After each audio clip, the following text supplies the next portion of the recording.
Yeah. So good morning, everyone. Welcome to this 217th edition of the Zak World of Façades conference series. My name is Ahmed. I'm part of the organizing team here at Zak. I'll quickly introduce the conference series. It's our first time here in Phoenix. I'll just quickly introduce the event and then we'll get into action quickly. So we've been organizing this conference series since 2012. As I said, it's the 217th edition. We finished this event. We've organized this event in 50 countries around the globe. This is our 9th city in the United States. So we've done events in New York, in Los Angeles, Chicago, all the bigger cities. Phoenix never had a proper facade engineering event, we were being told, so we thought let us attempt doing an event over here, and the programs come out really well. So the event is spread across the globe, from New Zealand up until Canada. The way facades are designed, engineered, installed in all the different places are completely different. Europe is more about sustainability. A lot of carbon is spoken about at our events over there. A lot of adaptive reuse, renovation, recladding projects. The Middle East is about the tall buildings, giga projects. So we curate content which is topical to that respective region, and we ensure that everything is relevant for people who are attending that respective edition. These events are courtesy our event partners, starting with Rainers Aluminium. Rainers is a Belgian company, for those who don't know them. They are an aluminium door, window, curtain wall system company, and they've been omnipresent in the North American region from the last 10 years. They are our presenting partners for the event. And then our associate partners, we've got 11 of them. All our associate partners and our presenting partner have a tabletop display, which you would have seen. So please do interact with them in the networking breaks. So you have AFC, which is American Fiber Cement Cladding. As the name says, they distribute fiber cement products. Fiber cement is a fast-growing cladding product, sustainable and recyclable. So AFC are leaders in that. AGC is a large Japanese group. The division participating here is Lumiflon. Lumiflon is a chemical which is used in aluminium panels and coatings and other stuff. You'll be hearing from them later today in session 3. Dry Design is into metal rain screen panels. They're part of the Kingspan Group, which is a big multinational Irish company. Hydro Group. Hydro is from Norway. Hydro, as the name says, they are known for the hydroelectric power. This is Hydro Extrusions from the US. They are another associate partner of ours. Northwood is an Aussie company, Australian company, and they are into wood grain finished aluminium cladding products. Colby is from Arizona here. They are a big window fabricator, doors and windows. So Colby are another associate partner. North Glass are from China. So they are specialists in jumbo glass, in curved glass, cast glass, and specialty glass. They can go up to 23 meters, which is basically 60-70 feet. Single piece of glass is what they produce. They are experts in that. Tactile, they have precast, GRC, and UHPC products with different finishes. Viracon, again, one of the leading glass fabricators. They do coating as well as fabrication. So they are one of the leading glass fabricators in the United States. Vitro, one of the leading coated glass manufacturers. So Vitro was formerly known as PPG, and Vitro is one of the global leaders in coated glass products. Our agenda partner, so you'll see an agenda booklet on all your tables. So it's courtesy Bovis. Bovis distributes CNC machines, 3-axis, 4-axis, 5-axis machines, more for the fabrication industry. And our lanyard partner is Island Façades. Island Façades, one of the big installers based in the East Coast, operating nationally. So they are our lanyard partners. Our next event is actually next week. That's in Vancouver. It's our third time going to Vancouver. That's next week. And then we have a few more events in North America for the year. We've got Dallas, Toronto, New York, and San Francisco. These are our upcoming 2026 North American events. As I said, it's our first time here in Phoenix. We are super excited. We have a lovely program, we believe. We've got some good content which is local and relevant to this region, being presented by people working in and around here. So I hope you enjoy today's event. We've also recorded today's event. So a week to 10 days from now, you'll get a YouTube link along with a feedback form. You can watch any presentations which we have permission to share with you in that YouTube link. So that's it from me. We get straight into action. I'd like to call upon Julie Garcia. She is the Vice President at McCarthy Building Companies. She's going to be our event host for today and taking you through until close. So thank you all, and hope to meet you guys in the networking breaks. Thanks. Awesome. What a joy to be here. I truly am thrilled. Have you ever been in the room probably for an interview when someone's like, I'm so excited to be here? That's not my version of excitement today. I truly am excited to be here. I do have a couple of slides, but I wanted to start with a quote. So I do some teaching sometimes at ASU, and I start and end with a quote. I won't end with one today, but I am going to start. The capacity to learn is a gift, and you've all been given it. You've all got it. That's why you're here, right? Our ability to learn is a skill, and it's something that we hone over time, right? But the willingness to learn is a choice. And so I'm grateful that you all chose to be here today. And I would ask a couple more things of you as the day goes on. I would ask that you choose to engage with the people around you, right? Some of them you already know, and that's awesome. Say hi to them, give them hugs, catch up on life. Meet someone new, because these people in the room you'll continue to see in our industry, right? You know that. And then I would ask that you engage with our partners outside, because everyone that was just listed up here made it possible for us all to be here and to not pay for this education that we're going to get today. So I would just ask you to continue to choose. You already chose to be here today, so you made the hard choice. I just ask that you continue to engage throughout the course of the day. All right, a little bit about me. I'm an Army brat, emphasis on the Army, not the brat part. I'm a proud Sun Devil. I graduated now a long time ago, but I love ASU. I've been at McCarthy for just about a year. I spent a long time with another GC in town, and I am thrilled to be here representing McCarthy today.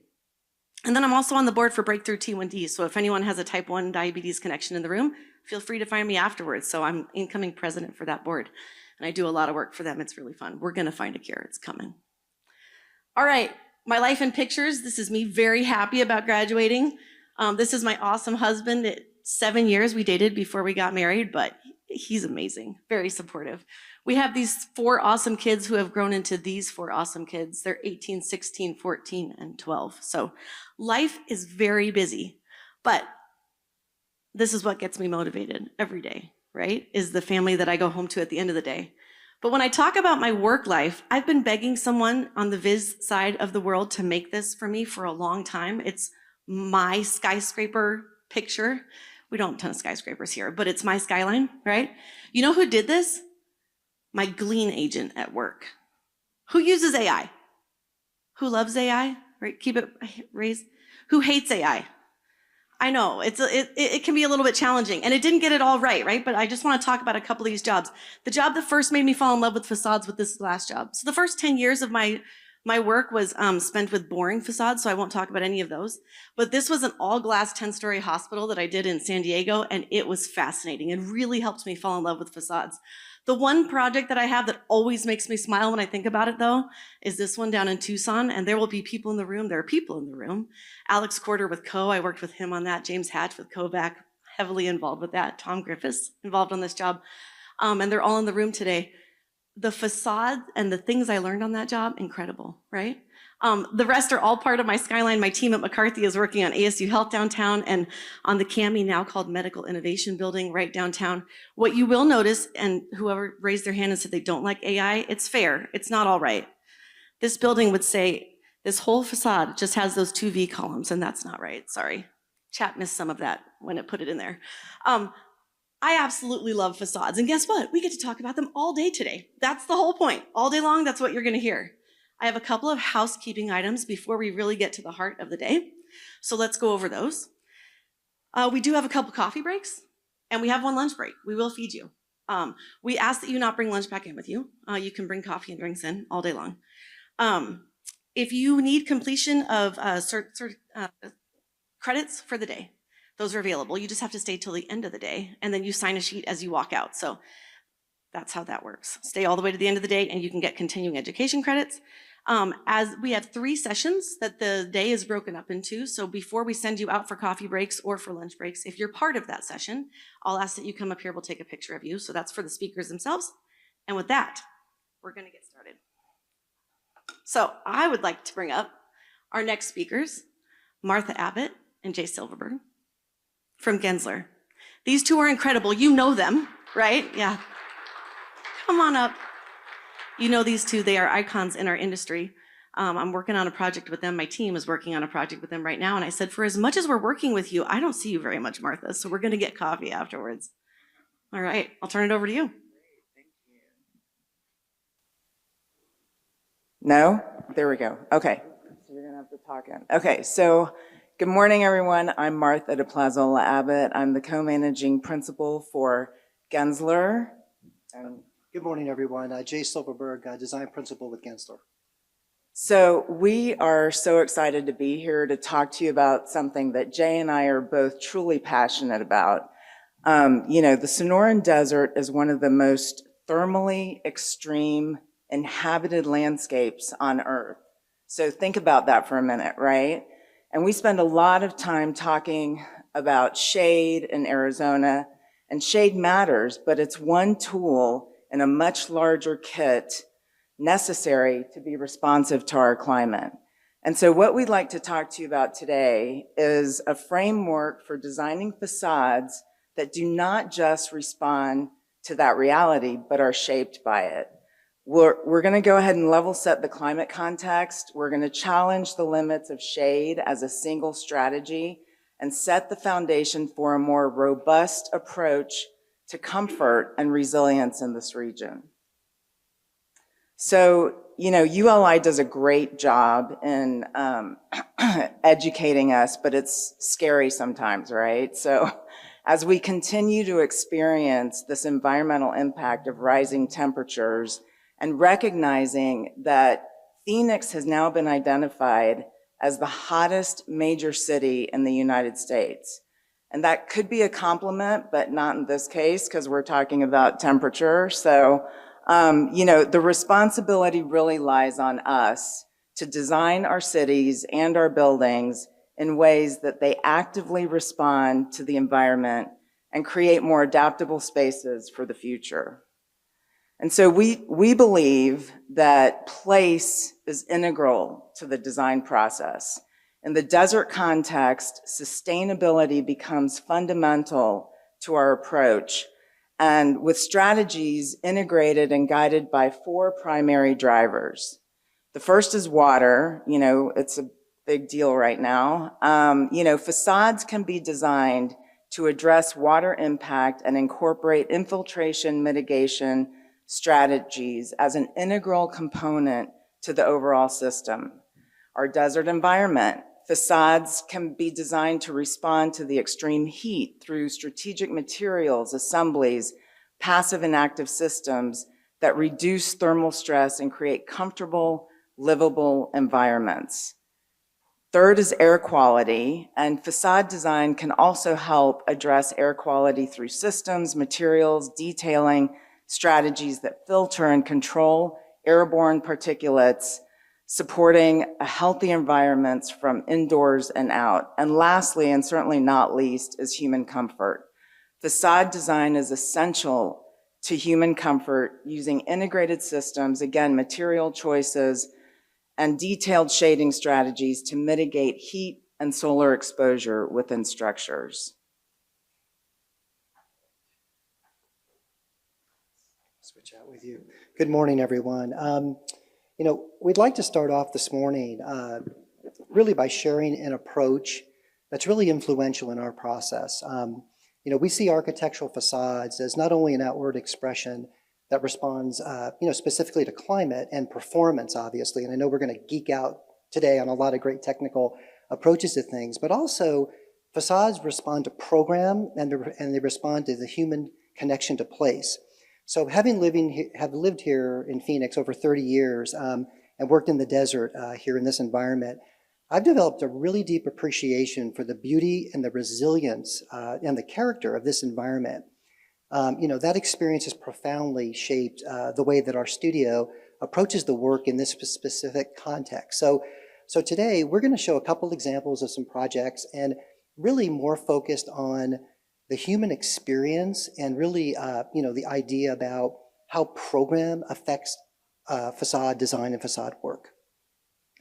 So with that, what you begin to see here, go back one more here real quick. What you're seeing here is, in the desert, we take cues from the desert itself, where survival depends on responsiveness.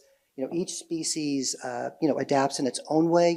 A lot of you have seen that, like the picture in the upper right, a saguaro begins to grow kind of vertical blades or sort of elements that begin to help itself shade itself. Prickly pears are sort of, they grow in a way, in a mass to self-shade themselves, almost like they radiate their own temperature.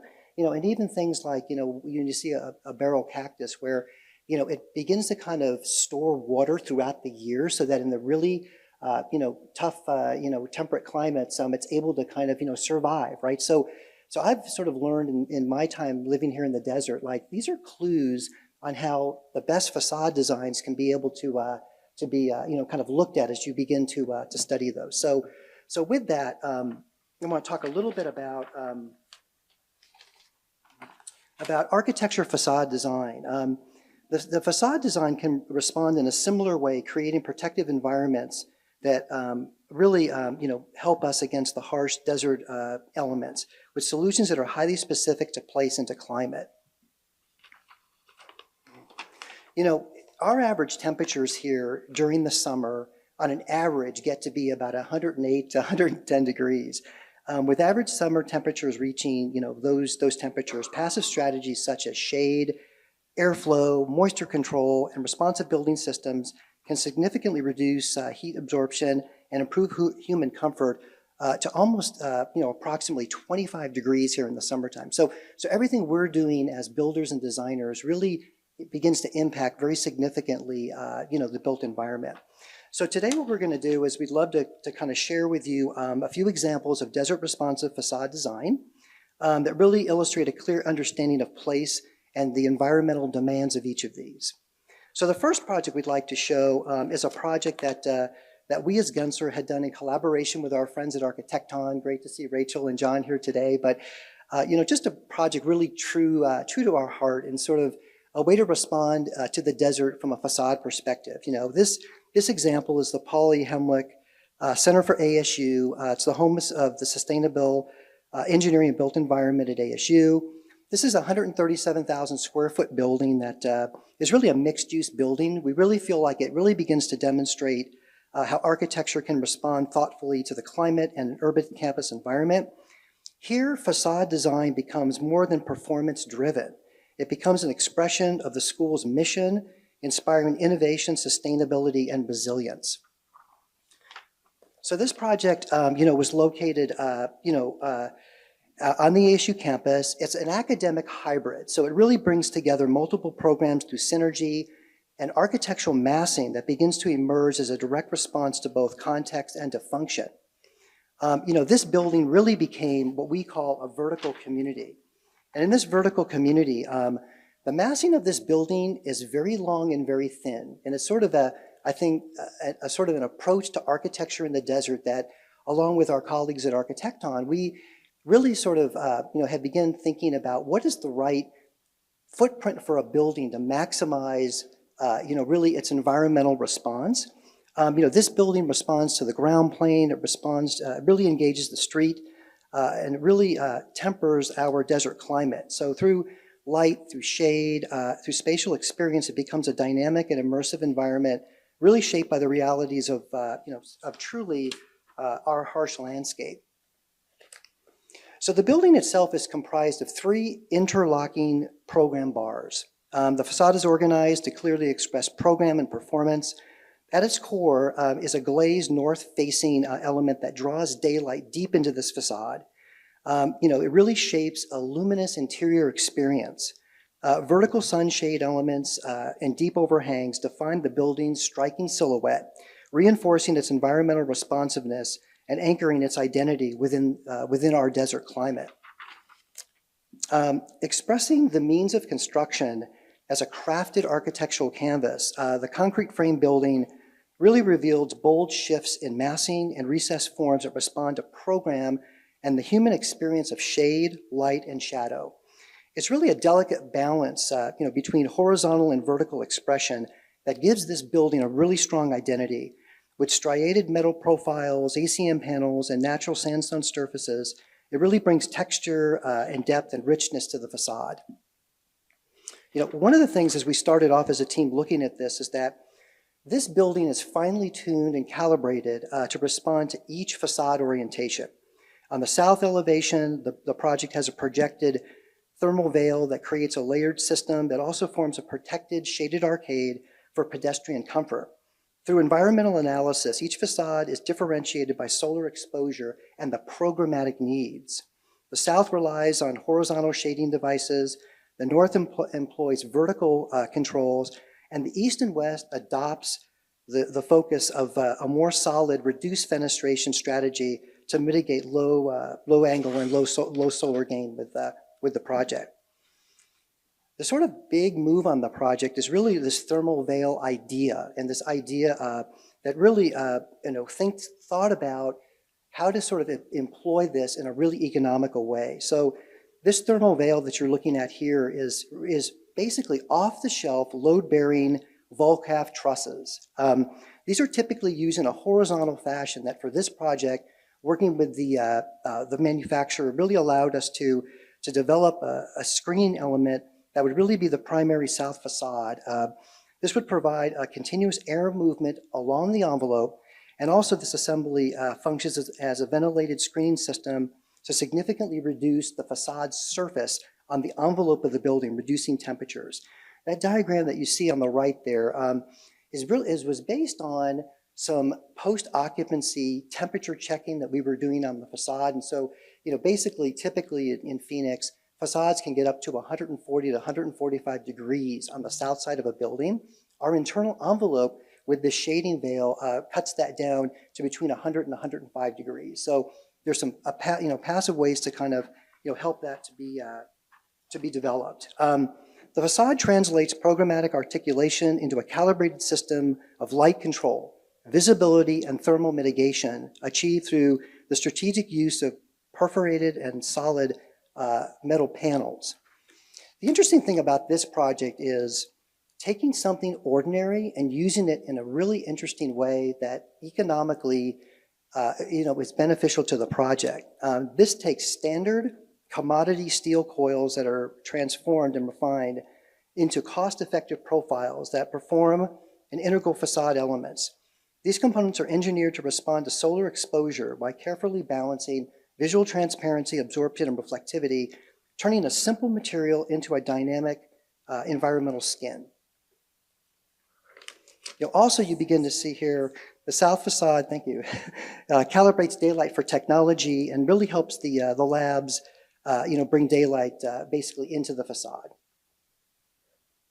Also, the creation of outdoor rooms created by the facade of the building to kind of create human comfort.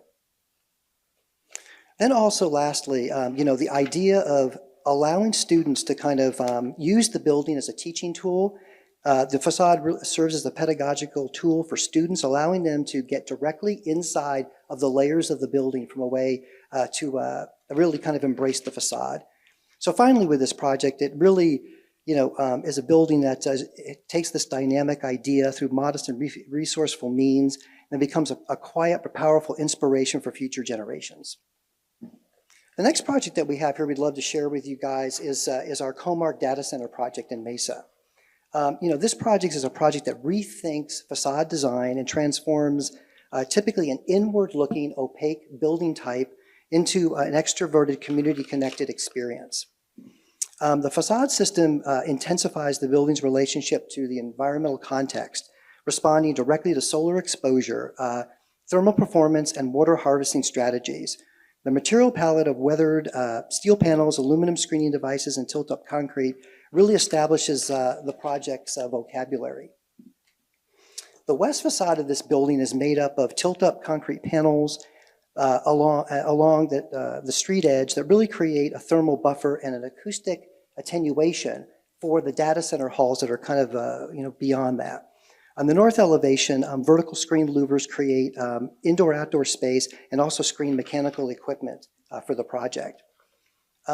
This is a notion of how you begin to see basically a facade responding to a water condition. The project has a really remarkable way of collecting rainwater from the roof, running that off into a desert rain garden, and also it helps us optimize the systems within the building. The last project I want to share with you in the last 3 minutes that we have left here as we're moving through is really a project that reimagines the public realm at the Renaissance Phoenix Downtown Hotel. This is actually a couple blocks down the street here, so it's something that that you're able to see. It really transformed. It's a transformative innovation that really recognizes the facade both as environmental infrastructure and civic experience. Through layered textures, integrated shading systems, and heat-reducing sustainable strategies, the project reshapes the building into a cooler, more responsive urban presence, enhancing pedestrian comfort while redefining the relationship between architecture, climate, and the downtown streetscape. This existing building, really has a storied history.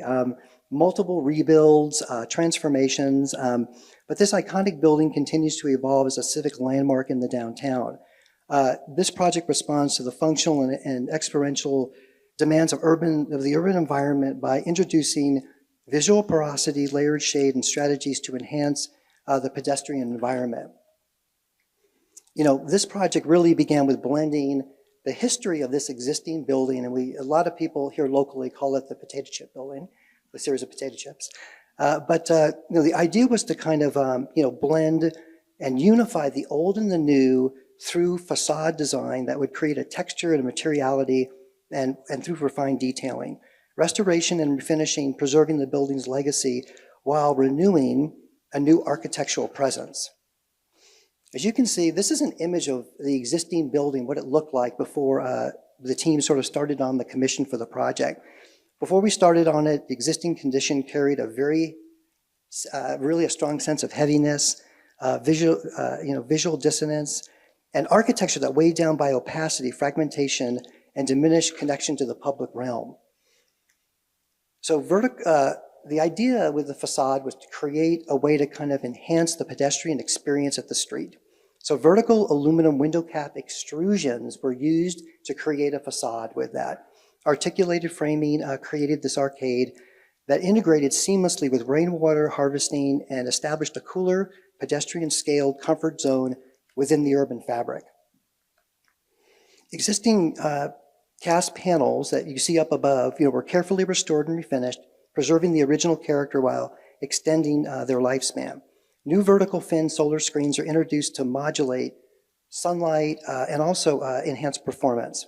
The overall structure is unified through a refined white acrylic finish that reduced solar gain and established a clean contemporary architectural expression. So aluminum extrusions that we were talking about were used to veil the parking structure. Again, looking to ordinary materiality to create something extraordinary with from a cost perspective. And also, really a great shout out, to our fabricator partners here locally, kind of working back and forth on working through the details of this project to make this thing happen. This secondary screen creates depth and transforms the building's mass into a more ephemeral presence on the street, shifting perception at the human scale as one moves along the street. Again, the facade really overlays these really wonderful screening systems that build depth and porosity, but really the contrast between solid and filtered planes softens the mass, creates a more dynamic and light responsive envelope. And lastly, again, introducing the idea of facade design on an existing building certainly, brings really interesting challenges that, again, not only from a design perspective, but also a building perspective. So again, all of these kind of successful projects are done, with incredible collaborative teams and really sort of with a pursuit of, again, of creativity and how we respond, specifically to projects that are here in the desert. So with that, we're at 6 seconds, so I think we're actually right on time, and thank you all very much this morning.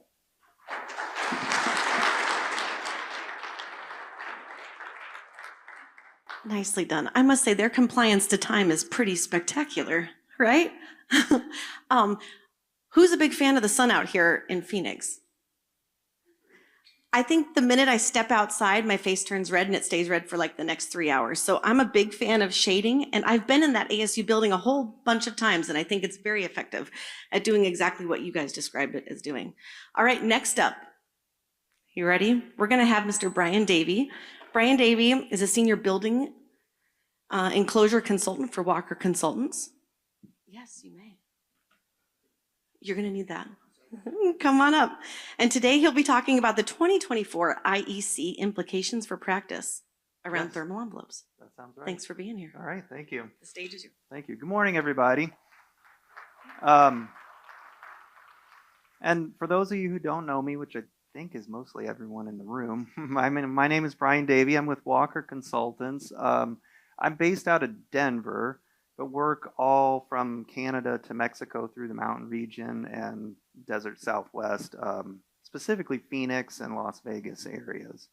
And I'm here to talk about the ever exciting topic of building codes, and specifically the energy code and air leakage performance. And I will say, so I'm a consultant, not a building code official or anything. So these opinions are kind of based on experiences with multiple project types. And I want to take a second just to talk about this photo on the title slide. This, if you can see, I'll just point to it real quick. This area right here is, am I still mic'd up over here? Yeah, okay. This area over here, what you're seeing here, that's air leakage coming through the bottom of a wall. It's cold air leakage. This picture was taken the day before Thanksgiving. And this is a golf course clubhouse. I believe that's the golf pros office. We had the building under slight negative pressure, and you can see that air moving just right through the exterior. So, this is what we're trying to avoid. And so here's a little bit, this is kind of what the presentation covers.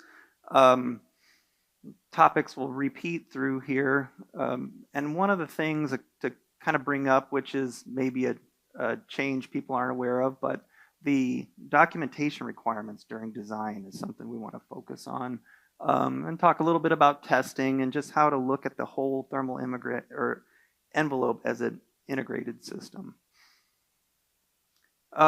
So these are definitions right out of the 2024 IECC. And I don't know if everyone's probably familiar with that photo or that diagram in the upper corner. And I won't read these, but I think the key takeaway here is what we're talking about when we're talking about an air barrier is not just the material itself that's called an air barrier, right? Not necessarily the fluid applied air barrier or the insulation, things like that, but it's the whole system, the whole envelope of the building that wraps around the roof, under the building, how all that integrates and creates the performance layer for air barrier. Building, in the code, they refer to it building thermal envelope, which is that difference between conditioned and unconditioned space. And then, this photo on the bottom, I have a bunch of photos that are in construction because a lot of the work that's being done is kind of behind the scenes on facades, not necessarily what people experience once the building's completed. This is a school, pretty common construction for schools in the Colorado area, but that is, I think that one's the Atlas board, and it's a foil-faced polyiso installed directly on studs, all the seams taped, and then you can see the black outlines around the windows. That's a liquid flashing wrapping into the window openings, because the windows themselves, once connected to that, become part of the air barrier. Okay, so why Why does this matter? Energy efficiency is, it's in the energy code, and it's been my experience just over years of energy modeling, performance verification, that air leakage through building envelopes is the single biggest impact on energy efficiency with a building envelope. And I think next is, roof insulation, then you get into wall insulation and fenestration, solar heat gain coefficient, shading, things like that. But the biggest impact on energy use is, I guess, unless you have that's with passive systems. If you have an active building that has some things that are tied to controls that are opening, closing, that kind of stuff, that's a little different. But in general, it's air leakage. And you can affect occupant comfort, energy bills, create premature wear on mechanical systems. There's the moisture durability risks with condensation. All those kind of things are governed by the air barrier. So these key changes in the code, the new 2024 code, and I kind of forgot to mention, this sort of came up in, recently in some projects. We have several projects in Las Vegas area, and the state of Nevada has now adopted the 2024 IECC as their state code. There's a few jurisdictions in Colorado that are the same, and I imagine it's kind of coming, because I think Phoenix is still 2021 IECC? Yeah. But there's 2024 cycle is coming, and it'll eventually become the standard. There's some documentation requirements. The testing requirements now are a little different than they have been. There's a whole new section on thermal bridging. And then, it all kind of drives this early decision making.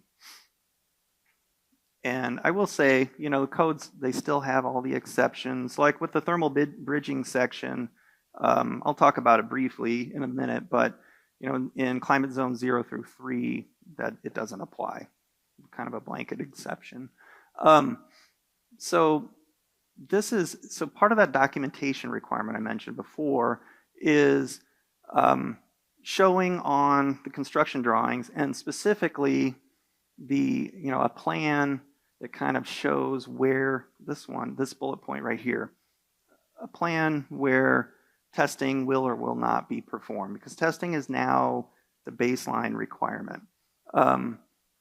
And if testing's not performed, provide a plan for field inspections, which is not something that's usually incorporated in the design phase. More often, that's something that's kind of to be figured out during construction. But now there's code requirements for implementing this and kind of thinking about this performance testing and verification during design. Details, that's sort of, I kind of feel like some of this is standard best practice, right? Minimizing your risk on the design side, showing details, identifying the systems that are performing as the air barrier. But these last 2 points about the testing, and including plans and things like that for testing in the design documents is it's a little bit of a shift. And I have to be careful with copyright violations, but these are a couple examples from a project showing this building. They were requesting testing in 2 different zones, right? So they provide a diagram showing the zones. They have areas, which is very helpful for planning for testing later.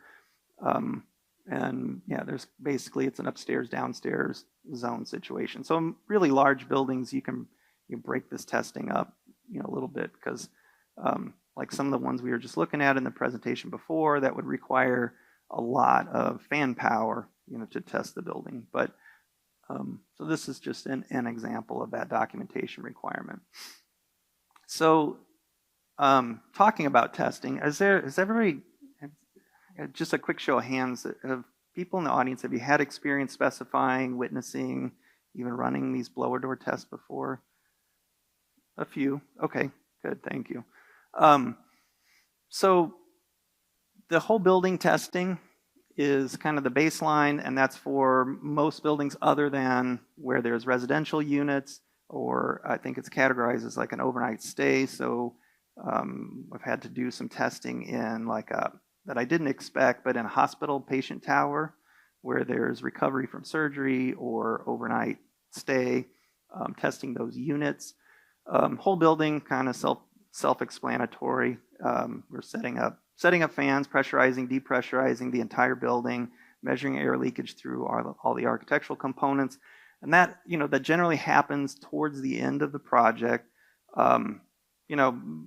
roughly before substantial completion, but you really need all the envelope components complete. And that usually includes all the thresholds, weather stripping, things like that around doors, which often there's temporary doors for bringing materials in and out, and those are some of the last things to be finished, but it does have a major impact on air leakage.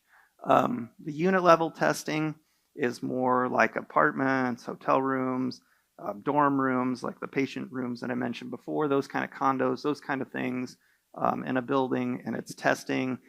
There's a requirement, I think if there's over 7 units, or over 8 units, you have to test 20% or 7, whichever one is the greater.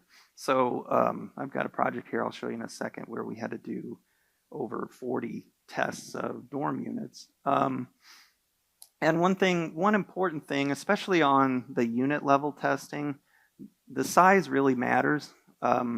Smaller the space, the harder it is to pass these tests, and the more precise the construction has to be, and the more dialed in the design has to be. And because like if you're testing a unit, you are not only testing the exterior wall, but you're testing the demising walls between units, the wall between the corridor, or however you access the unit. And those aren't always thought of to be designed like an air barrier. And really where we find a lot of the challenges is in the mechanical, electrical penetration through those walls, especially light switches, outlets, things like that aren't necessarily always thought of, can be air leakage passed through the rest of the building. This project I mentioned, so this is a dorm on the Colorado School of Mines campus. There's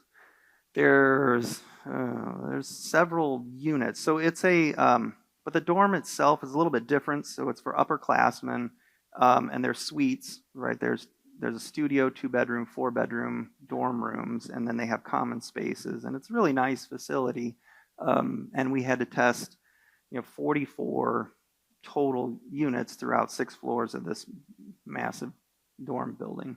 And I think this picture on the right is one of the studios. That has been a challenge for us. We actually just finished up our testing this week, so we're done with that project, and we were able to get everything to pass. There were a few things we had to work with the contractor on, and specifically with the studio units, where they had an exposed tray deck above the units that had open pathways into the exterior walls or the demising walls. So we had to work with them to get those sealed up so we could get these units to pass. And so then, so there's another section of this code where if testing is not applicable, and I put that emphasis on not because I don't know who gets to decide that. It's not really clear in the code what you work through to determine if that's feasible or not. I think that's something that has to be looked at, individually on projects. I would say, there's been times where we've worked on additions or something like that aren't clearly able to be separated from existing buildings. Could be large-scale projects may be able to get an exception. So if there is an exception and testing is not going to be applicable to the project, then you get into this has been common in the code for a couple of years now, but it's now not the primary method of verification. So, document review, having a third party or code official or someone review the documents.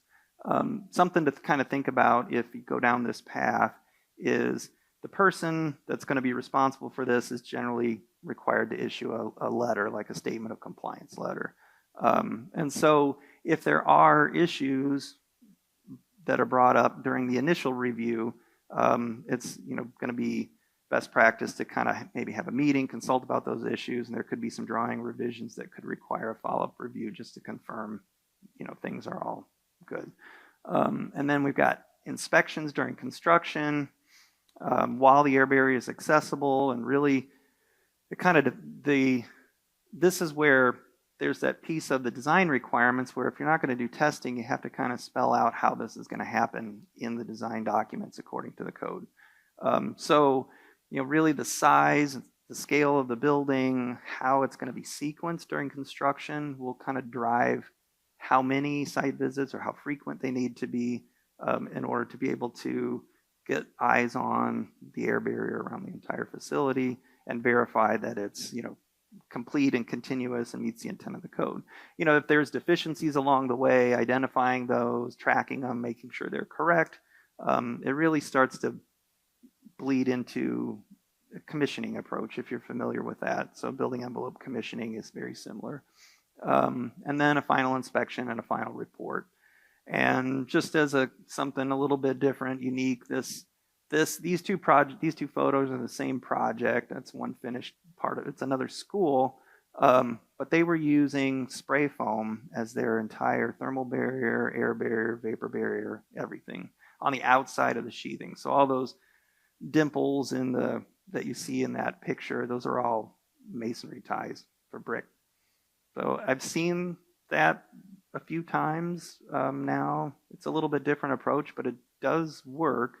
It's just, something that's a little unique. Okay, and I mentioned the thermal bridging section, which climate zone 0 through 3, it does not apply. We've got an IR photo here showing some thermal bridging, and that's all fasteners for the facade, for the siding. That's the same golf course project that I had a photo of at the beginning. So there's sections that address balconies, cladding support, structural beams and columns, right? So where you have overhangs, canopies, things like that, how the steel penetrates through the envelope. Now they're requiring thermal breaks, which there's plenty of great products for that, or a design strategy. You can insulate in and out on these structural elements to help minimize that thermal bridging. The vertical fenestration piece kind of dictates where in the plane of the wall that window needs to sit. There's some dimensional requirements. I think it's within that the main thermal break of the assembly has to be within 2 inches of the interior-exterior face of your continuous insulation, so it kind of drives where windows can sit within a wall assembly. And then parapets, which I think is maybe one of the biggest cost implication changes, depending on the type of project you're working on. But if you've got continuous insulation on the outside of your building, which the code kind of requires, now this section is requiring that wrap over and on the back side of the parapet, and then tie into the roof insulation. And there's exceptions and different kind of if-then scenarios to run through on all of these. And I say that parapet one is could be one of the bigger implications, just because that's always been a great best practice thing to do, insulate both sides of your parapets, but it's not as common. I don't see it as often. And it's just an added cost, right? You have, depending on how tall your parapets are, you've got this 2-3 feet of insulation that wasn't necessarily originally figured into the design now that's being required by code.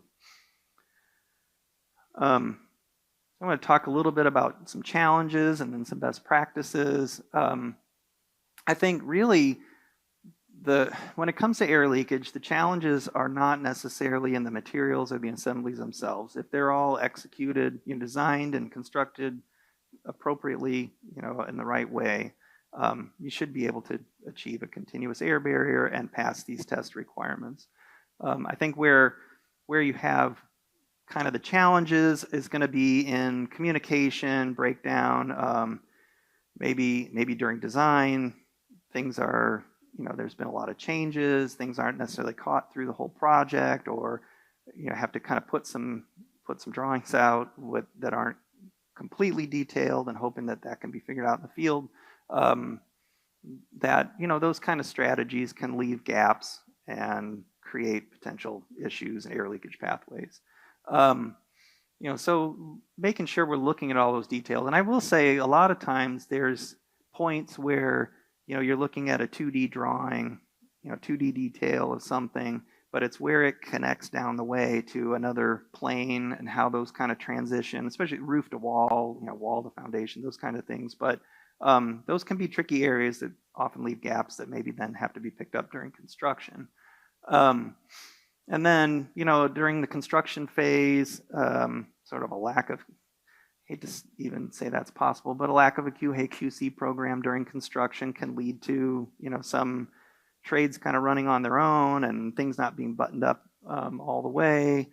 And then this bottom bullet, this discovering air leakage late in the testing phases, not being proactive and trying to stay on top of it can be very costly, very difficult to fix. A lot of times, people want to just spray foam things to fix it, but that may not be the case. There may be some demolition and stuff required. I'm getting close to the end of my time. But best practices, I think, developing that clear strategy early, documenting it, having a kickoff meeting. I would say, quick plug, consider having a consultant during the design phase for peer review of drawings, and constant communication between all parties involved in the project are going to help drive success. And then these are just kind of the key takeaways, basically circling back to the beginning, but I'm a little bit over time, so I will end it. Thank you. Fantastic. A very wise man in the room, Mr. Ken Ottinger, is out there, and he told me a long time, the challenges always come where two dissimilar materials come together. And it's the truth, right? All right, next up, we have Mr. Jordi Marasse with Rainier's Aluminum. He will be talking about sustainability from every angle. So let's hear more about sustainability.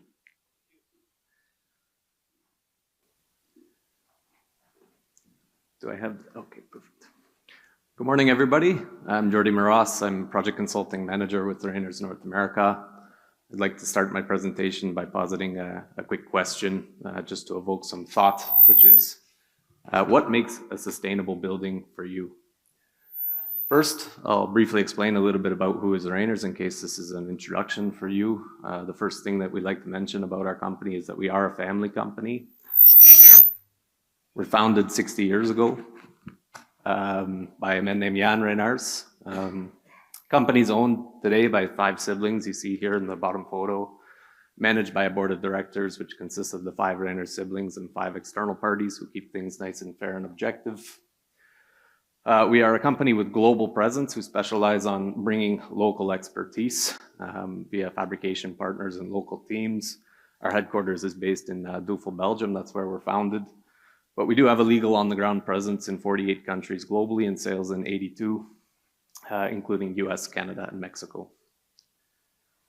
Here you see a little bit about the development or the turnover of the company. Around 2010, that's the point at which Rainier's took the decision to go global, and at which you probably started to see Rainier's products popping up in the local market. Also around the time I started to get involved with the Rainier's products, around 2008. Yeah, you can see the trajectory, the impact it's had on the company. We are now 1.1 billion Canadian, or roughly 800 million USD turnover company annually, with employees around 2,700. Turnover is generated by various revenue streams, primarily products, windows, doors, sliding systems, curtain walls, stick facade, unitized custom solutions for projects, building automation solutions for smart buildings, etc. I like to say that each of our standard products are like a living organism, if you want. For example, the CW50 stick facade curtain wall product catalog is going to be updated maybe 10 times per year, constantly canceling old articles, launching new ones, making refinements as we learn from market to market, project to project, and especially on the customization side. Of course, the construction industry, it's a highly regulated world. We live in a prove it sort of environment, so everything has to be tested and validated, of course. Nice thing about being a family company is we can take a decision to say that, okay, we like to work with our partners, for example, UL and Intertech locally for testing of products, but we don't want to rely upon them necessarily or upon their capacity. So we're going to invest in our own test center, which is now the world's largest research and testing center in the private sector of aluminum worldwide. We do all of our testing in-house, air and water, basically everything with exception to bomb blast, bulletproof and fire resistance we do in-house. Our end customer, if you want, is the fabricator or glazing contractor. We supply to them, of course, the systems, but also software solutions, digital tools, CNC machine equipment in the shop. We really try to provide the complete ecosystem around production of the product. And we try to extend that partnership out as well to the project stakeholders, architects, developers, engineers. We're constantly busy working on software solutions, digital tools, visualization solutions for architects and stakeholders. For example, our unique virtual reality cave, which is called Avalon. And I'll just read briefly the mission statement. Together, we improve the living and work environment of people now and for generations to come. We blend design, technology, and digitalization into innovative solutions that add value and inspire our partners to create sustainable buildings. And I'll focus on one sentence within that mission statement because I think it touches on two important topics as it relates to sustainability. That's together. Number one, we are all here in the construction industry playing a part, a collective value chain towards the project. We all have our part to play when it comes to sustainability. And the second one is for generations to come. Like I mentioned, we're a family company. It's really core to the family ethos that the current directors of Rayners imagine their children's grandchildren will also be directors of Rayners in the future. So keeping the company sustainable, ahead of the curve, and built for the long run is really core to our ethos. Circling back to this map for a second, I think it highlights really our challenge in the North American market, or at least for us as the North American team. First of all, you see tremendous physical distance we have to cover between everything, but mainly the challenge is that a physical distance is comprised of so many different climate zones. The conditions we see in Winnipeg, Manitoba, and in Canada with negative 40, 50 degrees Celsius weathers is not the same as Vancouver, where the big topic is on operational carbon, passive housing, etc. Not the same as Miami in the Southeast, where the big topic is on hurricane-rated products, impact resistance, etc. So it's really important for us as a local team to get to all of these markets, to kind of understand the pulse of what's going on, who are the players, what are the regulations doing, where are they going, and how can we play our parts to influence things forward, let's say. And we come to certain markets, like I said, we try to bring sustainability as core to our DNA. We like to talk about it. And we hear in certain markets that, yeah, okay, you can talk about sustainability here, but the unfortunate thing is, unfortunately, nobody really cares. And that's a bit disheartening for me. I understand there's an economic equation that needs to be met. I understand that sustainability really needs to start at a regulatory level to make it sensible, let's say. But to hear I don't care, I think we can all find a reason why we can care about sustainability. For me, this is my reason. This is my daughter. She's 8 years old of a couple of days ago, and this is what sustainability for me is all about. Taking an action now so that we can leave a positive impact for the generations who stand to inherit this planet from us in the future. And don't get me wrong, things are changing slowly but surely. There are lots of initiatives out there. For example, in Toronto, the big push is on decarbonizing existing building stock for community housing projects, bringing those up to net zero performance, etc. So we're busy quite a bit with that. This is the BCIT, Tulsa Inverse Student Housing Project in Vancouver. This was a completely modular facade, mass timber, achieving the Green Canada, or Canada Green Building Council Zero Carbon Building Award. And yet, the sustainability topic still looms over our industry like a tidal wave. And this poor guy in the photo, that's you as a company. Basically, you have two choices. Do nothing, get swallowed up by the wave, or take the energy of the wave and allow it to propel you forward. We all here in this room need to acknowledge that we contribute to an industry that has a tremendous impact on our planet. Buildings use 50% of all resources, create 35% of all waste, produce 39% of all CO2, and consume 50% of all energy. And this is approximated data, of course, but currently it's estimated that about 80% of North American building stock is considered energy inefficient. And this is leading to major revolutions. Number one, the circular economy, recyclability, et cetera, and then energy efficiency and renovation.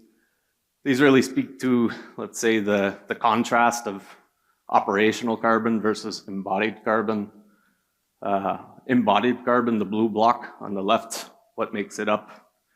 Material reuse and recycling, designing for disassembly, use of sustainable materials, et cetera. The green block, the operational carbon, what goes into that? Accelerating building renovation, phasing out fossil fuel heating systems, et cetera. And what we want to emphasize as we undertake sustainability is that you don't get a tunnel vision. By focusing only on one pillar of the sustainability topic, you can put the blinders up and actually have a negative impact on other areas, let's say. I like to use the example of the fiberglass window. I think it's a very good example. We focus a lot on operational carbon of the buildings. Fiberglass is a terrific material in the sense that it's for cold climate thermal physics.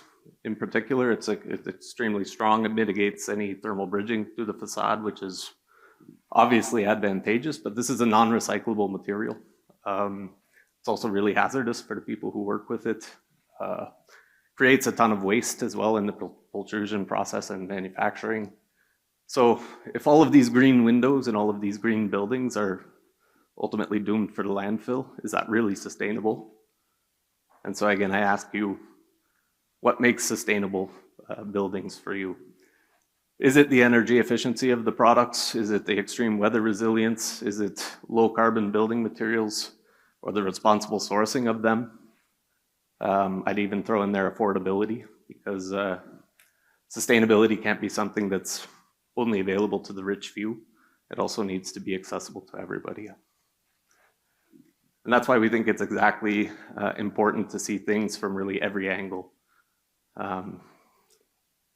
The building industry has been focused really on addressing the operational carbon, the green block. Like I mentioned, this was the easiest lever we could pull when it comes to sustainability, the low-hanging fruit, if you want. I think we've gotten a little bit better at designing operationally efficient buildings, and regulation is pushing that.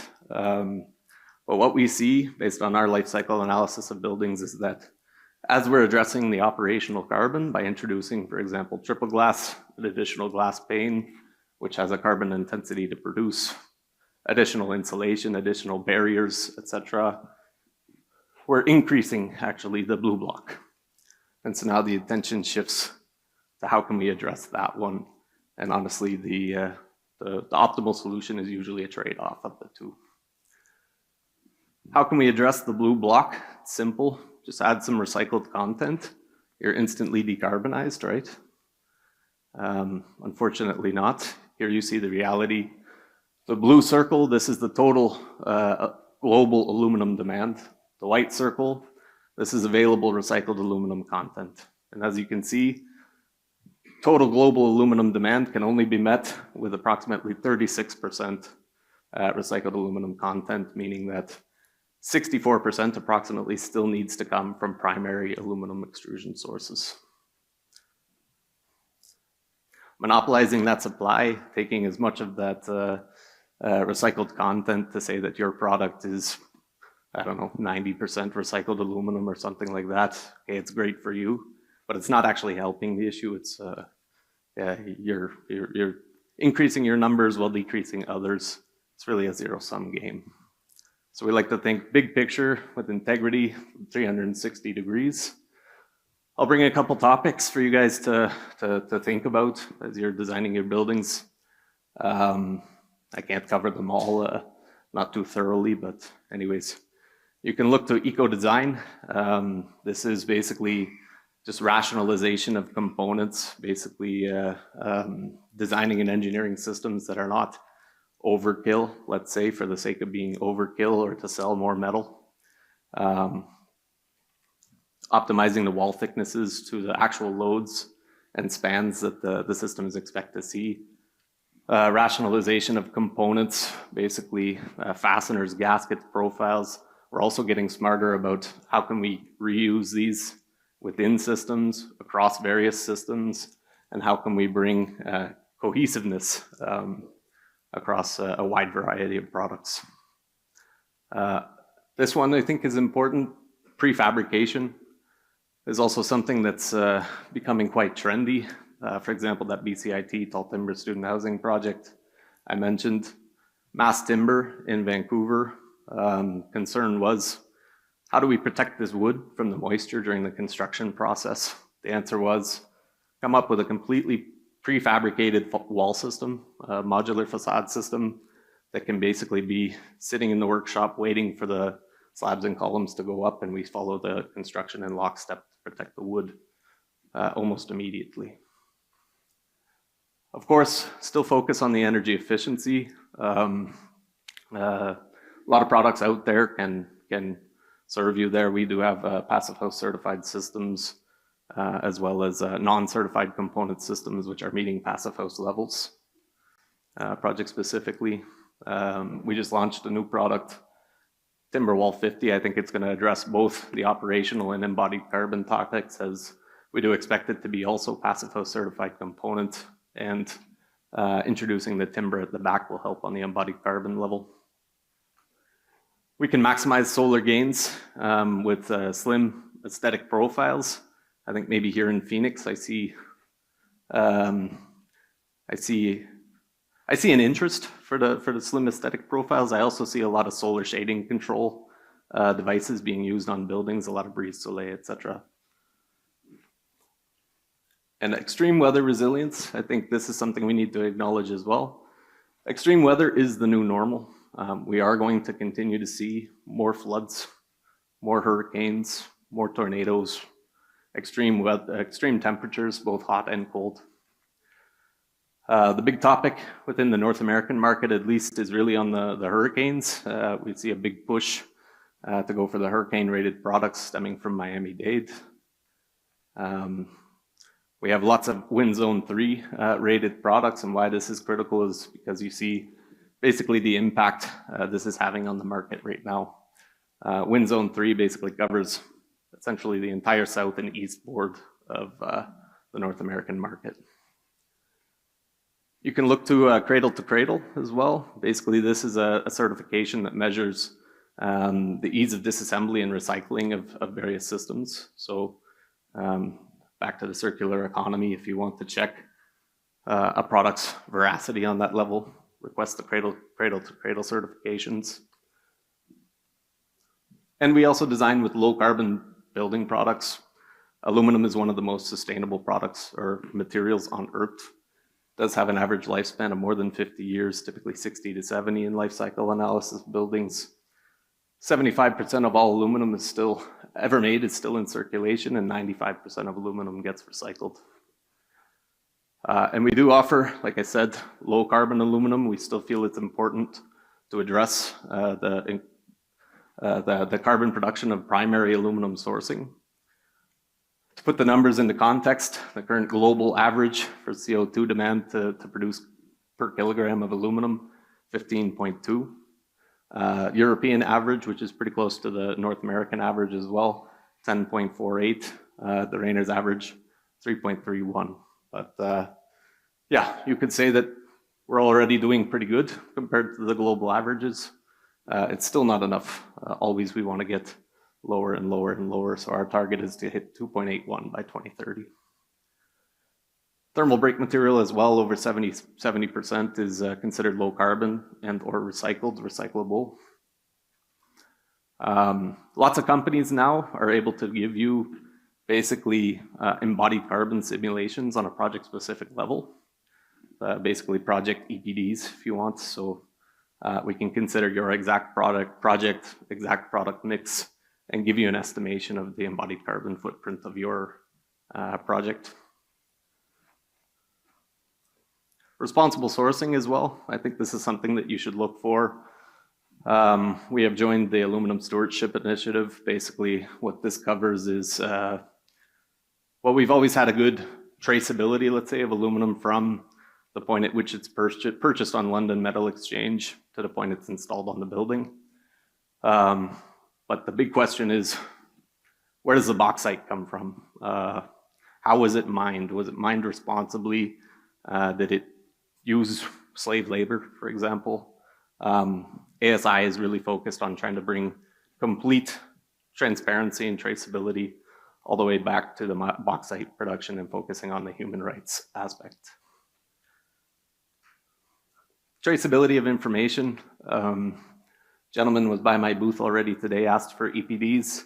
Very happy to hear it. Please ask for EPDs. Sustainability is not a topic that needs to be adjudicated on gut feel anymore. We do have data, we have documentation, we have certification. Please ask for it. We can also provide Digitrace. This is basically a product passport that gives complete traceability to the end user. Let's say a homeowner buys a house that has Rayner's windows in it. They can scan this QR code. It'll tell them where was this product fabricated, who installed it, on what date, where did the aluminum come from, the carbon footprint of that aluminum, and so on and so forth. And I'll conclude with this slide. It's an important one. What started the sustainability tidal wave, in my opinion, was the Paris Climate Agreement, 2015. Basically, a bunch of member states got together. They said, we need to decarbonize by 2030 and get net zero before 2050. How are we going to get there? But they also said, we can't just rely on the countries or the governments to do this themselves. We also need to find a way to incentivize the private sector, the corporations, to do their part. So SBTI, Science-Based Targets Initiative, was developed basically as a corporate framework around Paris Climate Agreement. It's a voluntary framework you can join, but you have to demonstrate consistently your sustainability metrics, create complete transparency, and demonstrate that you're making progress towards your goals as well. Otherwise, you can lose your validation by SBTI. Most importantly, we have a bunch of life cycle analysis of buildings, which we've had a chance to compare with life cycle analysis of buildings by University of Toronto, for example, other Canadian real estate organizations, and all of them concluded more or less the same thing, which is that our best concrete and timber buildings, as of today, they get us to about 2030 on the mark on the SBTI curve. And after that, we don't really see that there are solutions. So it's clear to everybody that innovation is really needed at every level. We need everybody pushing in the same direction, as we're all in this together for better. Thank you.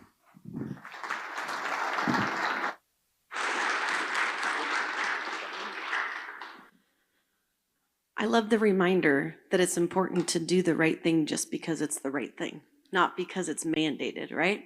And the public and private all in it together. So important. All right, next up to the stage, Mr. Nicholas Hofstede.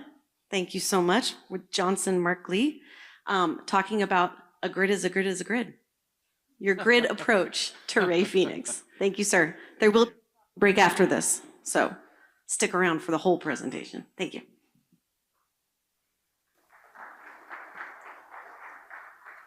Good morning, everyone. It's good to be here. I'm going to talk about a single building through kind of a range of lenses. There's a lot of slides. I already scared Susan with this, but we go through very fast. So just to headline that, my name is Nicholas Hofstede. I'm an architect and managing director of Johnson Mark Lee. We are a studio of about 20 people in Los Angeles and some in New York. I think we're best known for our single-family residential houses kind of around the world where we got our start. But most of our projects are for the arts, so institutional, kind of national, international, for universities, for museums, working with art galleries. So a lot of work with in collaboration with artists. And the reason why I bring this up is this was our sort of intro to this project in Phoenix for Ray development. It is a 26-story, about 400 unit market rate housing that's just north of here in the Roosevelt Row.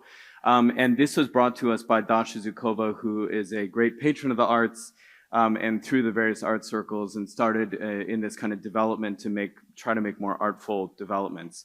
So along with Ray, we had a team of Lamar Johnson Collaborative as the architect of record, Clayco, and interiors and landscape.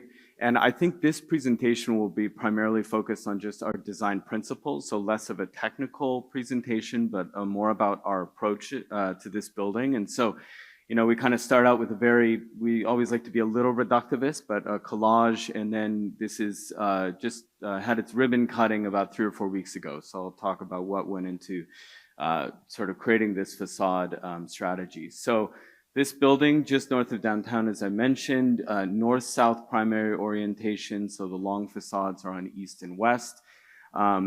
You know, facing the downtown, this area is under a lot of development, so we knew that it will change rapidly over time. So when we came to this site in 2022, 23, you know, quite open plots, but we knew it was going to transform with the needs for housing and for taller buildings. So it's a bit of, you know, for us, like playing a chess game, trying to anticipate sort of future orientations and future relationships of the building. So when we started this project, we inherited this form that was already through entitlements, but we worked really hard with LJC and team to try to reduce as much as we could the sort of whatever idiosyncrasies were left and really strip it down to its basic form, which is a 5-story podium and then a 21-story slender tower. And then we worked on adding this sort of mechanical parapet to terminate the building in an elegant way. But there are 4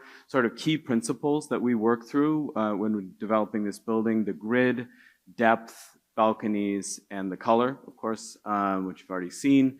But just starting with the grid, you know, this is what our clients came to us with. And, you know, we really respect, we're kind of students of history, we teach, and we like that there's this nuance of a grid. There's many different ways to do this. We think that there's some integrity, also being a background building and a foreground building at the same time, being able to receive buildings around it, and also a little bit of democracy. So part of Ray's strategy in market rate housing, 60% of the units are studios, and it goes, you know, up to 3 bedrooms and penthouses. But we like this Andreas Gursky photograph of Montparnasse in Paris, where the facade is more neutral, but then the inhabitants really create the dynamism within that facade. We've been sort of obsessed with the grid for a long time. This is an installation we did at the Museum of Contemporary Art Chicago in 2017 for the biennial, exploring the sort of latent grid of the Joseph Paul Kleihuis building. And so when we started to overlay the sort of basic structural language of the building, it was a very rigorous 14-foot module and about a 9-foot floor to ceiling. So we took this as our baseline to start developing how this articulation could work. And going back to this kind of urbanist question about how it sits within the skyline, you know, it has this broad face to the east and west, really spectacular views, but we also like buildings that have the ability to recede a little bit and have this kind of monolith quality. So we looked at how we could gain a sort of radical consistency through this approach, through the grid. And, you know, in these buildings, there's a lot of variation inherent in them, from retail, from the parking, amenity deck with the pool. You get sort of actually we have a lot of double height lofts or different sort of unit configurations, amenity floors, and even the difference between, let's say, the mechanical penthouse and then the spandrel for the core. So I think, you know, part of this challenge, although very subtle, was to try to almost camouflage or unify all these systems so that we can get something that's very object-like. And even this anomaly little blip in the lower right, that was the former pool, which we were able to move to the other side for better solar exposure. So actually we sort of completed our Tetris puzzle here. And this is a strategy we're also using for another tower for the same client, Ray. This one is in Nashville with LJC as well, but it has 7-foot, 14-foot structural bay, but 7-foot sort of opening. So very different grains. So this is quite horizontal, whereas Phoenix has a more this is more vertical, whereas Phoenix has a more horizontal grain. And so you can see how we even start to express the aluminum cladding here in the ACM by bringing it forward in the hierarchy and then receding some of the other components. And this is that under construction right now. So very taller building, 32 stories, but slightly vertical.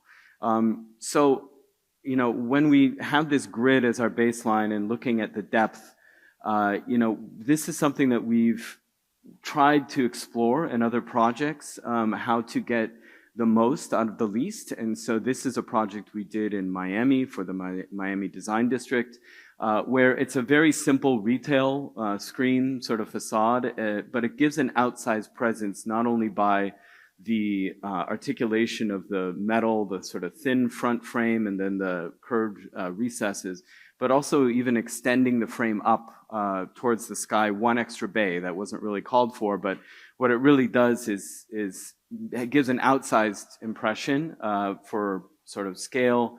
Also, it starts to do some abstraction work like framing the sky to really give a sort of clearer reading and larger prominence of this grid. So we were to Zahner on this and trying to look at this depth. Let's say, for instance, in the raking light in the sort of mid-afternoon, you can see the depth that we were trying to create on the podium, up on the upper tower, and then even looking at ways through articulation of these aluminum panels that almost have a post and lintel quality about how they come together tectonically in early studies. And so this is a shot of the facade, very cropped, but you can see that it's quite coplanar, all the primary grid. And then we have, you know, get a range of activation throughout the day of depth and shadow. Through that, as much as we could pull out as economically feasible, that material, which is about 8 inches in this case. And here you can see even sort of concealing a lot of the exhaust through these custom horizontal louvers that sit under sort of each lintel piece. And then thinking about the relationship of the podium to the upper tower, we're thinking about like how to ground this building, the graduation of maybe larger to smaller components. So the base of this building is concrete for the street level retail, for the parking, and thinking about how to create depth through an arcade. At ground level, you can see the sort of column heaviness that contributes to the grounding of this building for the street level sort of human experience. And then up to the amenity deck, the podium on floor 6, where we can look again at, like going back to the Miami project, about extending this grid beyond and maybe even using that for shading components in a horizontal way. And so this is a sort of rendering closer to design completion, where the facades on the lower street actually pushed out a little bit for more retail, but we made up for that with the language of awnings that wrap the entire building, and that also then tie in with the parking garage. And you can see we sort of articulated the extension of the podium above in the same thickness as the rest of the garage frame, as contrast to the lighter, thinner on the tower. So this is, for anyone who's passed the building has probably noticed it, but this is just a few weeks ago as it was nearing completion, that articulation of the base. And you can see how we get this sort of depth modulating up. We get this concrete frame that extends up to the roof deck. And so we do get a sort of natural latent compression between the tower and the base. And what it does for the human experience, the resident experience on the amenity deck, because it's not a rooftop deck, it's a podium, it's rather close to the street, but bringing this whole podium facade up to integrate and sort of interlock with the tower means that it almost feels like a courtyard type situation. Even though you're in the middle of the city, you get a little bit more privacy through this heft of the frame, and even start to frame views of the mountains beyond. So the third principle was balconies, or maybe lack thereof, as some of you have already noticed. We like this, sort of totality of these kind of buildings, not only their tautness of their envelope without balconies, which can sometimes be, for economics or waterproofing challenges, certainly sustainability in terms of thermal breaks. But, we realize that they're a market amenity that a lot of people still want. So we're trying to challenge ourselves in thinking how we could still provide a connectivity to the outside, but not have traditional balconies. And this is a early house that we did called the Hill House in Los Angeles, where we almost kind of invert the balcony, make the living room connected to the view through these large sliding openings. And this is a tower very close to our office by IM Pei, the Century City Towers, where in this quite elegant building, even in the upper units, they have what almost simulates to be like an interior balcony with even like a guardrail height and sliding windows that you can open and feel like you're outside even though you're not on a traditional balcony. So we started to look at that in this building with an inverted T that almost acts like a guardrail with a pane of glass under it. So you can just see how that starts to look in these different units. 14 feet, the 7 feet, and then this is the completed unit. We did switch to an awning window, I think for some challenges, but I think that this does our smoke control, it's natural ventilation. But what it does to the overall building is that it really keeps this rhythm all the way throughout. So it modulates the scale a little bit. And even when it comes into the communal areas with the green frames from the outside, it's a consistent sort of design language that implies almost like a guardrail height throughout the building. It also creates quite another layer of scale of this horizontal reading in the horizontal primary grid. So you can see some of that. And then going back to that house in Los Angeles, this was a way to maybe address some of the penthouse units to get this outdoor feeling in Phoenix on a beautiful night. It's certainly desirable to have this. So we looked at using a series of bifold doors on some of the upper units. This is in construction a few months ago, but you see, a lot of challenges, of course, with tolerances and with structural deflection to get these to work, but that's open, that's closed. But in a way, it really does feel like when you're in these upper units that the living room does become your balcony. So it kind of has a more direct interchange than having to, let's say, step out onto a balcony. And then the last principle was color.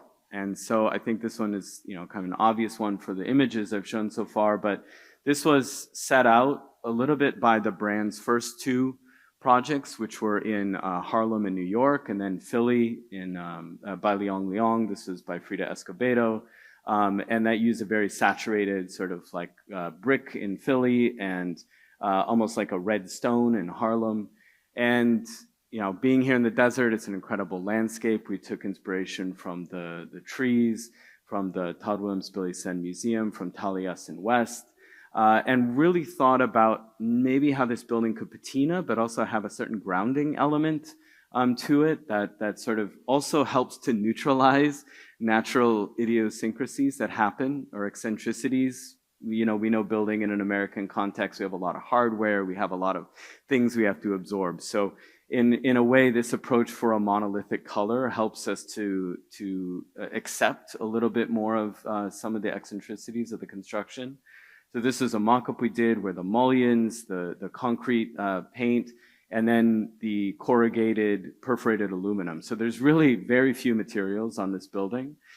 This is the corrugated perforated aluminum in insulation for the awnings, and on the parking areas creates quite a nice veil during the day, so almost like a curtain that illuminates the parking podium, but then from the exterior has this quality of monolithicness that we really wanted to achieve here. And you can see that during various points of the day. We did have to sort of work with the screening on the podium to angle it in different ways to kind of work around some parking as well as some pool constraints. But in a way, our biggest challenge was to get this, what we think of as extreme consistency throughout the tower. And I think we appreciate also Phoenix as a city, I think, for allowing this to happen. A lot of places we work have a lot more sort of architectural mandates that sometimes, not sure exactly where they stem from, but the fact that we can be this singular identity and then the future developments around it can have their own expression.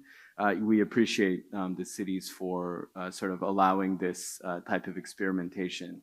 But the color definitely changes value over time. It goes from warm to cool during the course of the day, the different types of dynamics from the depth we get from the shading. And then just lastly, just want to bring you inside the building quickly through the front door. This was interiors done by Ray as well as parts and labor. We chose a very green glass, which helps for a lot for efficiency, for thermal performance with a heavy tint on the exterior, but inside you don't really feel it. And the palette sort of also helps to sort of absorb and neutralize that daylight. This is a site-specific work by the artist Alex Israel of photorealistic desert plants. But one thing that strikes us about the interior of the building is this quality of abstraction that we also think has a real resonance with the exterior. I mean, our goal of trying to reduce and reduce and reduce and abstract helps to sort of convey an elevated sense of interiors with very sort of simple volumes and a lot of natural daylight and plants. But still ties in quite definitively with the desert context. So that's the building. You can't miss it. It's easy for the pizza delivery guy to come. You just tell him it's a big green building. So yeah, that's Ray. So very cool. Okay, so now it's time for your coffee break. You will hear, you're welcome to enjoy. Please talk to the exhibitors out there and make sure that you're dialoguing with each other. Before you leave, though, I would ask anyone who participated in one of the earlier sessions that you would come up and we'll take a picture of you. Please do leave, well, I guess it's not lunch, so feel free to bring your coffee and snacks back in with you. You'll hear a bell when it's time to come back in. Fantastic. Process in design when we have our approach to shading.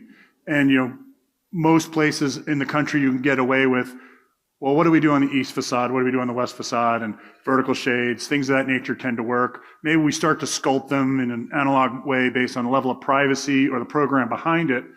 And then you move to the south and, it's horizontal shades. And it's pretty basic and simple, or maybe deep in my heart as a structural engineer, heroic cantilevers I love doing too. All tend to work, but oh, sorry, I forgot about solar carving. So this is a project with Studio Gang where we actually sculpted the shape of the building to try to minimize the solar heat gain. But as we start to look at what we're going to get, I keep forgetting things in here. So we also have using light as play. There's a project with Roquín Arquitectos in Mexico City where the light is actually the architecture and what we're trying to do.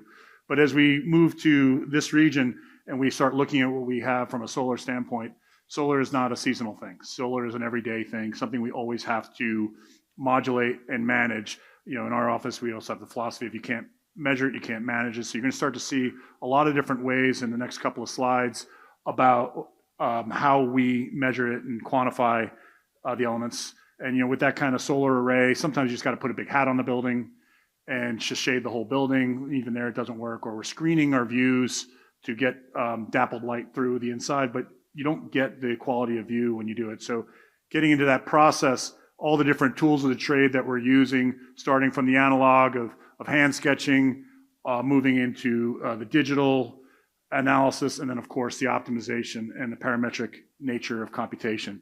Believe it or not, this is a hand sketch using concepts, so basically sketching on an iPad, evolving that into what we call the IKEA drawings in ours, which are this kit of parts assembly of how we put the pieces together, then explain it to the people building it in a way that we don't have to pay for the complexity of what it looks like, breaking it down to how these are simple parts being rearranged and reused in a more interesting way.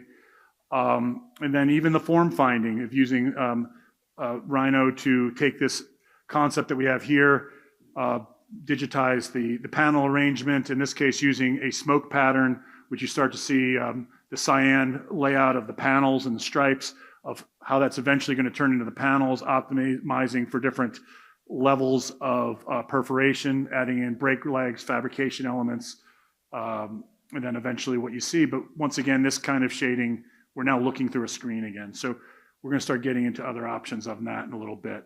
We also use it for structural optimization on SoFi. We didn't technically work for the architect on this when we worked as design assist partner with Zahner. So we were brought on all the way at SD to form find optimization of different directions of the substructure, eventually analyzing all the panels. Everything is baked into Grasshopper. Even the wind tunnel model for this particular project, we would bake the image into the project, and everything that we had to analyze this was done through Grasshopper.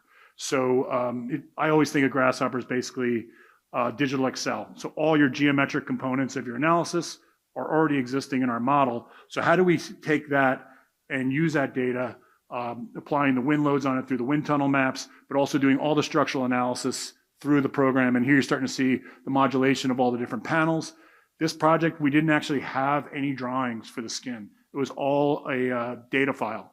It was through the collaboration we were able to come up with the process to go back and forth. Eventually, HKS issued a data file to us, the build team, and then it went straight to G-code to fabricate all the panels. And this is some of the nomenclature of how that happened, all the custom perforations, and then eventually the finished project at SoFi. So similar to what was being spoken about earlier about IECC 2024 and what's going to be required in terms of thermal modeling, this is a proof of concept model that we did to show how we can start to look at blended U values on a building, taking into account U values of the various systems, adding the linear thermal bridges for parapets, doors, transitions of glazing. And the idea is that we can take this, overlay it over an elevation, and be able to manipulate the blended U value of the building. Because as you start to get, when you get into IECC 2024, you're going to start to find that anything over 30% window to wall, you're going to start having to backstop this with calculations. Any of you upset about this? Will Babington, our office is on the voting committee, so it's his fault. So then we also use the tools for mass customization. So as we look at this shade we're doing with Architekton at University of New Mexico, we started looking at the modulation, the patterning of it, and getting into some of the IKEA drawings of how these come together, developing a simple chassis that we can start to manipulate, rotate the shade elements to meet the architectural intent and drive it towards the beautiful rendering you saw now. This one's currently under construction, so I don't have any finished shots of this, but this is a trick we're using quite a bit for these kind of rotational studies as we hang a scrim outside the facade. Another one we did with Architekton, start looking at how do we create shade while still maintaining views, not having that screen like the Mexican Museum I showed earlier or the Colorado State project where you're looking through a screen. And you're starting to see here defense in depth. Even north-facing windows are set back so that we're getting good shading and opening. But one of the challenges, oh, sorry, I had to throw this one in because I love this shade that we did, this kind of egg crate shade element on the primary glass facade here. And then more on defense in depth. So we're setting the windows back, you start to see how that shade line comes in. So we're not really hitting the glass with the shade. And here's once again on the sides.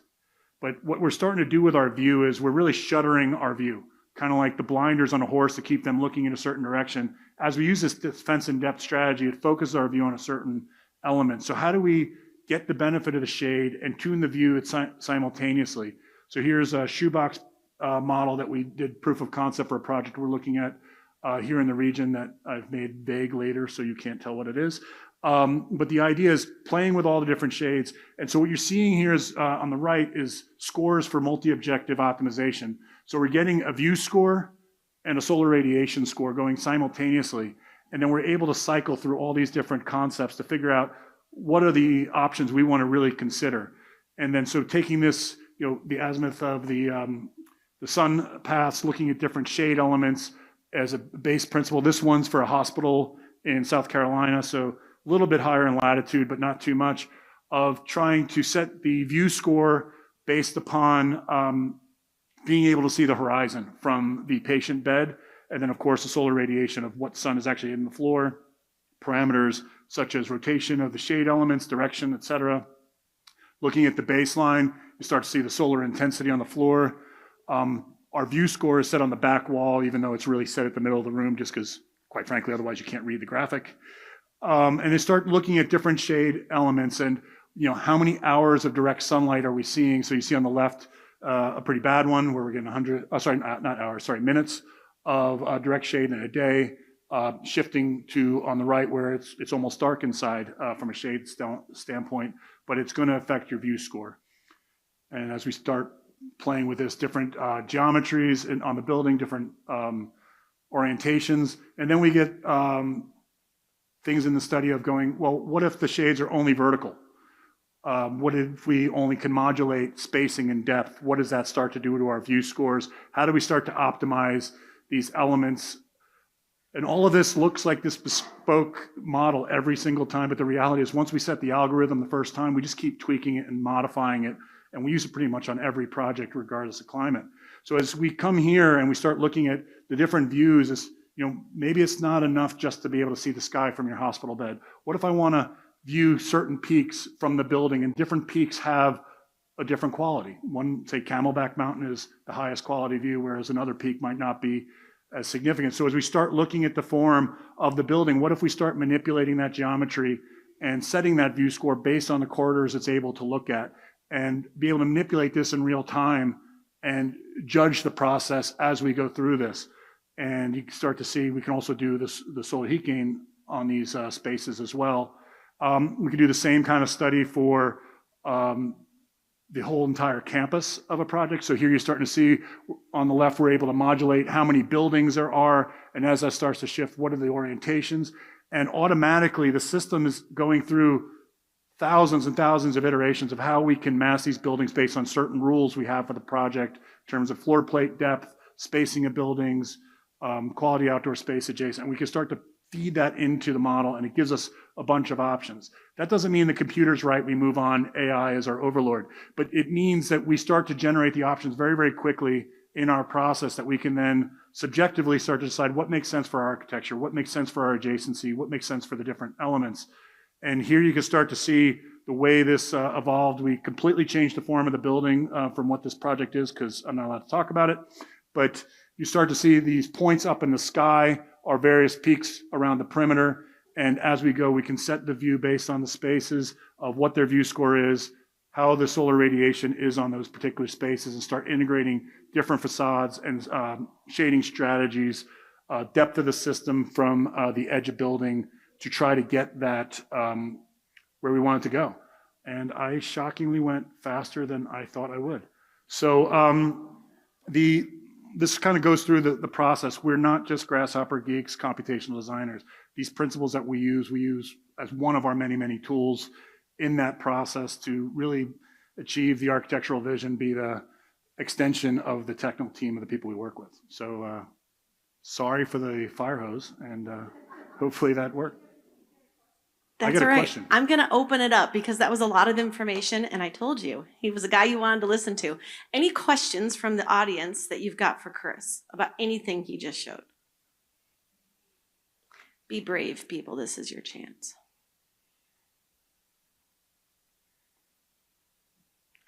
Come on, nothing? Wow. I guess it wasn't that interesting. It was super interesting. Who develops the rating of the views? It's well, when we did the views for getting the horizon, it's about how much you can see of that horizon, and that set the score. So that one was purely analytical. Otherwise, it's completely subjective. I mean, at the end of the day, whenever you're dealing with a computer in general, stupid in is always going to be stupid out. So if there is going to be always some element of who sets the parameters and how those go. So we subjectively decided we think that view is better than this view. And quite frankly, when I say we, it wasn't me. We were told what the view quality was, and then we used that as the parameter we drove. Got it. Okay. And then as you're maintaining views, being able to see things is so important, but what you showed, and you kind of ran through it pretty quickly, but the Mexico City job, that had the light coming through. Mm-hmm. What was the driving force? Like what did they say to you that said, let's go this direction?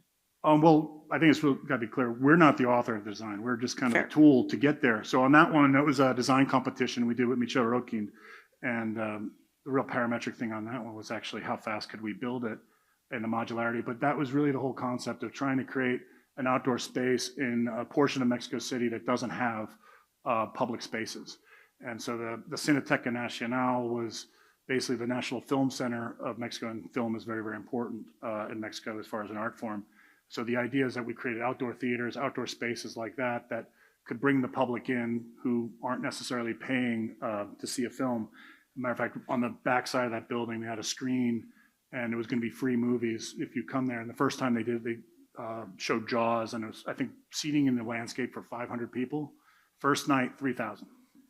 So it's a really interesting project. But the idea was that move that you see of the shadows hitting the ground, that's what Michel wanted. And so we were just kind of the enabler to develop the structure and skin to meet his needs. Okay. One other thing. So Architekton, you guys worked together with them on the Helios building. Has anyone raise your hand if you've been to Helios.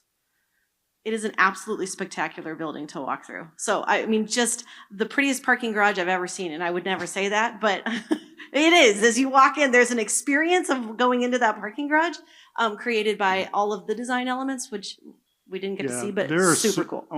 Rachel might have those later, but it is really an exquisite showing project. It is, I think, our second or third collaboration, that particular one, and just incredible amount of fun on it. Fantastic. Okay. Any other questions before Chris leaves the stage? I'll be loitering, so you can get me later too if you want it in private. Awesome. Thanks, Chris. Thanks for being ready just a little bit early. Our next speaker is coming from North Glass. His name is Bob Zhang and has some really cool, I mean, we were just talking about how not to impede the views from the glass. So let's hear more about glazing, specifically curved glazing. Definitely. Thank you, sir. Ready for that.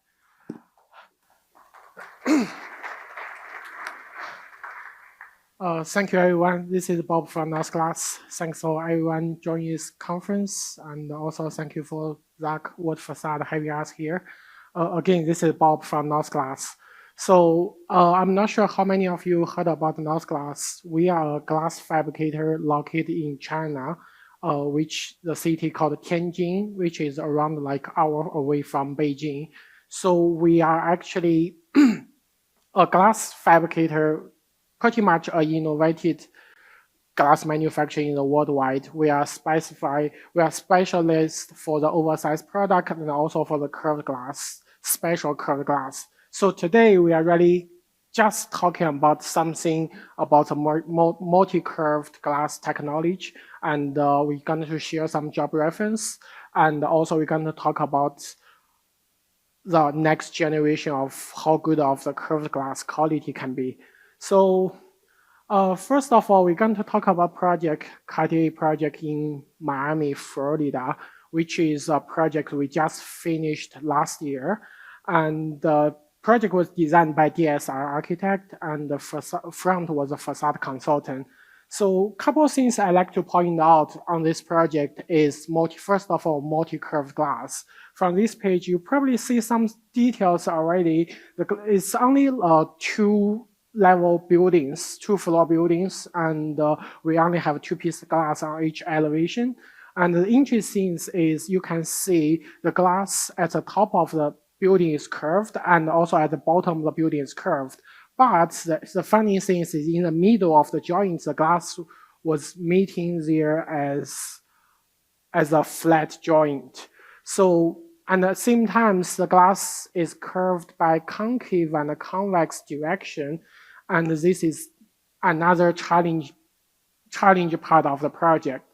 So on next page, again, it's a very small project. We only have 24-piece glass on the building. We have 10-piece glass was curved, concave curved, and the 10-piece glass is convex curved. Glass is around 22 feet tall, maybe slightly over 22 feet, and the width is over 10 feet wide. So it's really close to the maximum width for the coated glass. Each piece of glass was assembled by four-piece monolithic glass. We have Louis coating on the surface number 4, and also we have side 1 freight on the surface number 1. The inbound light is just two-layer low iron glass. Let's see. So showing some geometry of the glass, if you look at the top right corners, the glass on the one side is completely flat, and during the glass go to another direction, the glass became like a curved edge. So overall, we call this 3D curved glass, and you see the radius, and also you can see some joint conditions on the both curved and also the flat edge. So on this this is a real picture. This is not a rendering anymore. So give you a more idea about how much curvature will be achieved on this glass. At the same time, I like to mention about this is not a piece of slump annealed burned glass. This is actually a piece of glass being heat strengthened glass, which is give a much stronger glass. Is easier for structural engineer to calculate the strength of the glass, and also it's a much safety glass compared to annealed curved glass. After this project, so I'm going to talk about another project. I believe this is currently the world's largest multi-curved glass project, was located in Shenzhen, China, designed by Zaha Hadid. We have over 20,000 pieces of glass with unique shape, and also the entire facade was covered. It's totally four small buildings connect to each other, make a big buildings, and there is overall around like 900,000 square feet of facade area. From the rendering from last page, you probably can see some most challenging part of the project is the siding and the dome area. You probably see from here like how complicated of the curvature could be.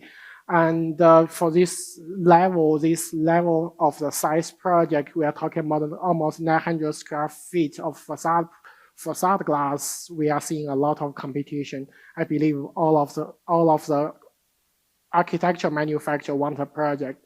The couple key points for us to have the owner, have the architect select North Glass as a glass fabricator is really something about how good we can do on the distortion, on the deflection of the glass, and how good we can to have a smooth bending, smooth curvature on the curved and also multi-curved glass. This is a lot of effort we've been doing. We fabricate the glass in past almost 30 years, and we are keep improve our machine technology to achieve the good quality, the small distortion from the outside, and to also at the same time we should able to bend the glass for both concave and convex way to keep the entire facade, no matter the glass is concave or convex, we have the low-E coating always stay on the surface number 2 or surface number 4.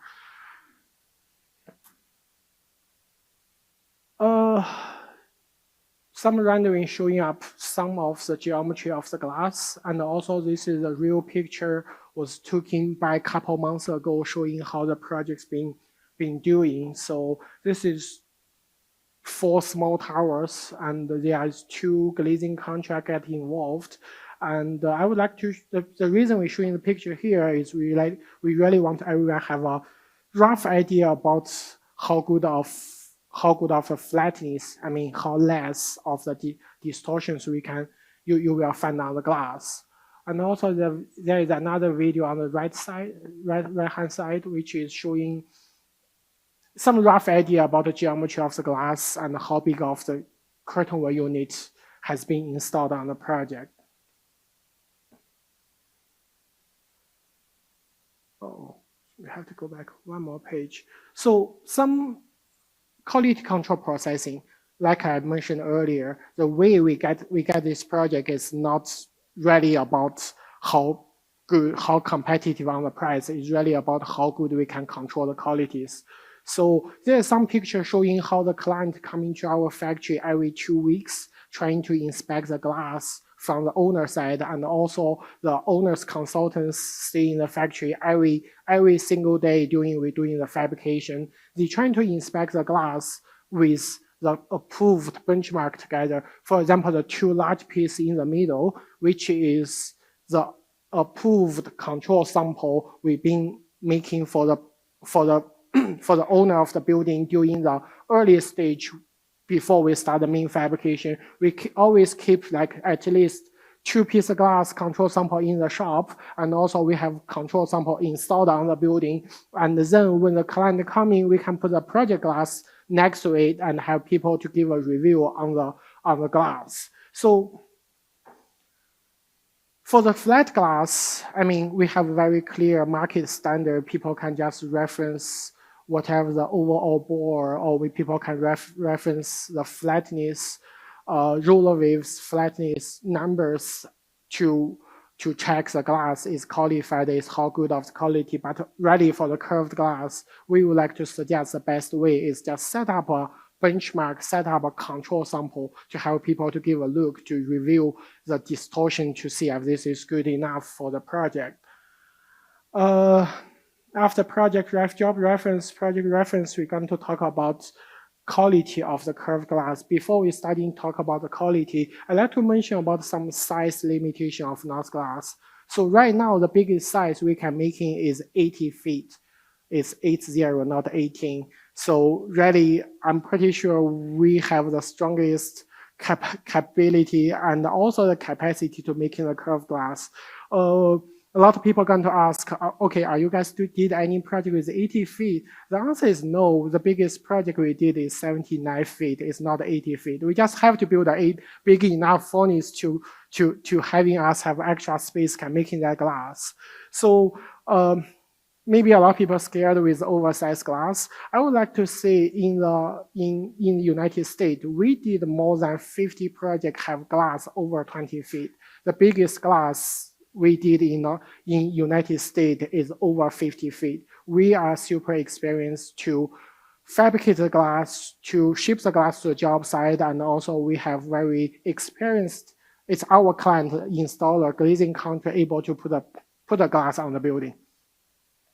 So talk about the curved glass quality. There's only 2 things beside of the size, beside of the radius, we have to pay attention to it. And one thing is going to be the distortion.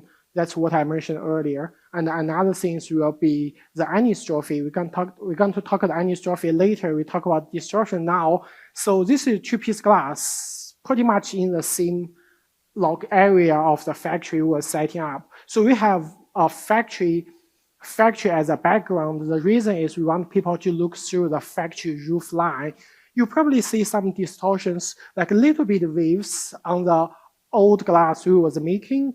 And if you look at the right-hand side picture, the new furnace we was designed, manufactured last year, the new furnace actually can make the glass. This is also a piece of curved glass. You can see a much less the waves of the factory roof line. And especially if you look at it here at the edge area, this is the most difficult area to control the distortion on the glass, on the curved glass, because during the heating processing, the edging areas is the area very easy to be overheated and have more distortion, more roller waves on it. A quick video, you can compare the new technology and the old technology of the distortions on the curved glass.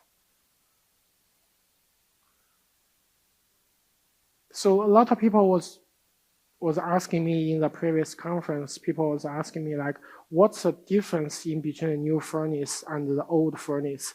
There's a couple of things, I can't tell too much, but really the difference between the new furnace and new technology and the old technology is about the heating processing. It's how we control, we are not overheat the glass, how we can heat the glass, the middle of the panel quickly instead of overheat the edge of glass. And also when we bend the glass, if we are talking about we bend a 5 feet tall piece of glass, the glass can go to, after heating, the glass hit a certain temperature, the glass piece can get off the heating area, go to a quench, the machine will bend the glass directly. But if we are talking about a piece of glass not even like 80 feet. If you're talking piece of glass is 40 feet, the glass going to take more than a minute from the heating area to the cooling processing.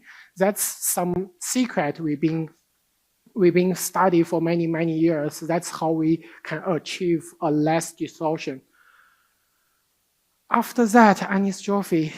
I mean, this is always a painful for the curved glass. For the flat piece of glass, you're still going to see some anisotropy during when you wear in a sunglass. The anisotropy is really come from the cooling processing, like when the tempering processing, after we heat it up, we send the glass to a cooling area, which cooling down the glass pretty quick and makes the strings. And the anisotropy was created by that time.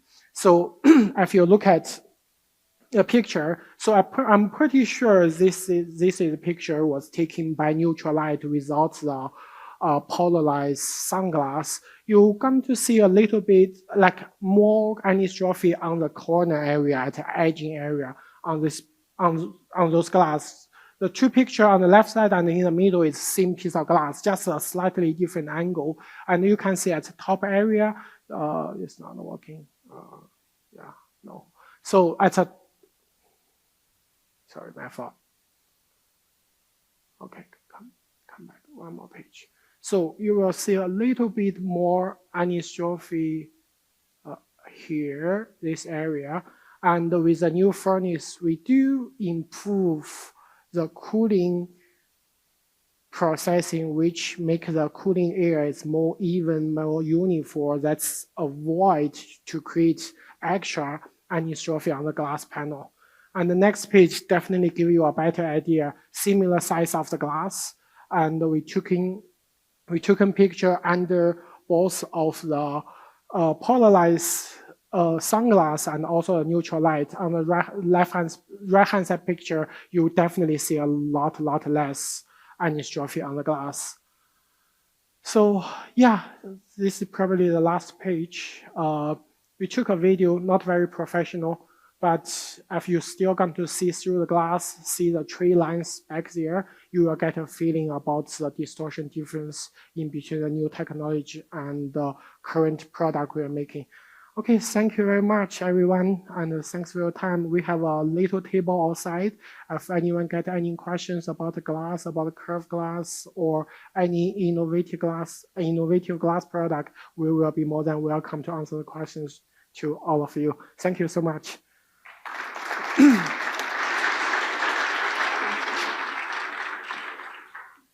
Fantastic. I actually have a bunch of questions. They're more design related. With that much glass, what else do we need to be thinking about, especially in design?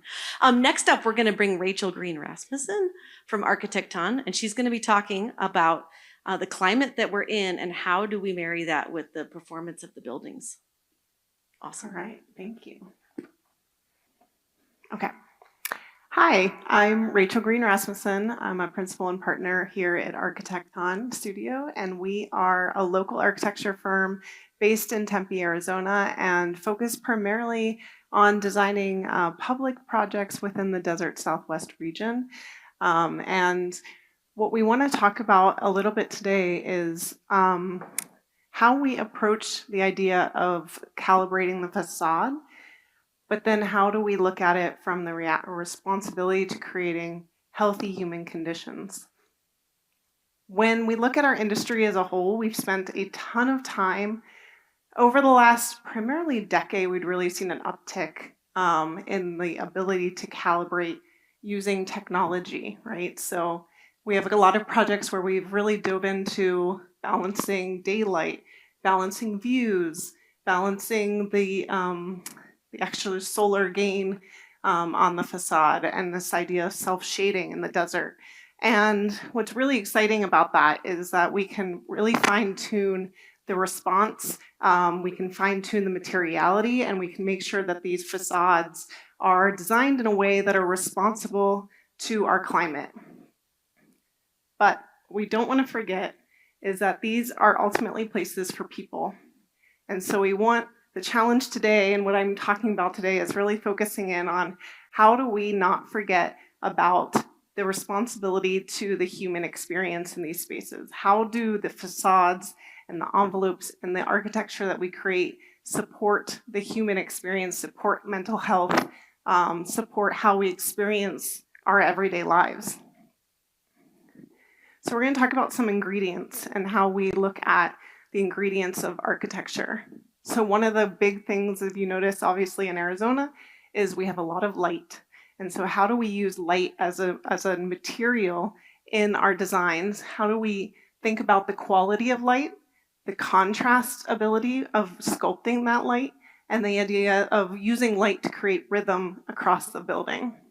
How does it feel to sit within a space? You saw this project earlier in collaboration with Gensler, where we talk about the facade and tempering that experience and allowing that to be a space that is connected to the exterior, but a tempered experience. What does it mean to shine light in a space using color? How does that color theory create an experience in and of itself, that psychological cooling of the space itself? And then again, that idea of self-shading and how does the building itself start to calibrate its own energy use through the way that we calibrate that facade. Temperature, radiant, seasonal, experiential. When we look at how we have large temperature swings here in the desert, obviously.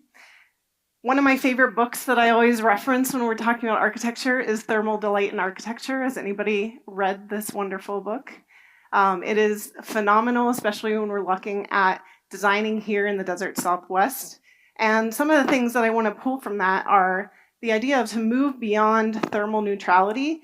You know, we've had a sickness here, if you will, in the Phoenix specifically, where we've relied heavily on air condition and creating these very temperature neutral experiences within buildings. And that affects us as human beings.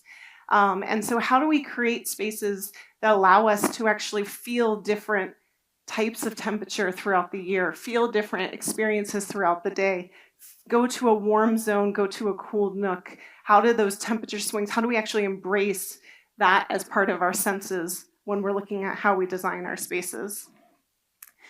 So thinking about how we balance the temperature within the space using radiant cooling systems, but how does the space actually then be able to open up and transform and allow for those breezes to come in from a shaded courtyard? Connection, we have extreme climate here in the summer, obviously. How do we though use wisely our facades to temper that connection between the interior and exterior spaces? So how do we create spaces that are internal and tempered, but still have that connection, that visual connection to our exterior environments? And how do we do that in a way where, if you've driven around Phoenix, you've seen a lot of areas where they just throw up glass and everybody starts to put up tinfoil on the glass walls because the actual design of the architecture didn't account for that direct solar gain. So thinking about how that starts to layer in and how you can do this responsibly. The idea of control. And so that idea that you can manipulate your space. You know, in the Power of 10 video where they talk about the ability to even just move a chair about 3 inches and how that makes command of an environment, command of your space. And when we start to look at different buildings and how people who occupy these buildings can take control of their own environment and change the space to accommodate how they're experiencing it. And then the idea of depth. So creating shadow, reducing glare, increasing comfort. Glare is a real problem here in our environment. We have a very, very bright sky.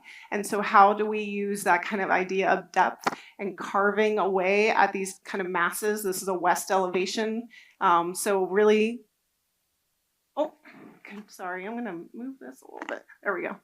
Controlling our west elevation, controlling the solar gain into that space, and allowing that depth to be used to bounce the light deep into the building without having glare. And then you balance that with light coming in from the central courtyard on the other side. Layering. So when we think about our facades here, we talk a lot about the layering, the idea that we bring in various ways to control that sun and kind of different components. So we have obviously our kind of base facade enclosure where we're doing our waterproofing, our continuous insulation. This is our main barrier. And then how do we, and this, Jay spoke about this earlier today, this project, that each elevation kind of responds uniquely and independently with how the solar engages with that facade. And so the idea in this facade of using that second skin to layer the mitigation within that space. And then this is kind of one of my favorites, talking about the idea of porosity. It doesn't have to be an all or nothing experience. That idea that we can still have connection within our broader climate and within the exterior. So it's not always about creating these kind of open, clear views to the spaces, but sometimes it's about letting light in. Sometimes it's about framing very specific moments within the space.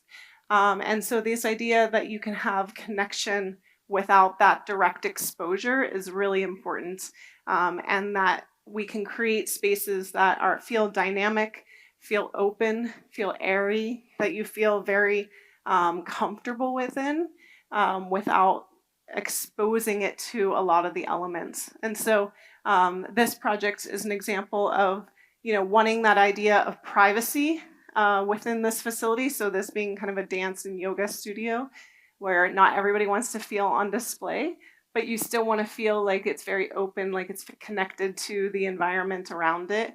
And so using different materiality that starts to calibrate how you find that solution between completely exposed and completely opaque. And so a lot of kind of really fun ways that we can start to look at different materials that do that. And then the idea of materiality. Materiality is a really important one. One of the most recent books that came across our desk at the studio was the Humanize book by Thomas Heatherwick.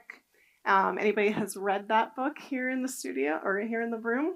And it's a little controversial, but I really love it. I love the idea that he argues that modern architecture has become boring and soulless, that it's harmful for our mental health. He calls for a shift towards human-centric, emotionally engaging approach to design. He mentions the human connection to texture, variation, and complexity, more visual interest. And so the idea that the materiality has a huge impact on how we experience and feel a space.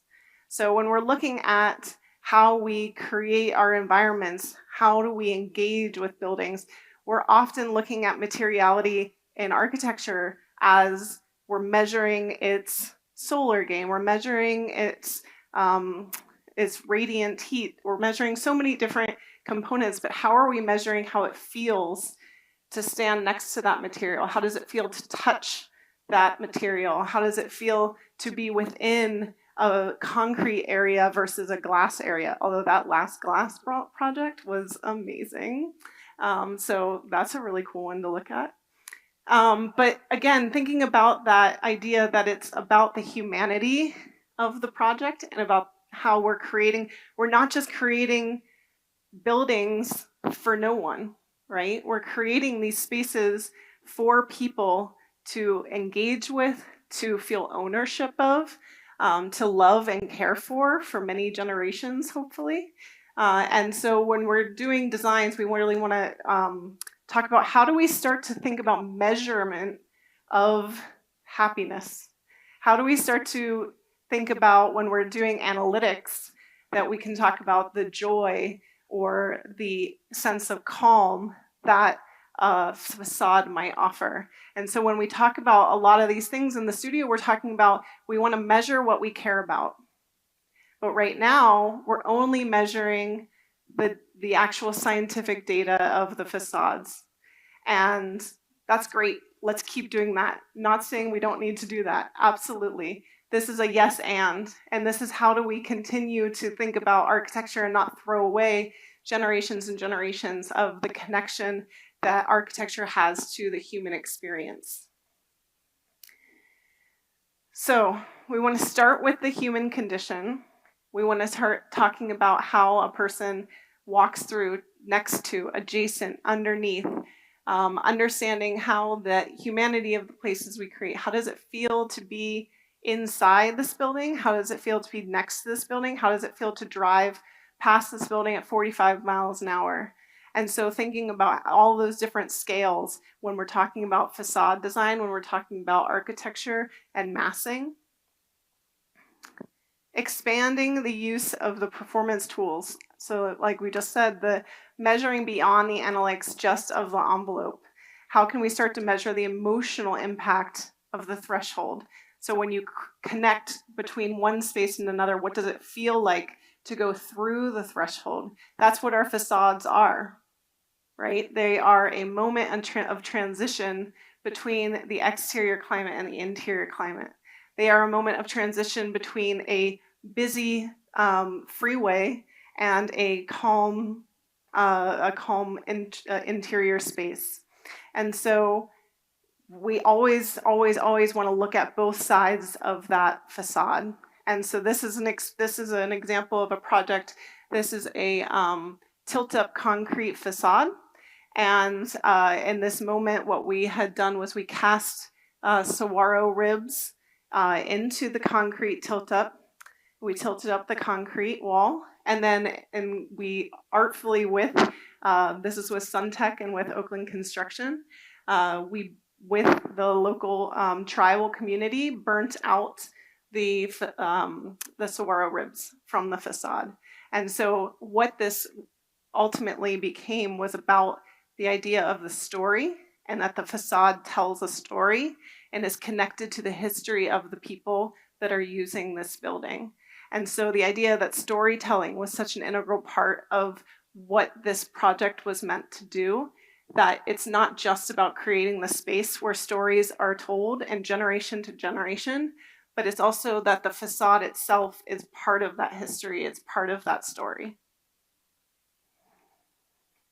The idea that we're designing for variability, that we are designing for change and evolution. A lot of the projects, in this region in particular, are designed in a way that are meant to last, maybe 25 years and then get dismantled and all that gets thrown away into the landfill. I think someone earlier talked about how much of construction and architecture contributes to the waste within our environment. We know that. So how do we design facades that can be dismantled and then put up in different ways? So panelized systems. So this was always known to be a temporary building. This was first when GCU was just getting off the ground. So it was kind of more or less a 10-year building that they were focused on. And so the idea that this facade can actually be dismantled, it's panelized, and that can be reconfigured and has been on a new building down the road. So we're not wasting that material, and it becomes kind of part of the legacy of the campus itself. And then we want to talk about creating moments, not just averages. So we want to consider how it feels to gather within a shaded courtyard. How does it feel to sit inside of a glass cube? What is the experience we're cultivating when we choose a material, texture, when we choose whether it's opaque or transparent? How does it feel, again, to sit within this space in the summer? How does it feel to sit within this space in our shoulder months? How does it feel to be within this environment in the winter? We talk about facades not just as decoration, not just as a skin on a building, but it's part of the overall form and massing and solution of the experience. And so that's ultimately what we're looking at when we're looking at all of the different components that go into deciding what the actual facade wants to be, right? So what is the psychology of color? If you look at, color theory and how does it feel to sit within a color space versus a gray space versus a blue space, and considering that as part of that human experience. And creating spaces that are, again, the goal is for people. The goal is to create environments that we inhabit, that we want to be in, that we want to sit and gather in. The facade in this case creates a porch on the front by extending out over the property line. That was something that we worked with the city of Tempe closely with, was explaining the value of shading the public interface along College Avenue.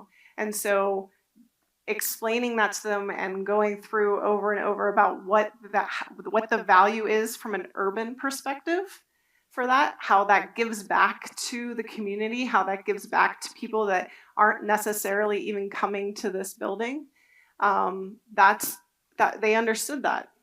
They understood that as an urban infrastructure, that it has a responsibility to do more than just for itself. It has a responsibility to kind of give back. It has a responsibility to form an experience along College Avenue. And so that's ultimately what this project, which was College Avenue Commons, and there is a new name for it that I can't quite remember what it is.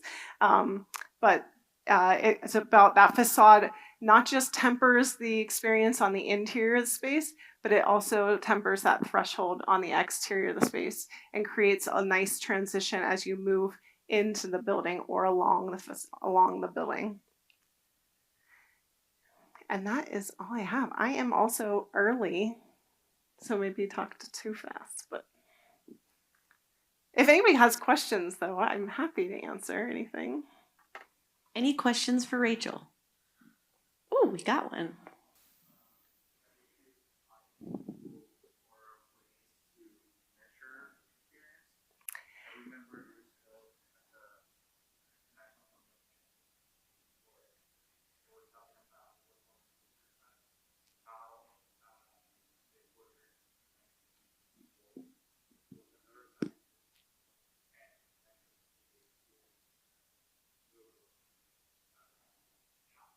Yeah.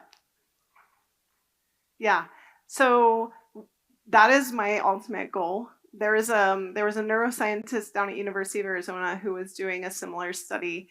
What she was looking at was she had done a study where they 3D modeled the Barcelona pavilion, and they hooked up all the sensors and they had people walk through the Barcelona pavilion at the ceiling heights that it was designed to have and how it exists. And then they ran the same simulation where they raised the ceiling height and they walked through the space. And then they did the same one where they lowered the ceiling height and walked through the space. And they did this several times. And what was really interesting is how the brain responds to those types of changes and how you scientifically, literally feel the space differently. And it's something I think that we all kind of try to do inherently, but we're not quite getting to the point where we're using that kind of data and that kind of power to test and run the analytics of that as part of our design process. And that's ultimately what I want to kind of charge all of us to do, is to start thinking, yes, we need to be doing all of the simulations, the wind studies, the solar studies, all of those are very important.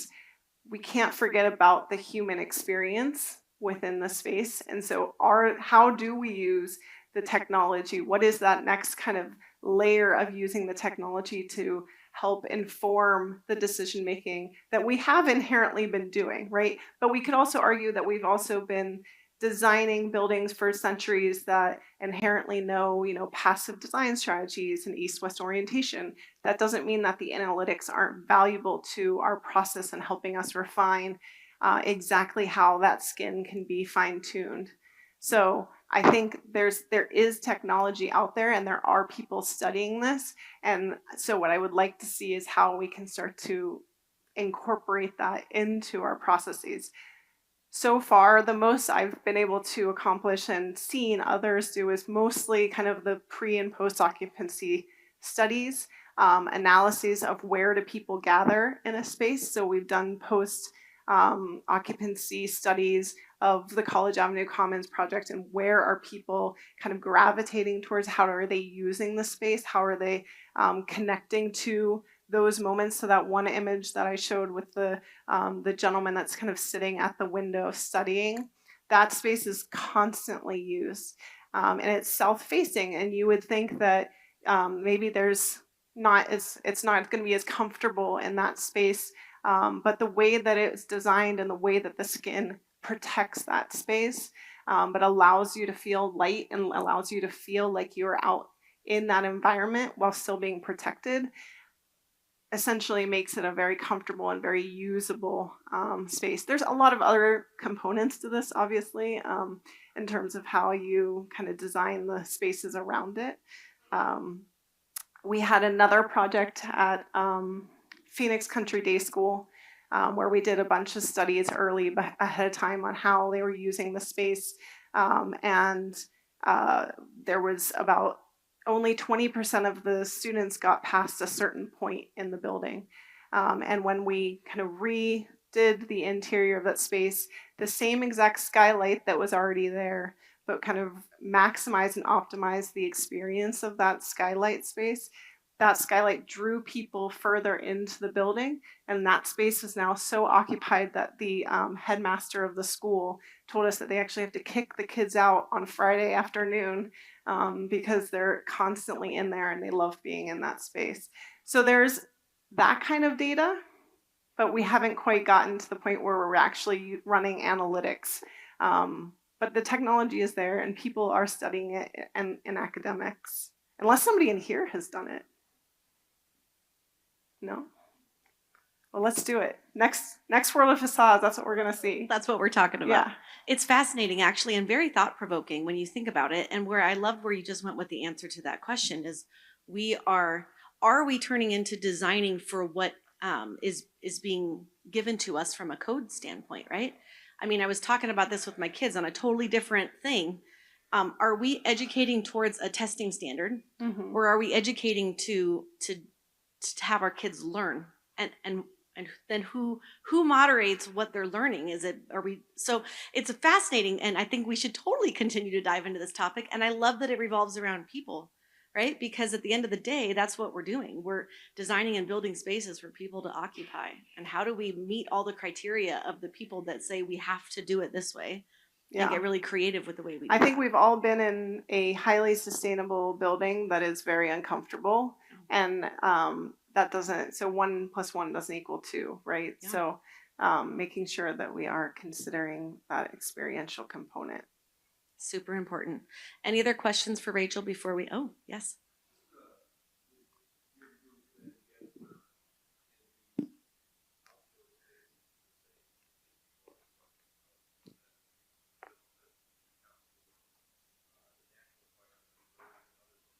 Yes.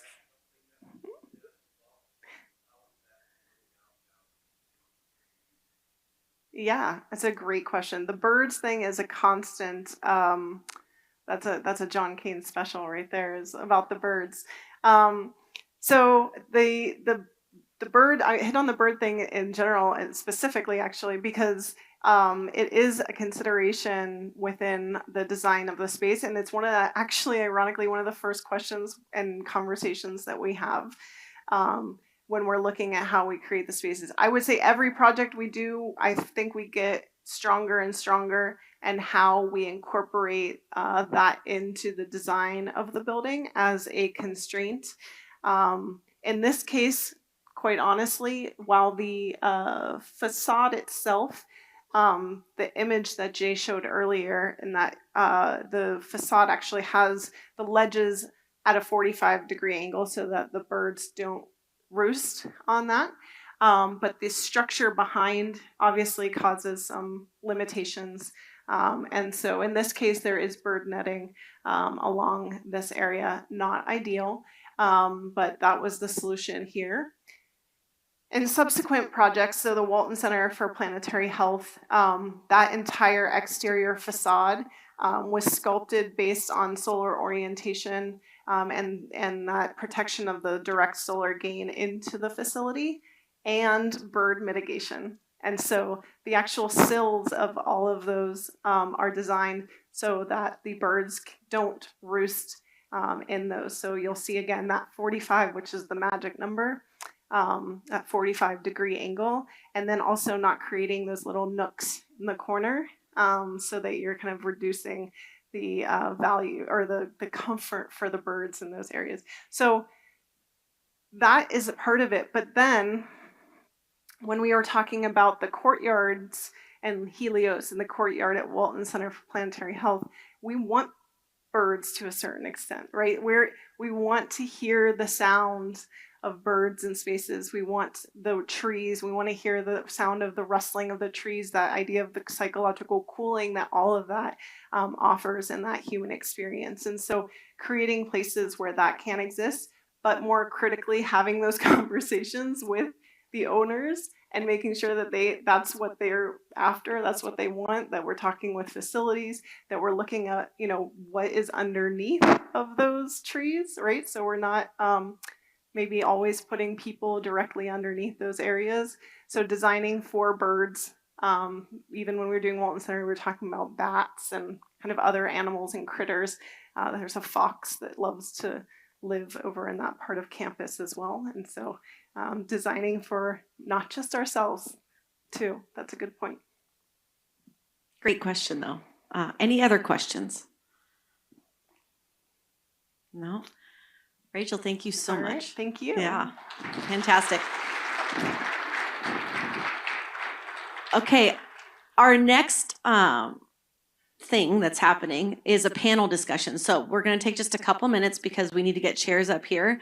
And Diane, I can welcome you up to the stage now. Diane Jacobs with Holly Studios. And there's a panel coming, and Diane will introduce the panel. But what I'd like to do, this is our last moment of something before lunch. So lunch is after this. If everyone could stand up and do some sort of stretching exercise. I don't care if you spin in circles or you stretch. I just want to make sure everyone stays lively and pays attention because this next panel is going to be very awesome. Talk to somebody, introduce yourself to the person sitting next to you, but don't leave. Don't leave. I want you to stay right where you are because lunch is next. And this panel is great. Trust me. All right. Good afternoon, everyone. Can everyone hear me okay? I'm Diane Jacobs with Holly Street Studio and pleased to be leading this panel of some old friends and new friends and hopefully some interesting conversation. When we first were approached to do a panel on low-rise facades, I had to think to myself, what's a low-rise facade? We generally don't think about facades in terms of height or scale, but just facades in general. And we definitely think about materials. We think about using innovative kind of moves with things, maybe not curved glass, but we think about the human aspects of designing facades like Rachel so eloquently described earlier. But mostly we think about making big impacts. Arguably, the low-rise facade has the most to say to other facades and really forms kind of the fabric of our cities. High-rises have kind of singular moves. Residential, smaller scale buildings have a lot to say when you're up close. But the facade at the low-rise scale really is in dialogue with the rest of the city. But a facade to be discussed in an isolated fashion when it comes to designing architecture and choosing materials seems, well, isolated. So when we talk about design moves and kind of the origin story of buildings, really what we want to talk about is how a facade is an embodiment of a well-executed plan. At least that's our perspective, and as we talked about it among one another, we agree that that's where many, many, many decisions are made first. And like the plan, the facade should be conceived through the lens of firmness. Does it stand up? Does it work? Commodity? Does it solve the problem it's meant to solve? And of course, always delight.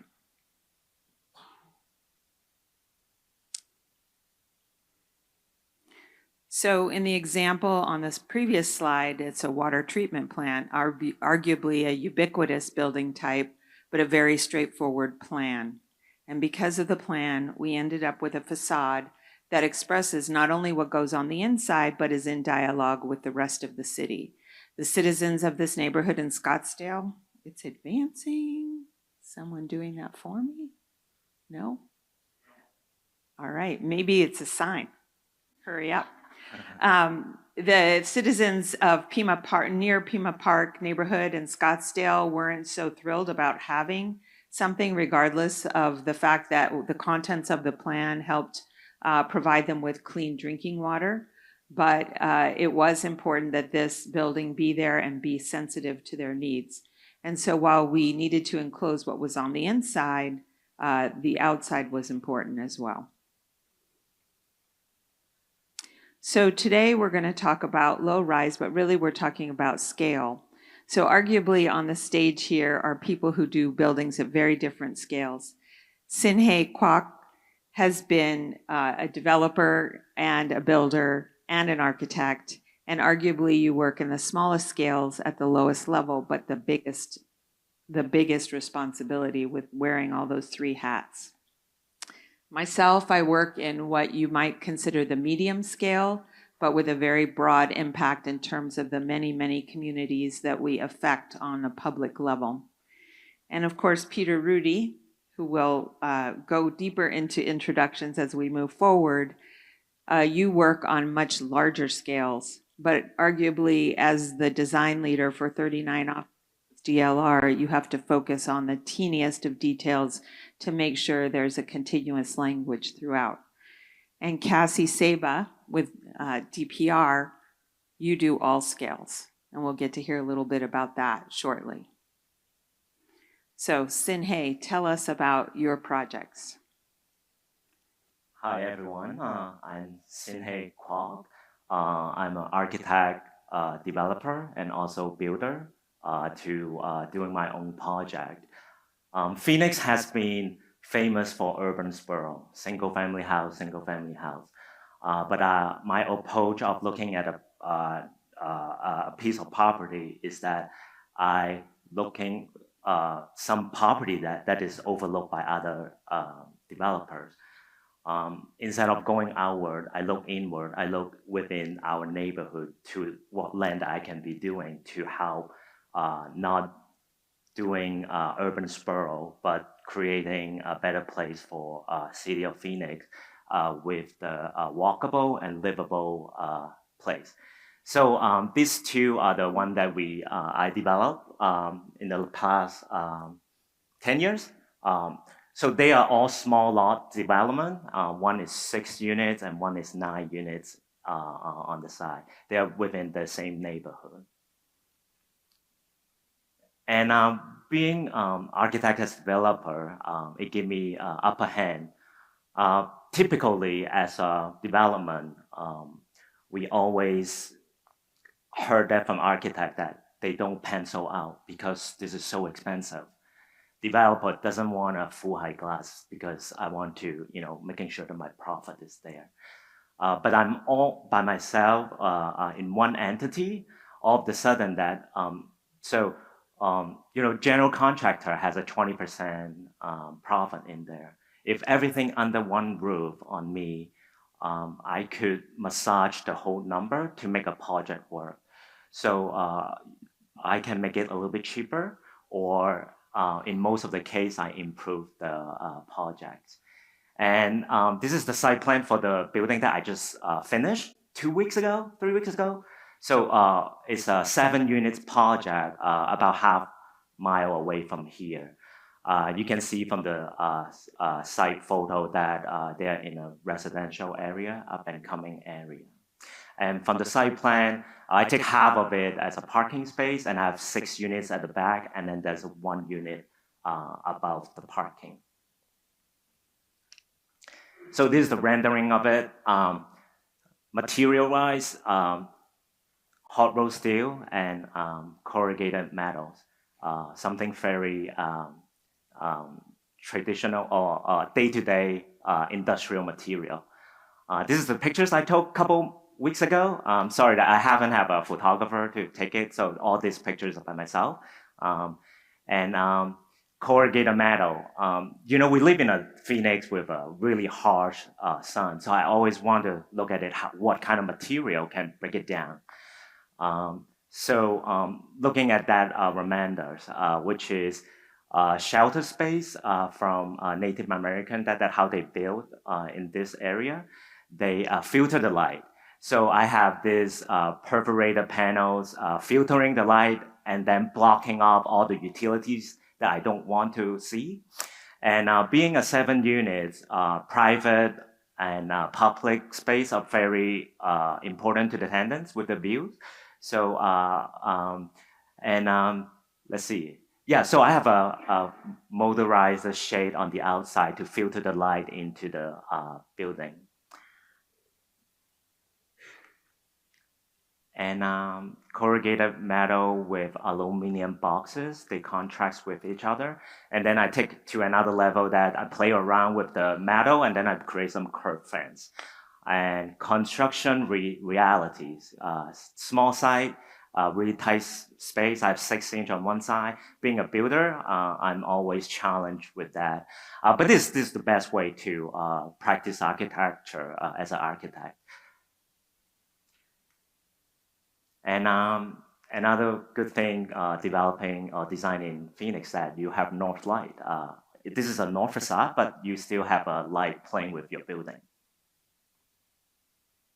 I promise I'm not playing advance the slide.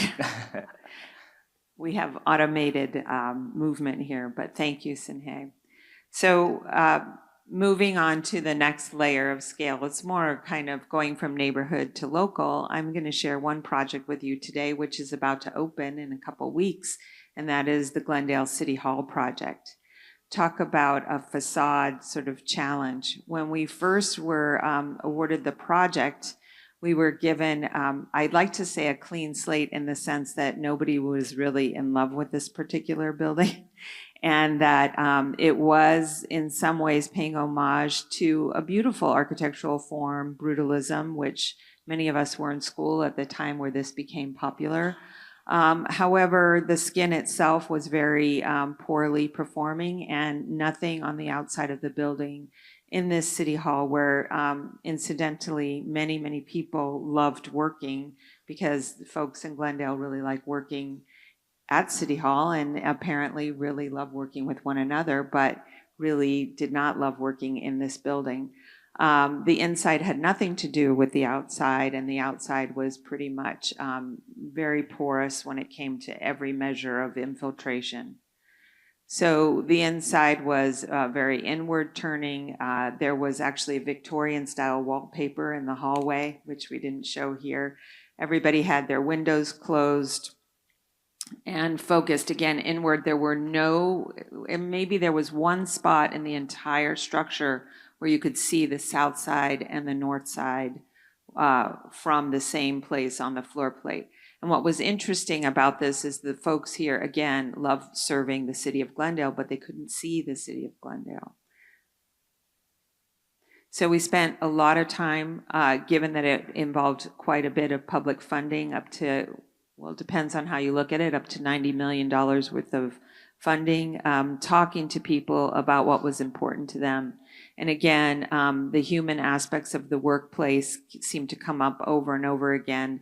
This idea of connection to one another, a place where collaboration but also privacy could coexist. It was very public, it was very contentious. There were council people who said, can't you just paint the old stucco? Leaks, be gone. But in the end, the idea of kind of redoing that facade prevailed.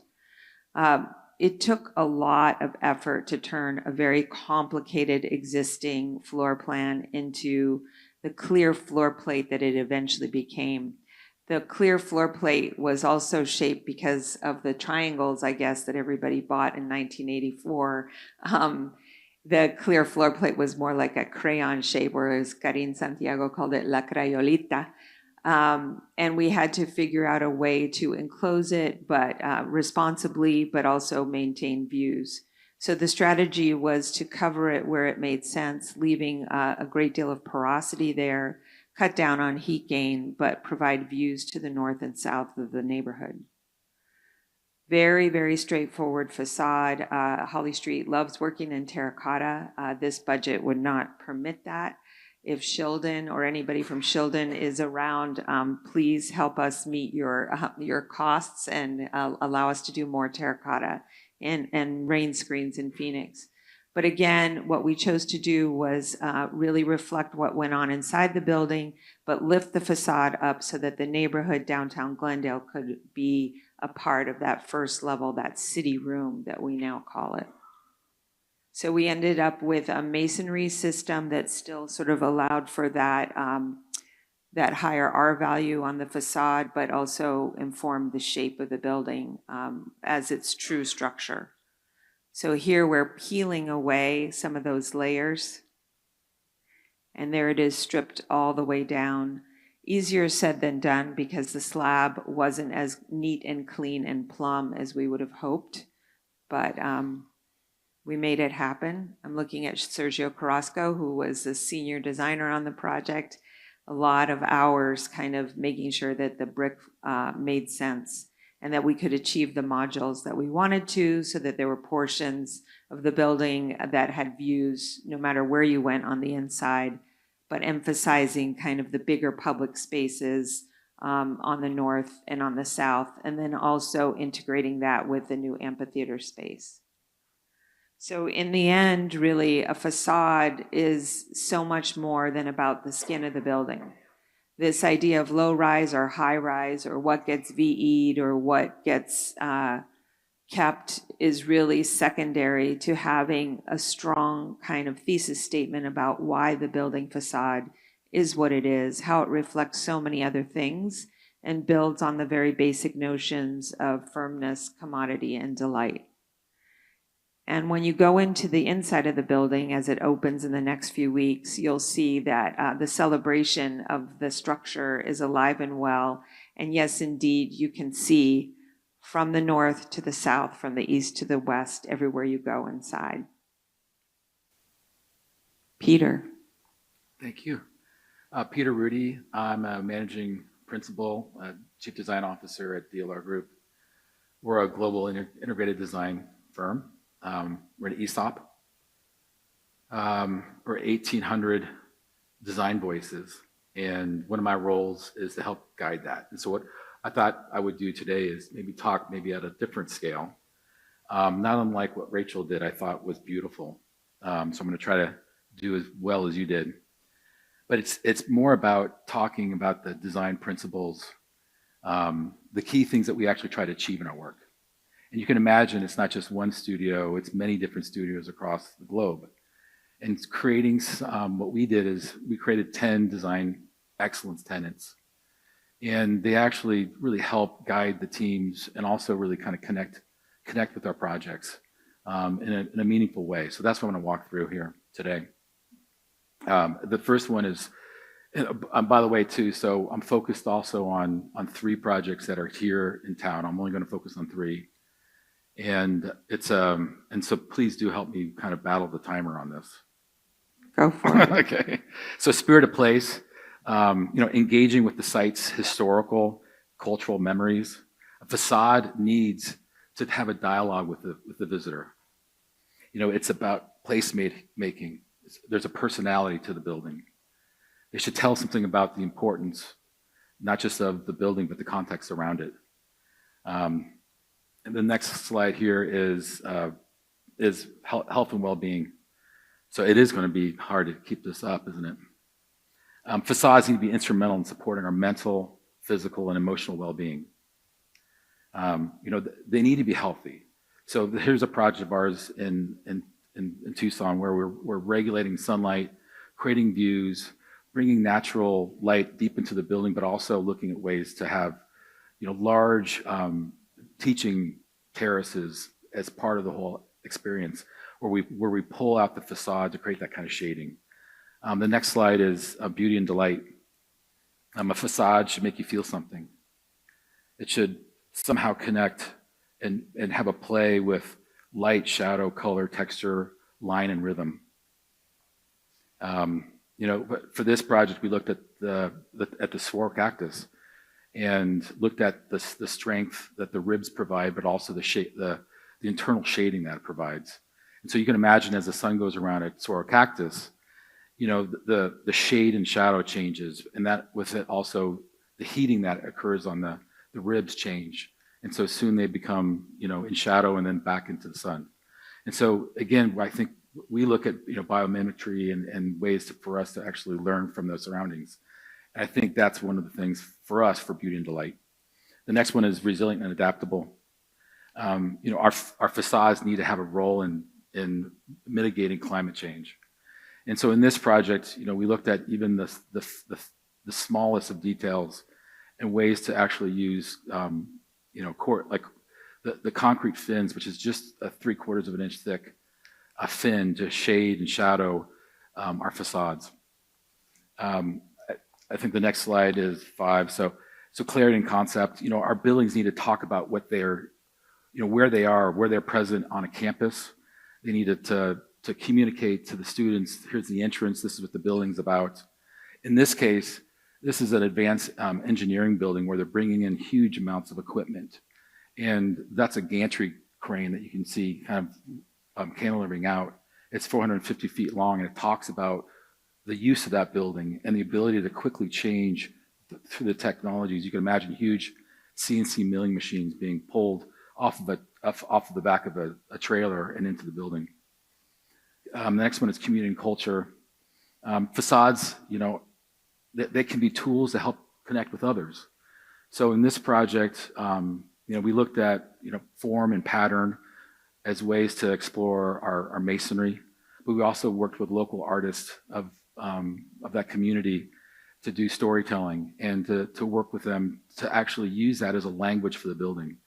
So it's part of what we do. So you can imagine, I'm almost through half of these things, but if you can imagine 1900 people having these kinds of conversations with them early in design and knowing that this is the goal of what you're trying to accomplish in the work really helps keep us all on the same track.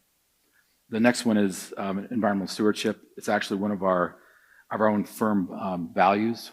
And so we believe really strongly in how do you actually create buildings that actually mitigate climate change, provide kind of heating and cooling opportunities, but also reduce carbon, reduce water usage, increase the ability to kind of connect with the users inside.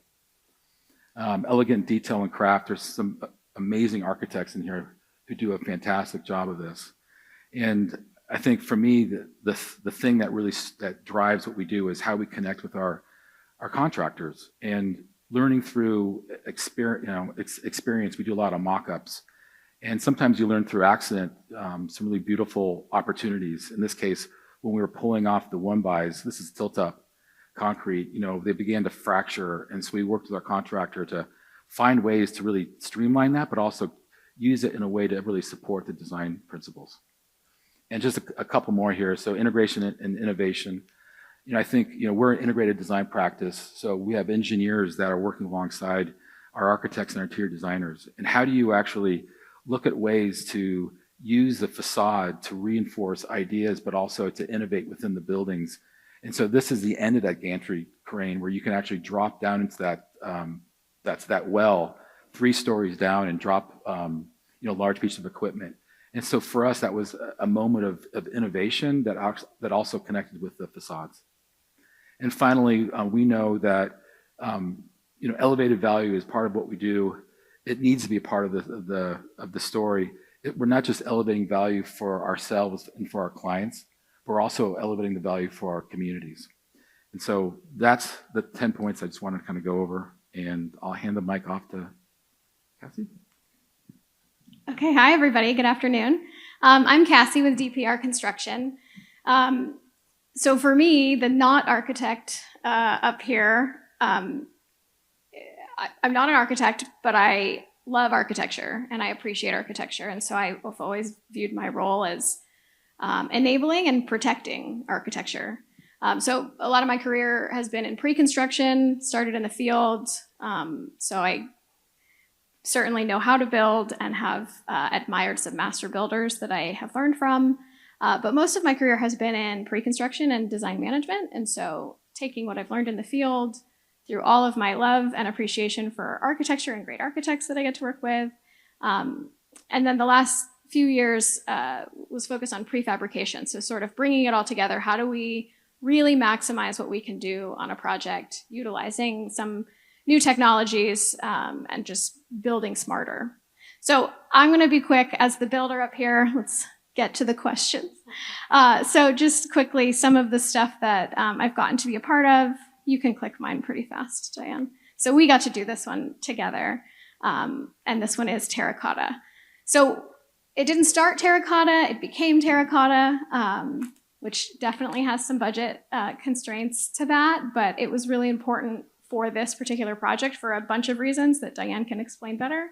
And so how did we protect that budget to keep that? And what did we sequence really smartly, using all of the wisdom all of us have in order to protect that, keep that, and really optimize it. So you can click. So taking the idea, making it work for the budget, but then how do you build it? We do a lot of mock-ups. You've mentioned mock-ups. So trust but verify. Mock-ups, stuff that you're doing for the very first time. That LED that was just showing integrated into that system, never done that before. So lots of verification, a lot of the data. Understanding the safety of it is a big piece of it too, from my perspective. So we can have a lot of really great ideas, but how are we actually going to install it safely? How do we have access? How do we maintain it? I've heard a lot about mass timber today. That's a huge component. The sequencing of that can really make or break the success of a project. So really thinking through all of the logistics and sequencing is absolutely part of executing the architecture. And then for me personally, you got to know your product. So I love that all of these amazing products are here. You really need to understand the product, even as the builder. What is it? What is possible? What's not possible? I think I saw James, you know this project. We went all the way to the quarry to figure out how they're quarrying this stone and can we do it differently? And we figured out we could do it differently. We found a different connection and that had never been used in America before, and we had to figure that out. But stone on this particular project was one of the guiding principles. And so we couldn't just say it doesn't fit in the budget. We had to innovate and figure out how to make it work. So that's what I view my role as, and working closely with architects to bring the ideas to reality.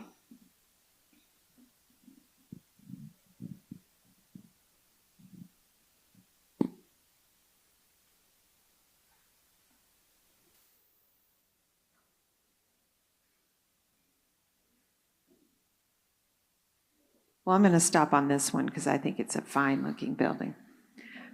There was really a thank you, a slide at the end, but for the purposes of discussion, I think it was interesting. We were given the topic about low-rise facades, and all of a sudden we thought that doesn't really make a lot of sense for the things that are important to this panel.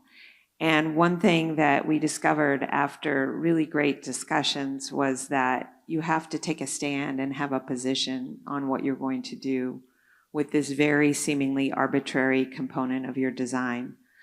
A lot of times, clients come to us with a preconceived idea, or they think the facade is really the story, but it's only part of the story. And I thought what was interesting about our different experiences here was that the facades were a result of very careful understanding of many, many, many different conditions, focusing very hard on a singular vision that tied it all together, and working in partnership, and sometimes not in partnership, doing it all yourself, Sinhei, but really in partnership to hold fast to that idea and make the facade something that's way more meaningful, especially in a harsh climate such as ours.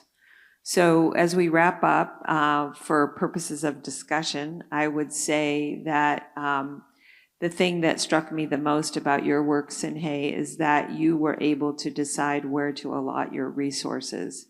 Is there something that you found as owner architect and contractor that you realized more of our time and resources should be spent on as opposed to a traditional method of practice? That's a great question. I think from an architecture office, correct me if I'm wrong, we always undercharge our hours. We spend lots of money, I've never heard that time before. on research. But if I'm all integrated into one entity, all of a sudden that I almost going back to school, like, I graduated from U of A, things are hands-on. And then a project like this, for me, a small scale, I can go all for it to research that, details I really want to do. I think that is something that, I felt like that I wear many hats. I could able to control the project a little bit better. And then I can overspend my time because I wear many hats and I can massage the whole performer. That's good. I think it's going to make me want to wear more hats, although that's hard all by itself.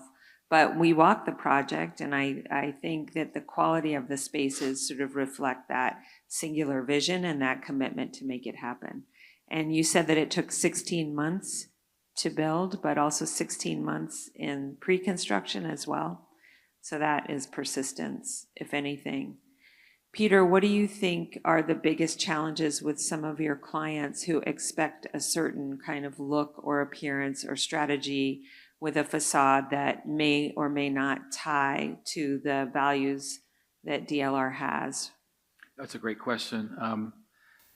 So we've developed a way to really work with our clients, and it's called a value session of everything, where we work with them, and you can imagine like a deck of cards with 50 different values on it, whether it's water conservation or commitment to the local community, and working with them, they actually uncover what the key things are for them, and we ask them to pick a few cards that becomes the design principles for the project, and that's the North Star.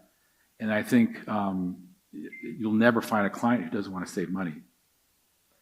And so the story, we all know the story as architects, and I think as a profession, all of us are getting a lot better at understanding, connecting these two that used to be divergent ideas of, how do you be, like how can you actually be a steward for the environment and deliver something that is not just beautiful, but actually works fantastic. And the key that we found for that is to really try to uncover ways to create performative architecture. And it doesn't just look good anymore. It has to perform well. And, we believe that it's part of our values. And, I have kids and I grew up here in town. And we strive to create buildings within our communities that we're proud of, but also that our kids and their kids for generations can really say this was a change. And I think for us, we want to create change. And I think it's also part of our profession is one of our responsibilities. So I'm very thankful to actually been invited here to be a part of this, because I do see Phoenix as my home. And these buildings are absolutely incredible, but they come with they just don't happen. They happen with some vision. And I think whether it's any of the panelists up here, the vision comes from us, but it's our ability to work with the clients to uncover what they really want and to help them with the right decisions. And I think that's part of our responsibility. Well, that says it all, really. Cassie, speaking of saving money, this building was the one that you described that had terracotta, and I think often we're in situations where our pre-design or pre-construction partners are looking for ways to come in under budget, or maybe try something that's a little bit less cumbersome, easier to come by. Why did DPR, and led by a team with you at the helm among others, help us achieve something that wasn't necessarily the easiest answer, but in the end led to more of an integrated design that not only was a building for ASU, but in addition to a civic campus for the city of Mesa. Well, we don't make 20%. I know you said that earlier, so that might be part of it. I wish. Yeah, it would have been much easier to say that's not in budget, pick something else. But having worked with ASU for a very long time, I won't say the number of years, it'll make me sound old. Terracotta has been something that was on the we really want a terracotta building list for a very long time. And so when that idea came to be, and we learned more and more and more about terracotta and how complicated that material can be, you know, you rise to the occasion. You want to build something that is challenging and fun. And so not to say we're yes people, but we're a little bit yes people. I don't really like to say no to an idea without really vetting all of the different options and ways. And so, yeah, I totally agree. It's on us to help guide those decisions and find that North Star, but then also how do you get to that North Star? So I view it as a big piece of my role, and the role of a good builder and a great pre-construction team is to give the data, which is not just cost and schedule, but it also incorporates the stuff Rachel was talking about. What does it feel like? How does it maintain? What's the life cycle? All of those things around it. It's on us to give all of that data so that our clients can make the right decisions. And we can look at this, 12 different ways. I think we did, probably more than 12. There's 2 different profiles of terracotta on that. Could it have been 1? Could we have reused different shapes, different ways? Yes, and we did. And so there's ways to innovate that are just way more fun than saying no and doing what we have always done before. So that's what keeps us coming back and setting even higher challenges as we kind of create these problems and solve them together. I think the thing that I learned the most about talking to everybody and listening to the previous programs was that the people in this room, folks that are building, developing, clients, designers, and all the teams that come with us are making millions of decisions collectively every single day. And we are in a position where we can take those tiny little micro decisions and together create cities, to create places of integrity, not just something that you stand back and look at as a symbolic component of integrity, but places that shelter, help us solve bigger problems and bring people together every day. So I'm really happy to learn about the decision-making process and the tools available to make those decisions, but I'm mostly happy that we get to do it all kind of as one community. So thanks everybody, and I look forward to a continued conversation.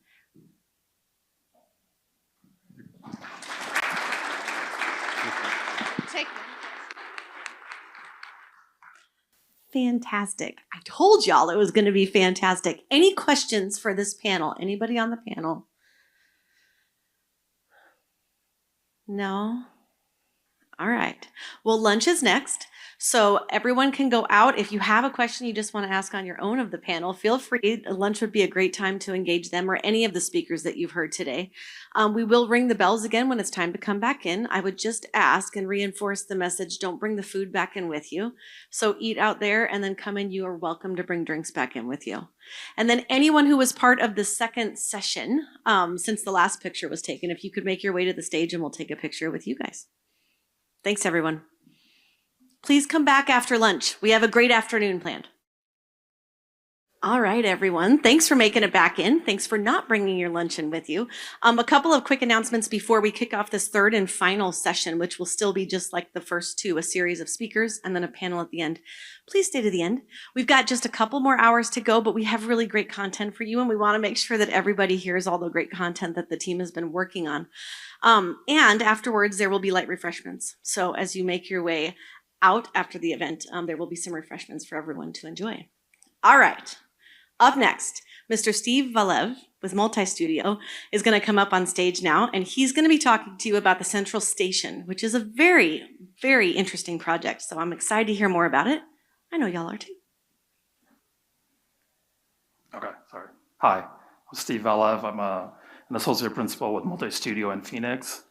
And I'm here to share Central Station, which has been an incredibly meaningful project to our studio and something that we've invested in significantly over the last 10 years. And ironically, there's so many people actually that are here that have worked on the project over these years. So it's kind of an interesting way to share it with everybody. The project is the redevelopment of the downtown bus and light rail station into a multimodal mixed-use project. And the site is used by over 1 million patrons on a yearly basis. So our approach was to design the project as a public infrastructure for the entire city. Just really quickly, in addition to the transit programs, the program is student housing, market rate apartments, office space, and retail. Just really quickly, Multistudio is a multidisciplinary firm with 5 offices, and each of the offices is very rooted in the specifics of their place. In Phoenix, this year is actually the 30th year that we've been in Phoenix. And for the last 15 years, we've been in the warehouse district where we focused on urban and community-focused work. We've been fortunate to work on a wide variety of projects, and we never approach projects typologically, but they're always rooted in the specifics of place, environment, culture, and daily life. It's a little ironic that we're doing a high-rise because so much of our work is actually rooted in the ground and rooted in the environment. This is a project currently under construction in New Mexico where it's a 1-story building where the project actually steps up and down with the natural topography of the site. And it's literally kind of mapping the topography of the site as you go around the building. But the idea of ground is also an idea about that our projects are there really as a kind of stage set and as the backdrop to daily life and hopefully orchestrating these kind of unexpected moments that are what makes life wonderful. So kind of coming back to Central Station, this was the site before development, and essentially the only requirement that the city asked for was that the buses and light rail be returned to the site in some way. And for us, this obviously is an image that we created, but this image kind of spoke to a lot of the qualities that we were interested in, and this idea of this kind of seamless, uninterrupted ground plane that just seamlessly connected back into the city.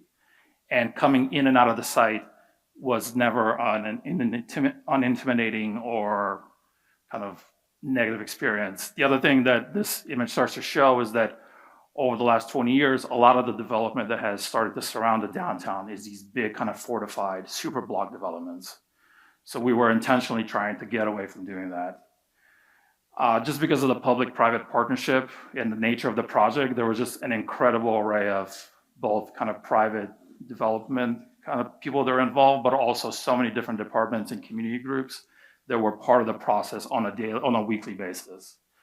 So really, at the beginning, we started doing kind of drawings like this and just really focusing on the ground plane. Ironically, so many of these sketches kind of almost take the high-rise portion as an afterthought because our main focus was creating this kind of very humane and kind of supportive environment along the street. We see the project as being not a site on itself, but being part of not only its immediate context, but this larger network of transportation because of its multimodal nation, and even extending as far as the airport. We were interested in returning this kind of fine-grained texture that had been found at the site during the first part of the 20th century. And unfortunately, in the later part of the 20th century, a lot of that had kind of gone away and been replaced by these super block developments. So we were interested in returning that texture back to the site.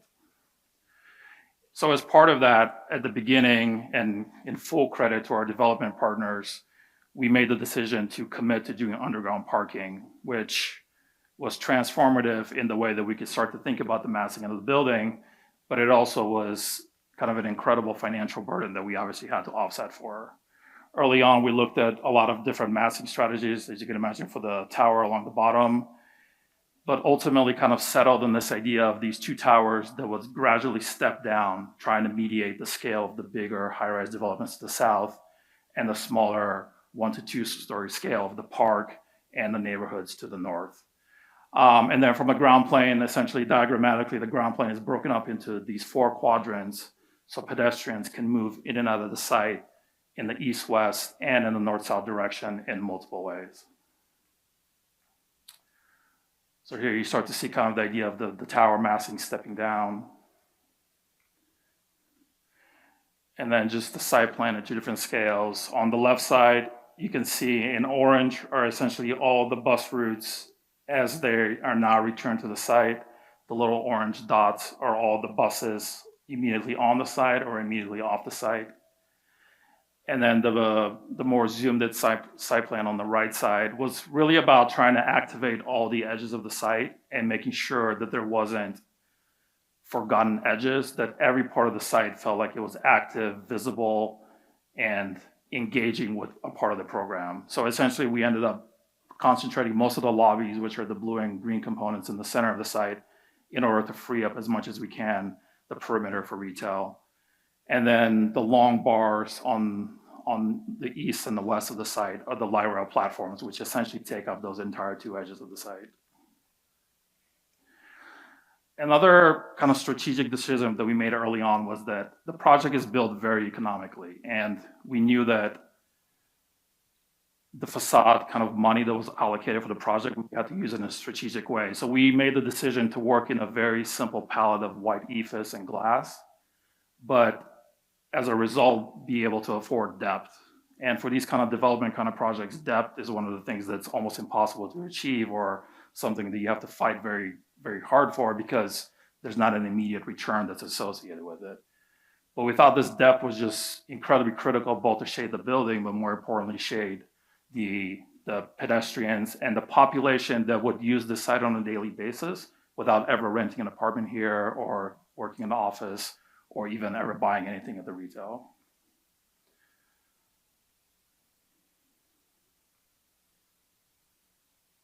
And then using light, I mean, I know Rachel and a lot of people have brought this up, but using light as an active material. And kind of the beauty of this is that, in a way, light then brings in this incredible variety of how the building reads. And it's never this static kind of expression by selecting a particular material, but then the reading of the building is almost endless.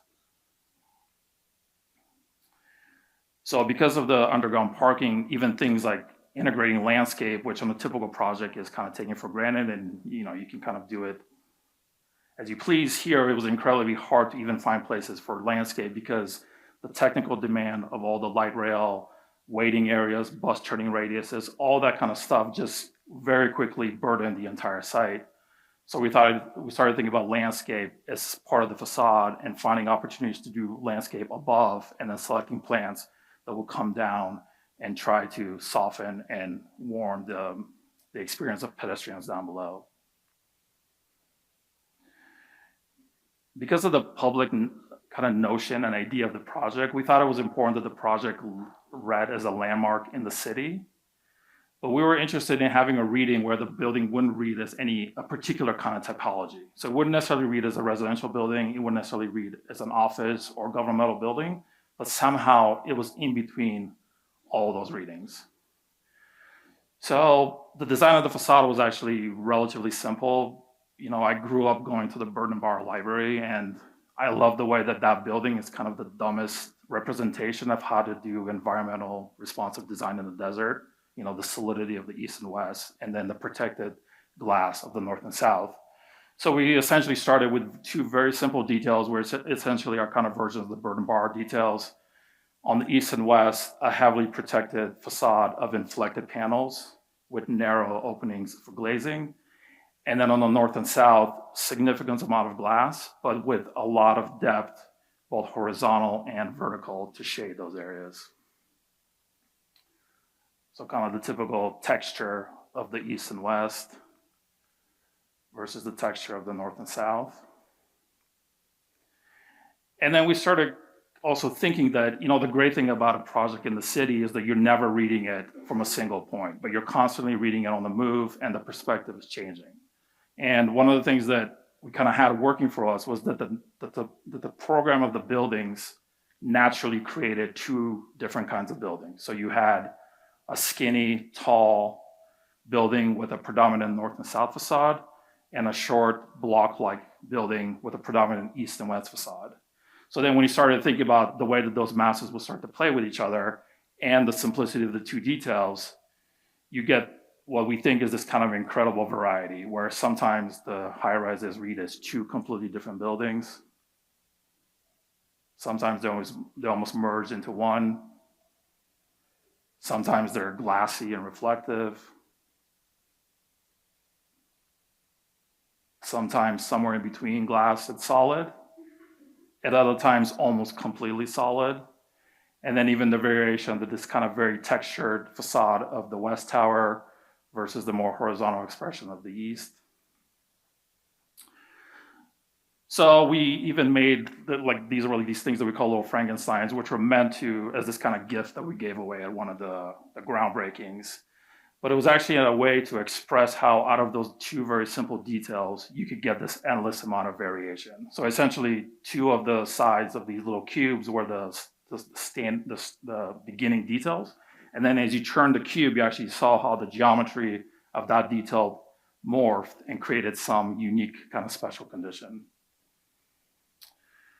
And then this is what we call kind of our IKEA diagram of how to put a high-rise together. But ironically, the two details actually became the way that the building was put together. So the east and west detail is predominantly prefabricated panels. And then the north and south detail was built traditionally, basically scaffolding and kind of guys kind of risking their life to get this done. So just kind of at a more technical level, essentially all the panels in blue are prefabricated. All the areas in red are built in a traditional way. And then, ironically, getting the number of panels down actually wasn't that much of a cost prohibitor, but we were able to get the west building down to 12 panels.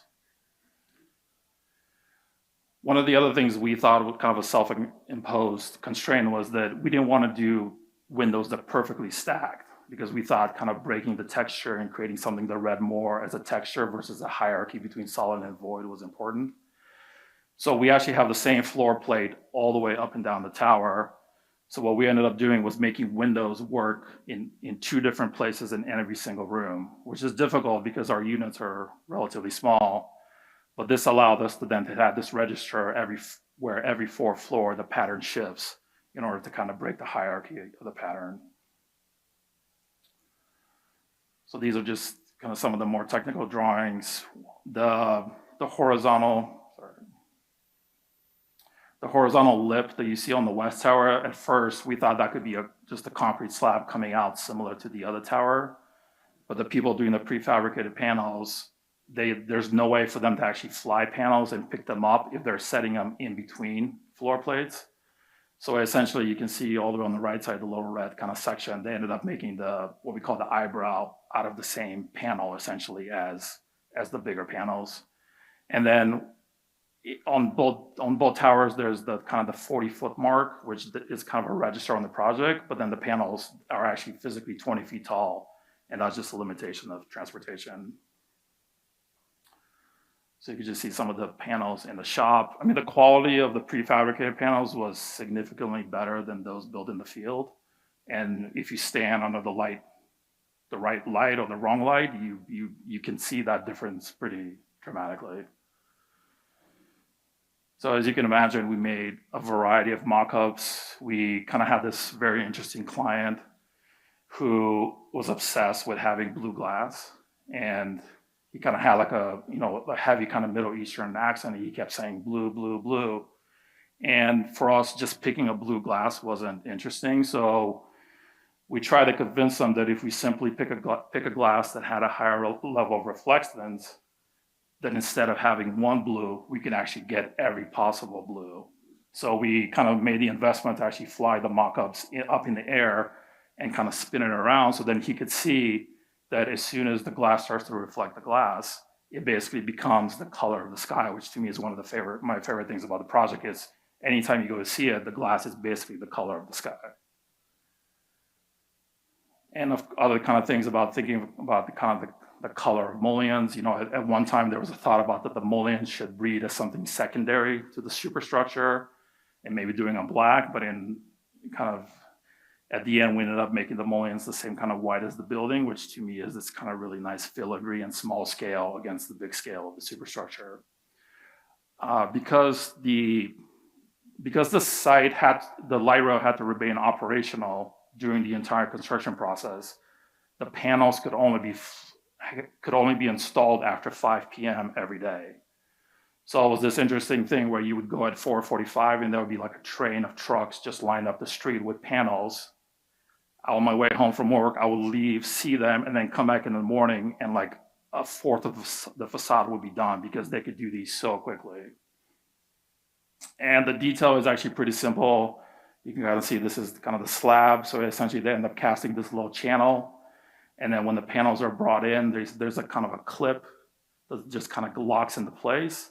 And then there's a pin connection down to the next panel.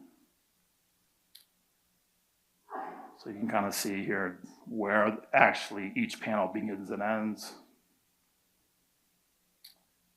And just some of the construction photos. On the west tower, the core was actually against one of the walls.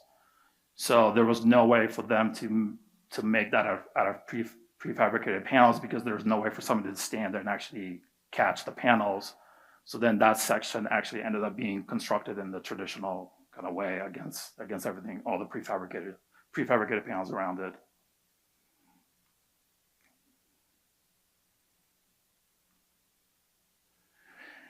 And then the other thing that we thought was important was that against kind of maybe the dominance of the texture of the building, that there would be these moments of soft kind of relief and these kind of more sculptural moments. So the breezeway that connects through both buildings is one of those moments. There's moments on the interior where there's these kind of sculpted moments. Sorry. And then on the interior, some of the amenity spaces have these big kind of bellowing kind of ceiling components.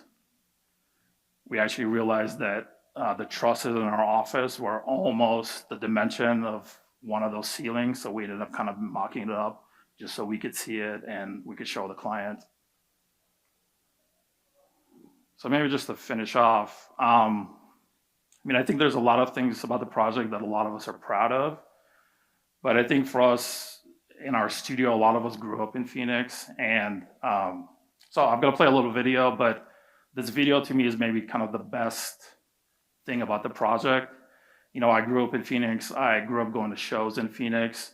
So having the project as this kind of backdrop and coming back to the idea of the ground as this kind of stage for culture to happen in Phoenix is kind of the best thing about it. So this is the band Fear of Making Out playing at the base of the high rises as part of the recent Viva Phoenix. And maybe as a way to kind of come back to the idea of ground, this is a way to finish.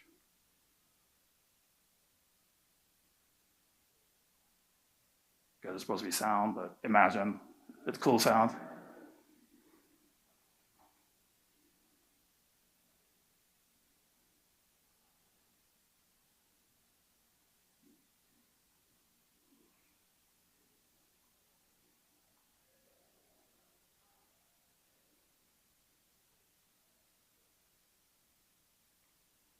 Okay, thank you.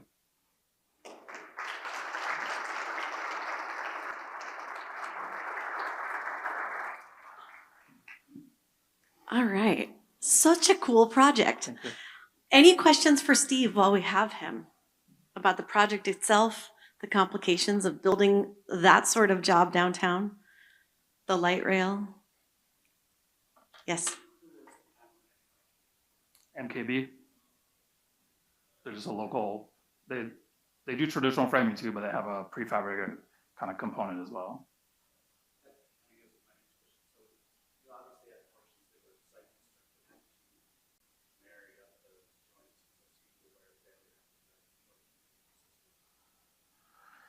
You mean between the solid panels and the glazing?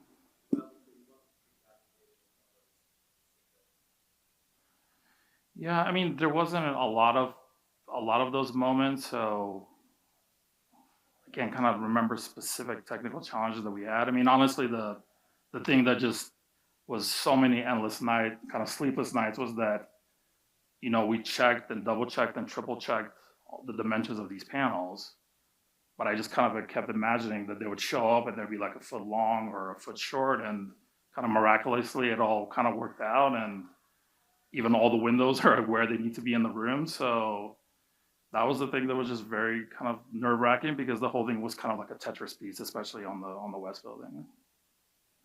It's nice when it all fits together as it's supposed to. Did MKB do the stick-built part of the project too? Yeah. So that helps that they're talking internally about that. Awesome. Any other questions? Oh, yes.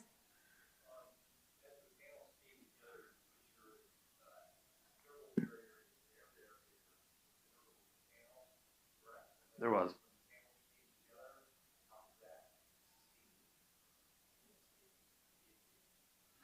Well, essentially every panel, for the most part, every panel then came against curtain wall. So it had to do with, you know, where the barrier was on the panel versus where the barrier was on the curtain wall. So in a way, like most of the time we were going from one system to the other system.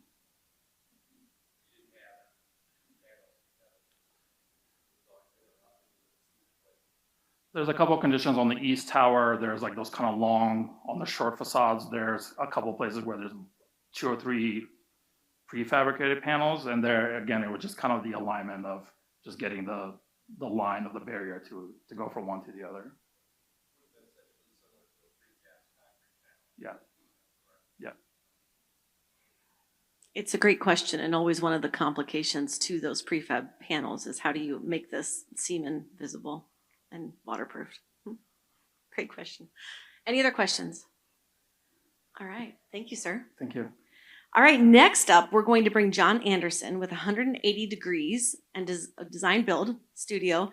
He's going to be talking about upgrades being done at Taliesin West, and so, you know, a beautiful Frank Lloyd Wright building, and then how do we maintain that? So thank you for being here. Thank you. Anxious to hear what you have to say. Not anxious, excited. Good afternoon, everybody. Thank you. One other thing to note is that I'm also on the board of trustees for the foundation.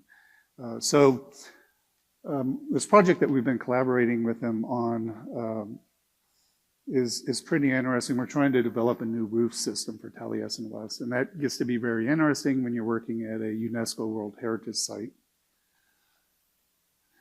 So in order to understand what we're doing with the roofing, we need to take a look back historically to see how that roof system developed. And it was born out of, sorry, I keep getting some feedback. It was born out of a desert camp that Wright built. And he built it in the city of Chandler. He had a Dr. Chandler that had commissioned him to do a resort, and he called it San Marcos in the Desert. And this is the temporary structure that they built so they could work on site while they're developing the design. And you'll see that the outside is the main walls are made out of wood, and then the roof structure is made out of canvas. And this canvas is what ended up making its way back over to Taliesin. It's just this beautiful light. It's very airy, and it has a lot of good qualities to it. This is their drafting space there, which is pretty incredible. They also had living quarters with all the modern conveniences. You have a telephone and a piano out in the desert. Unfortunately, this project didn't move forward. In October of 29, we had the stock market crash, the Great Depression, and this project went to the wayside. However, the roof comes back later at Taliesin West. So in 1936 in Spring Green, Wright contracts pneumonia. His doctor says, this isn't a good place for you to spend your winters. Go find a better climate to spend your winters in. So Wright becomes the first snowbird, and he comes back to Arizona and buys some property out in Scottsdale. And this is not exactly in 1938, but I couldn't pass up using this photo with right wearing the headgear and the goggles. So they bought property out at the base of McDowell Mountain, a couple hundred acres, and Wright sends word back to Taliesin, to the apprentices, and says, hey, you guys need to come out here. We got some work to do.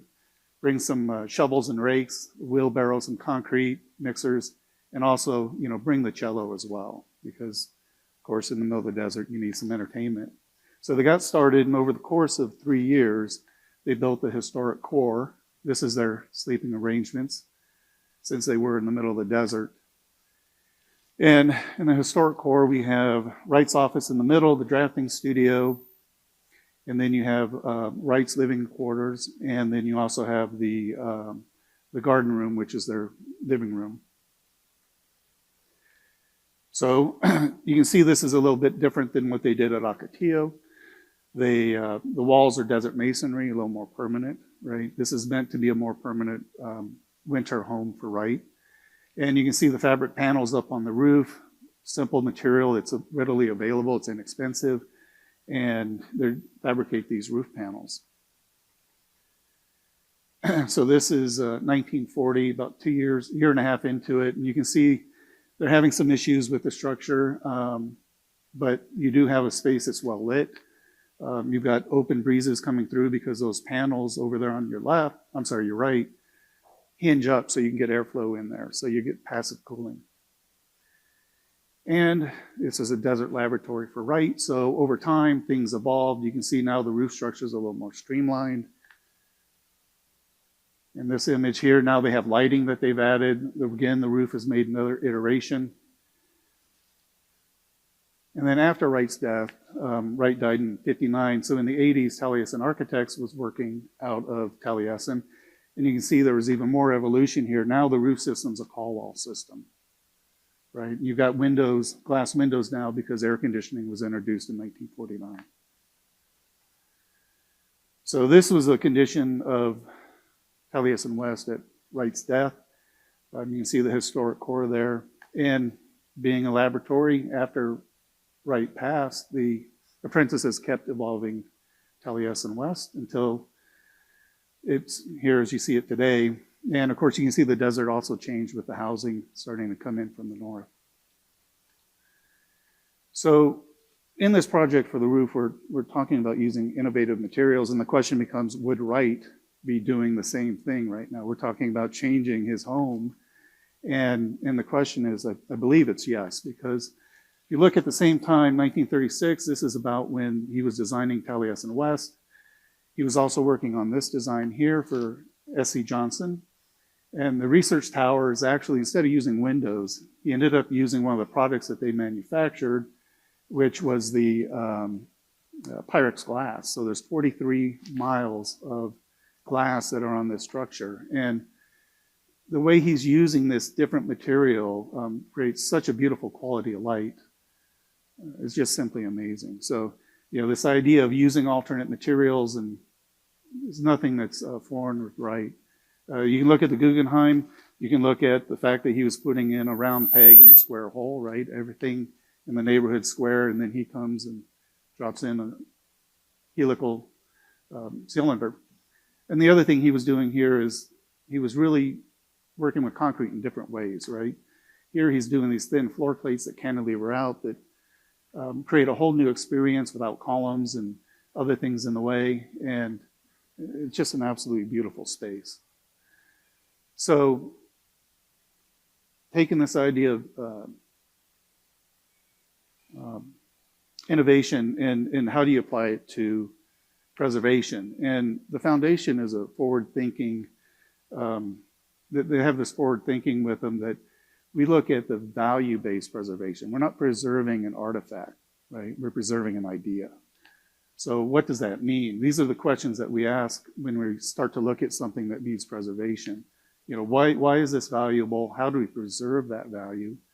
And what materials do we need to introduce if we do need to introduce something new? And then also look back at the period of significance. We can't go back to the canvas roofs, right? Because they were meant to be temporary. They didn't really have a good R value. If you're trying to be in there all year round, which is the way the campus operates now, you really need something more substantial for a roof. You also don't want to deal with things leaking and damaging other things. So this is the current look at the Wright's office, and this will be the first part of the project.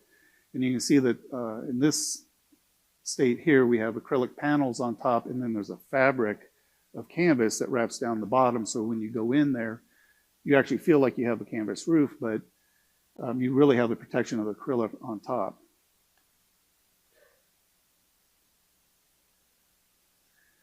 So when we started looking at the need to replace these roofs because they do leak, the wood structure is rotting, there was a lot of problems with it. The foundation started doing environmental studies, and they collected a lot of data starting in 2021. And we also brought on board Harbaugh Architects, their preservation architect, and Gunny's team went through and documented how Wright's office had changed over the years. So the period of significance is from 38 when they started building it to 58 when Wright died in 59. And you can see when Wright was there, there was actually quite a few iterations on how the roof was supported, and then they added gutters and other components to it. Then after Wright's death, you can see they added flitch plates and they started adding lighting and doing different things, including fabric panels or fiberglass panels on top of insulation, trying to deal with that heat because they're in there in the summer. And then they got to the acrylic panel, which is where we're at now. Gunny's team went through and fully documented everything in Wright's office, and it's quite an effort. As you can see, there's a lot of moving parts.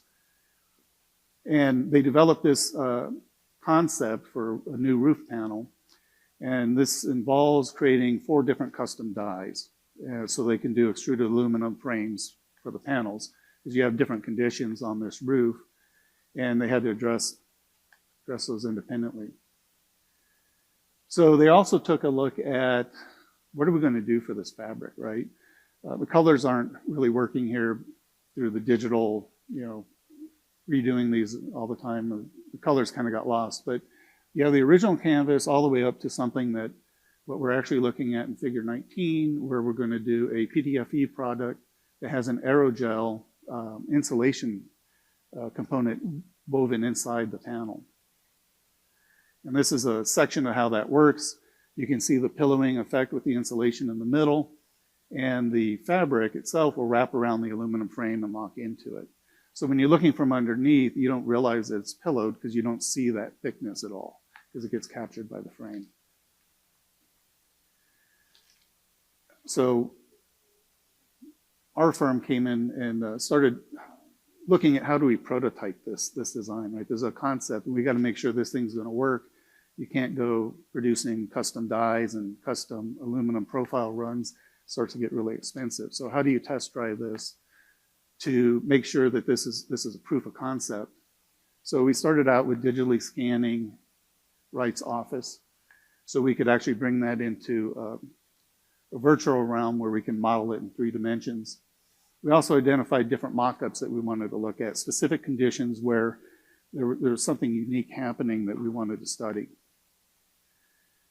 So we took the 2D drawings and put them into 3-dimensional form here, and that gives us something that you can't get from drawings, right? You can actually spin this thing around, you can pull components apart, and you can really start to understand this a lot better. And even though that's a really big advantage, it still doesn't get you to the point where you can actually physically start putting things together and making sure that these are going to work the way you're intending them to. So we suggested that we actually start fabricating these out of doing 3D printing.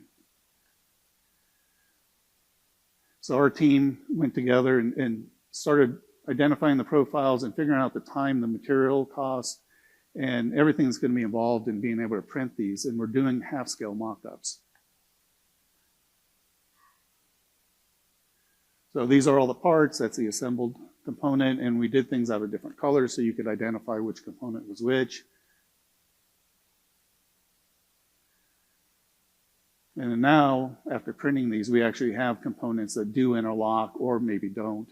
Those are the things that we're studying. How do we make sure that we're watertight and we're not introducing other issues that we don't want. So we have actually partnered with Arcadia to start looking at these aluminum profiles and how they work, how do we find efficiencies, and we're doing all of that through the 3D printing process.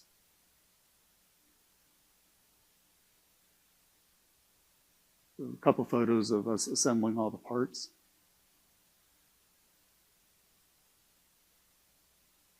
And this is Rebecca Barron. She is the director of preservation at Taliesin West. And she is showing a group of people, potential donors, our mock-up that we did. Off on the right is a time scale of how this process has evolved. And currently, you know, we're doing the modeling and testing constructability issues. Next year, we hope to get into the next phase of prototyping and then finally getting into die development. And in 2028, doing the full-scale mock-up. Thank you.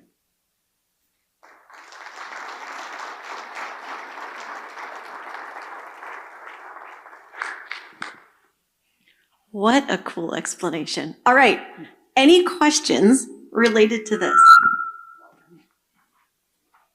Any questions? Fascinating process, something we haven't seen already today. No? Yes? It will be wood, yeah. Yeah, everything will get completely disassembled. The flitch plates probably need to be upgraded because they're a little too thin and not structurally stable. But we will replace those components with the same materials. And then once we get into the actual roof panels, those will become something more new. Yeah. Yeah, they're currently replacing the whole drafting room with a similar design of what was originally there. In the hopes that we can get 10 years out of it, because by then we should have this process developed and ready to start moving to the drafting studio, to the garden room, to the pavilion, and start re-roofing all the projects. Yeah. Just a super fascinating process and such a difference from some of the other topics that we've talked about today, where there's something so iconic and you're trying to be true to what was and the intent of that, but using all of the modern tools and techniques at our disposal to. It's interesting to think that they're out there with picks and shovels, and here we are, we've got a Matterport, and we're doing 3D scanning. So over the course of 90 years, the difference in technology is just amazing. Yeah. As you presented, I was wondering how many scorpions made their way into the little tent structure that they were living in for a while. So just curious. They don't count them. They name them as pets. Okay. So there's Fabulous. too many to count. Too many to count. All right. Thank you so much.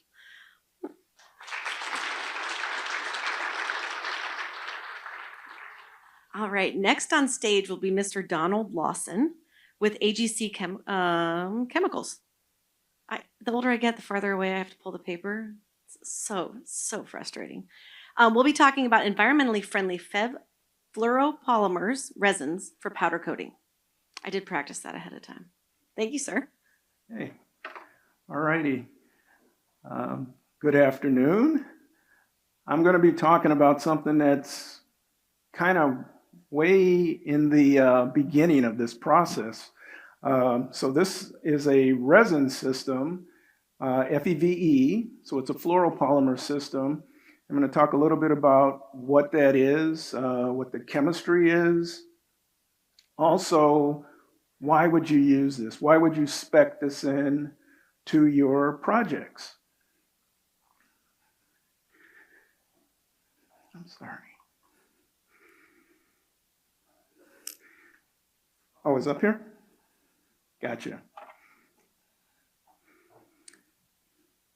Okay, so FEVE is a resin system, and there are different grades of this material. What are the overall benefits? How it actually factors into sustainability, as well as the ability to create LEED credits in your architecture. I'm not going to go into this too heavily here, but this is a cartoon structure of the resin system itself and what benefits this particular structure has. Essentially, it's a fluoropolymer, and the carbon fluorine energy, that bond strength is very, very strong, and it's stronger than the energy that's supplied by UV.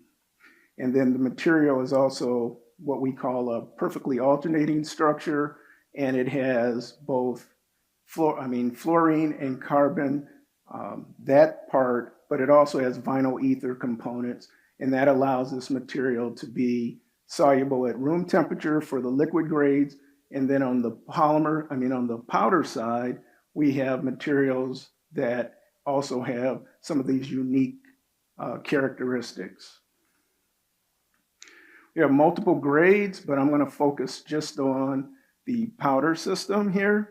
But we have, like I said, water systems and solvent systems that can be applied at ambient temperatures. The powder systems are bake systems because of the components that are required for that. So the overall benefits are extreme durability, the ability to produce coatings that have 30 to 50-year lifespans. This is no change in color, no change in gloss. These are the main benefits for these materials.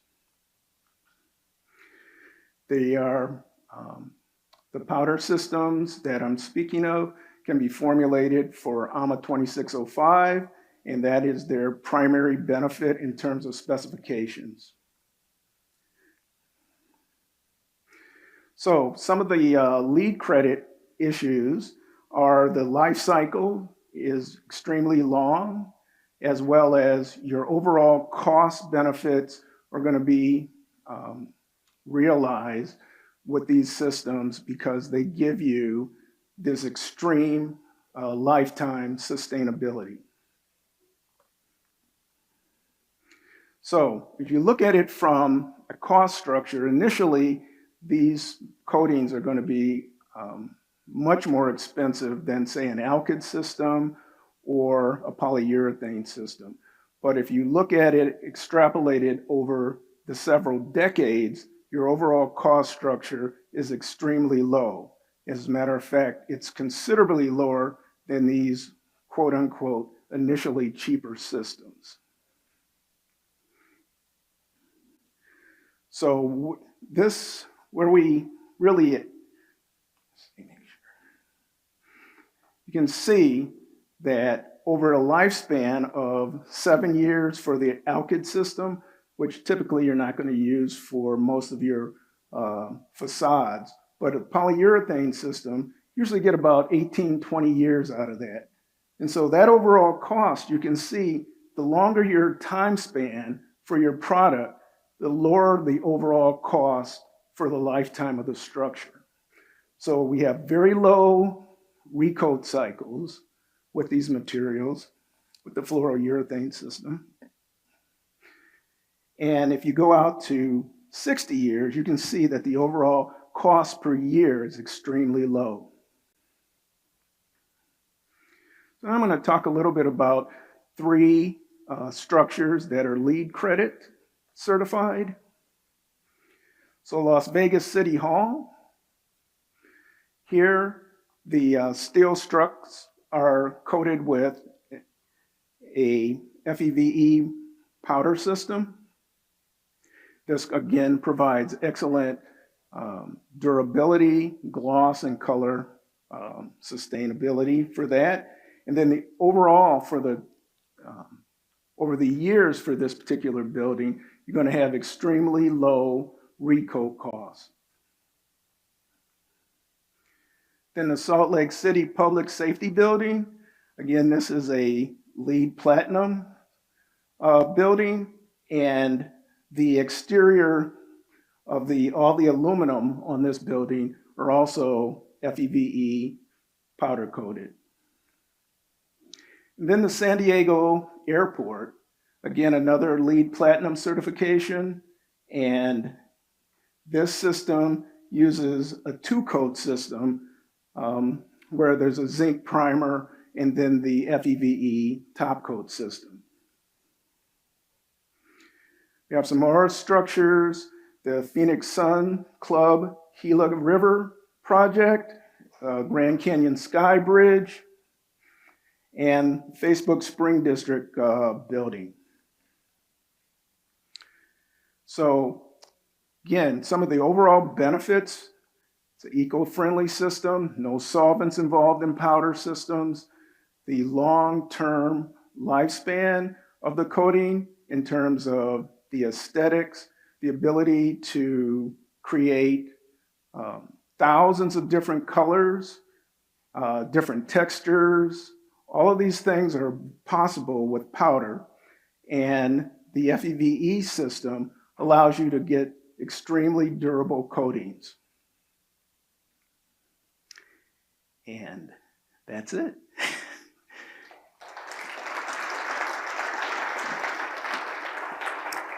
Thank you very much.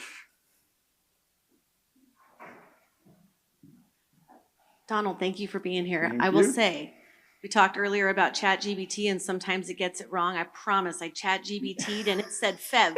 So FEVE. FEVE is how you say it. If you want to just, maybe you could get rolling with FEV. People may like that. Sometimes that's what people say, but yes, it is FEV because it's an acronym for fluoroethylene vinyl ether.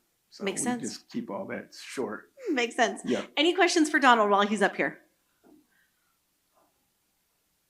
No? Yes? Okay. All good. Thank you, Okay, sir. thank you.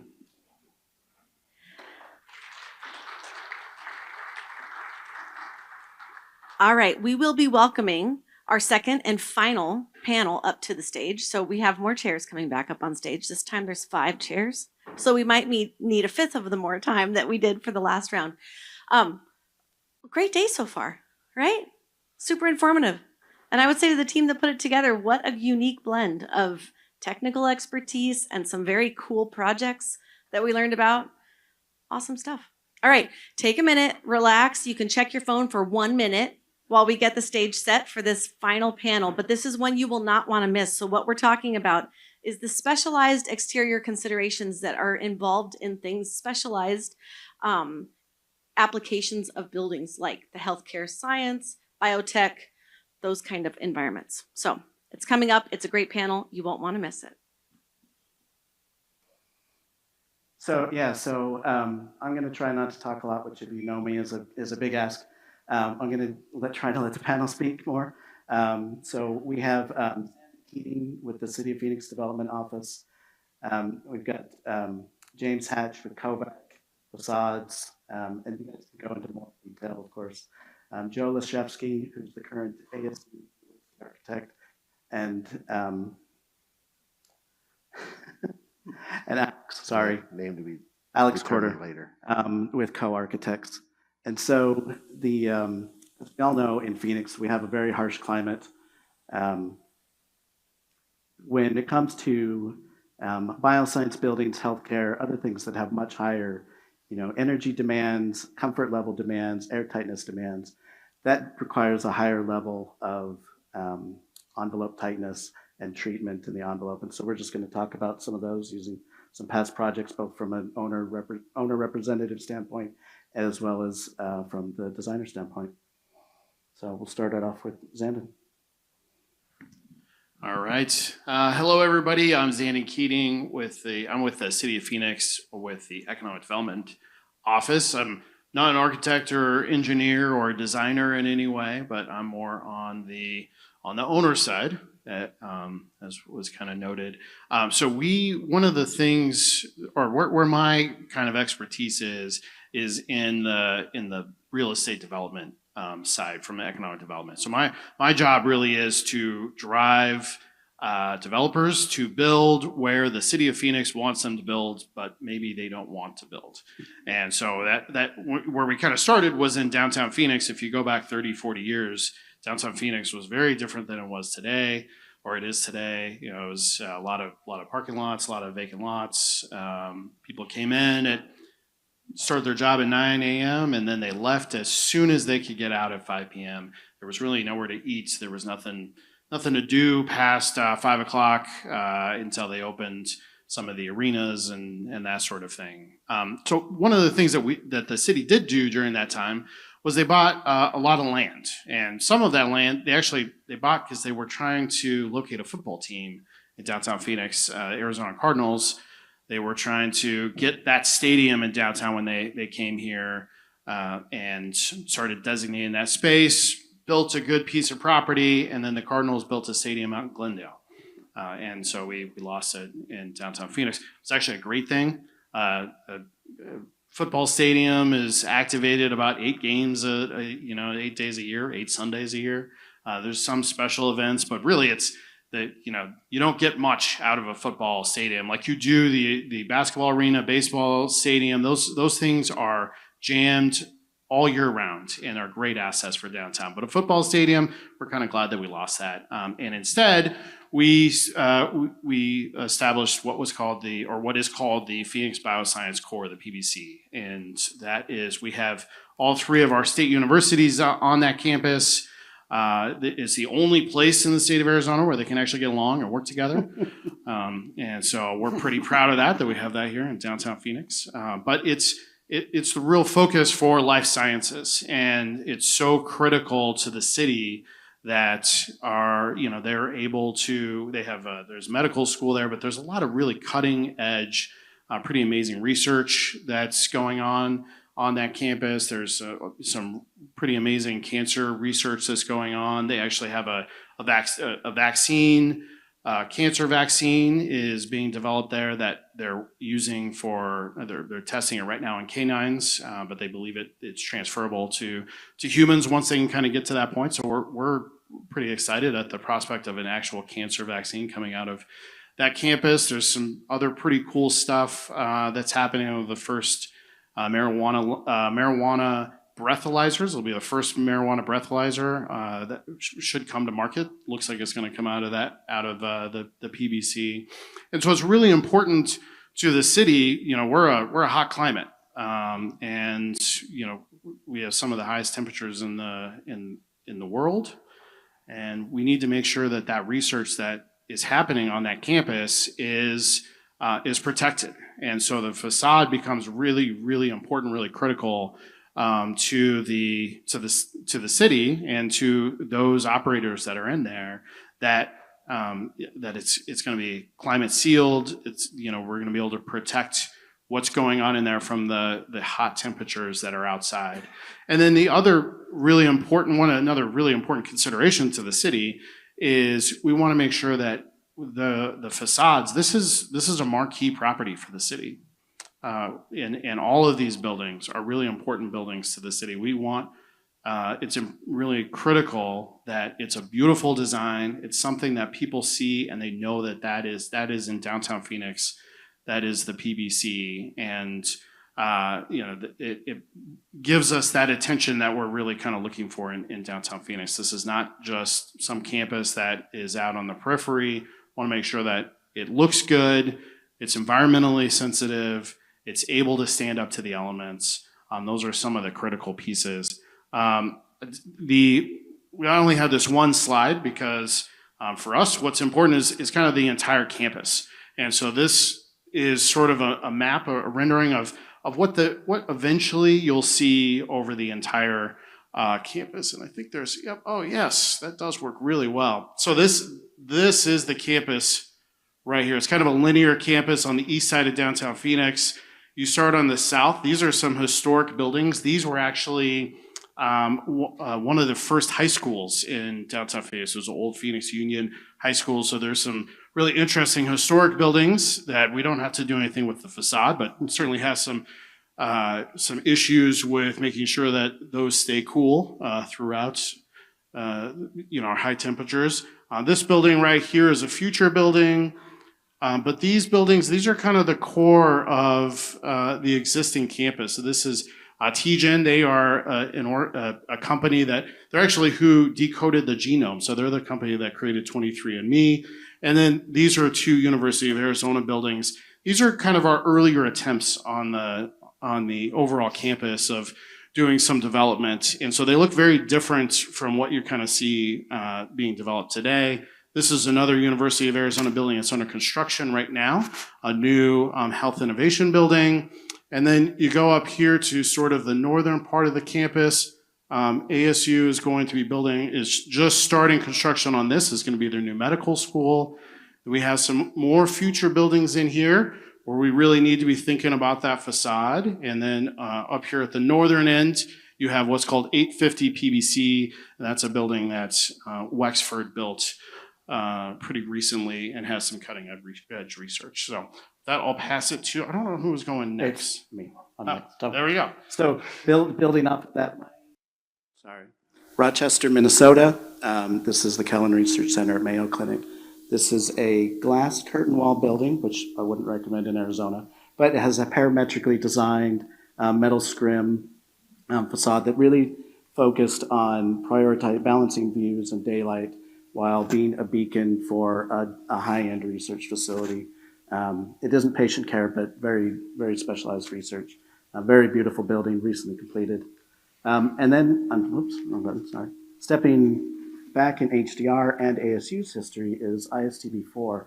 This was really ASU's first attempt at, in a while in ASU's history, of paying attention to solar orientation and facade treatment. And it is largely a brick veneer building, but you can see this is the not the money shot that you typically see if you Google the building.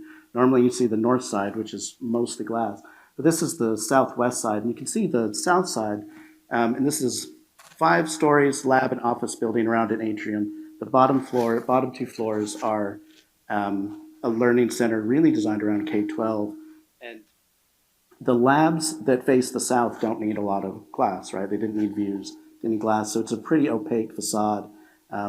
Well insulated, good energy performance. On the west, where we do have a lot of offices, and we wanted the views and the daylight, we have a secondary shading structure, which was a relatively new idea for ASU at the time for a research building when this was done. And then, here you can see that it really tried to have the program read through the facade differentiation and articulation. And on the image on the left is, views in on the north facade. That's a 1-to-1 mock-up of one of the Mars rovers. And then this is a view out toward the west of the offices, and you can see that harsh sunlight is really trying to be screened out. These are 2 recent ASU projects. This is a children's hospital in Utah, apologies, but similar climate, not as hot today as it is in Phoenix, but really prioritizing views and daylight while still being a high-performance building. Very important for patient care to have both of those things, but also important for a hospital to have, a high-performance envelope system that reduces its energy load. And so you have really excellent views of the mountains, but also on the east and west facades, it's opaque where it can be opaque. And then stepping back, this is where I'm cheating a little. Cronkite is an HDR project, but not a bioscience building. But it was really building off of what Zandon was talking about and what Alex will talk more about, of that bioscience campus core in Phoenix. It was one of the first buildings that ASU put in downtown that really tried to start to create a walkable neighborhood and a high-performance building, and paid attention to solar orientation and shading and those kinds of things. And then a decade later, the law school, cheating, it was ASU's highest performance building to date. So everything that they had learned in the previous decade, it is a COVAC project, really amazing system, really low EUI, the tightest envelope that they had done at that point for an ASU building. And every facade was really carefully and parametrically designed, based on that solar orientation and with the program that was going on inside and what needed to happen as far as views and performance and things. And so I'm going to let Alex talk more about the co-projects in downtown Phoenix. Thank you. Okay, one button, that's easy. So just giving you a little bit of a flavor of co-architects. So we're based in Los Angeles, but we've worked in Phoenix and Arizona for, I think, the past 18, if not 20 years. I think I'll repeat a lot of the things you've heard today. So you're going to hear it for the 4th time probably. Some themes about how to approach designing and building and detailing in the desert, but also for these sort of function, program, infrastructure, systems, equipment heavy environments that are involved in biosciences, other lab buildings. At the same time, buildings are never just one thing, one program. So even when it's a lab building, there are places for people to collaborate, people to relax, people to take it easy. So it's never one thing. Starting with health futures, so North Phoenix, close to a large healthcare project that probably half this room is working on or will be working on soon. Anyway, this was a project that was very budget driven. It was sort of on its own, part of a master plan that was going to develop a facade system that had to be economical, but also had to be striking. So this is light gauge framing that was prefabricated in different panel sizes with EFIS. So it's using something that is more residentially known, fairly simple, but manipulating it and making it into something different. So this is a building that was about creating a destination. I think there's a clarity needed in designing in harsh environments. You don't want to be walking around outside looking for the front door. You kind of have elements of climate or comfort shock, whether you go into a building from hot to cold or out of a building from cold to hot. So creating these sort of transitional environments and a clear sense of destination, a kind of easy, intuitive wayfinding that takes you not just to an entrance, kind of starts to mitigate the climate before you get in, and also helps the facade not do all the work. Facades just need help. That system's never going to be able to address everything on its own, so you really need to layer it as much as possible for it to be able to work. I think there's been a drive also in the past 40 years to make facades as thin as possible, as transparent as possible. I think you've seen a lot of projects today where systems are getting broader, getting wider, because performative elements, but also humanistic elements and others are starting to kind of come back in and creep back in. So again, that sense of destination, wayfinding, kind of clarity and layout, clarity and layering of program. If anybody's worked with researchers, they love their benches and they're like focused like this. Light in the lab is great, but researchers love their labs and love their instrumentation and love to work and be really focused. So you really have to also adjust sort of where the biggest impact will be of sort of facade moves. Right across the wash, taking again the idea of a white reflective shell, but now creating somewhat of a humanistic oasis in the middle in terms of a courtyard that is much more diverse. So creating this shaded environment that is a spill out environment that sort of creates, somewhere to just relax, somewhere to change, but also introduce the idea again of materiality. We've heard it earlier today, but also bringing a little diversity, just visually, texturally. So this is it, bringing in tile, bringing in more absorptive material rather than reflective material in different environments where people are going to get closer to them, where the environment needs to be just a different experience. Lastly, or not quite last, but just up the street, 2 blocks from here, Zandon kind of mentioned it already. So these were 2 projects. One is a health science education building. The other one is a lab building. So the other thing that I want to point out is that we're seeing a lot of biosciences environments that have bigger programmatic and different elements that are not just labs. They have educational components. Sometimes nowadays we're seeing lab with clinical components or clinical education workplace components. So these programs are really starting to hybridize quite a bit. In this was 2 separate buildings. One was educational, one was research. Kovac was our partner that played in the sandbox with us. We wanted to do something at the time that was also economical. Again, copper was cheap at the time. That's why copper ended up on this building. This building you wouldn't be able to do today. Copper has a history of mining in Arizona. This material, when it's architectural copper, is nowhere near mined in Arizona. This comes from Rome, New York, because it's gone through 3 life cycles already. But it was a fun project to make sure we create something unique, striking, tied to the place.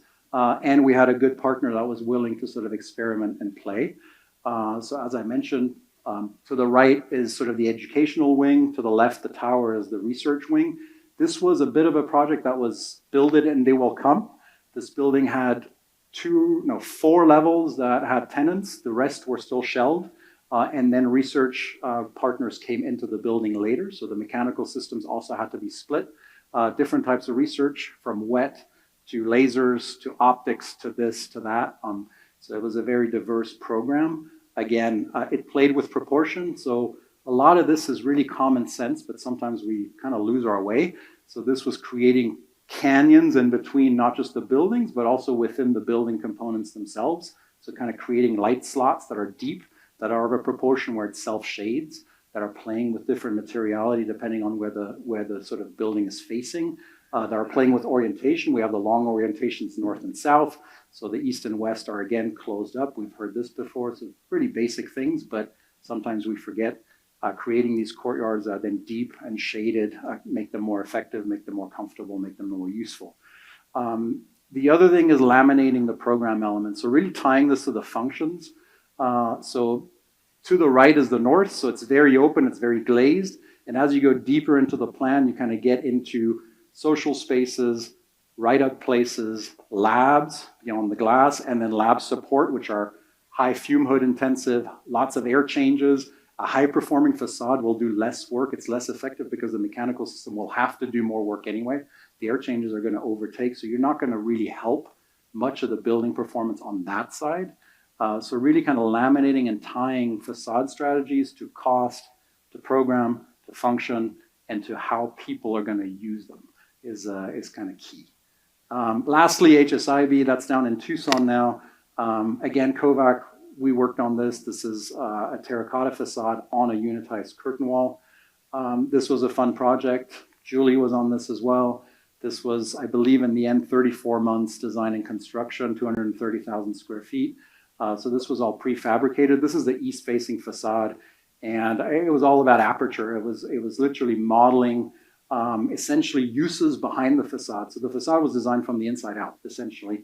We said, how long are people going to stay next to the facade? What programs are behind that? Is it transient? Is somebody going to stay there for a couple hours? And then we sort of assigned metrics to all of those to decide the aperture of each panel, how much glass, how much shade, how open, how closed is it? So a little bit of what Chris talked about as well.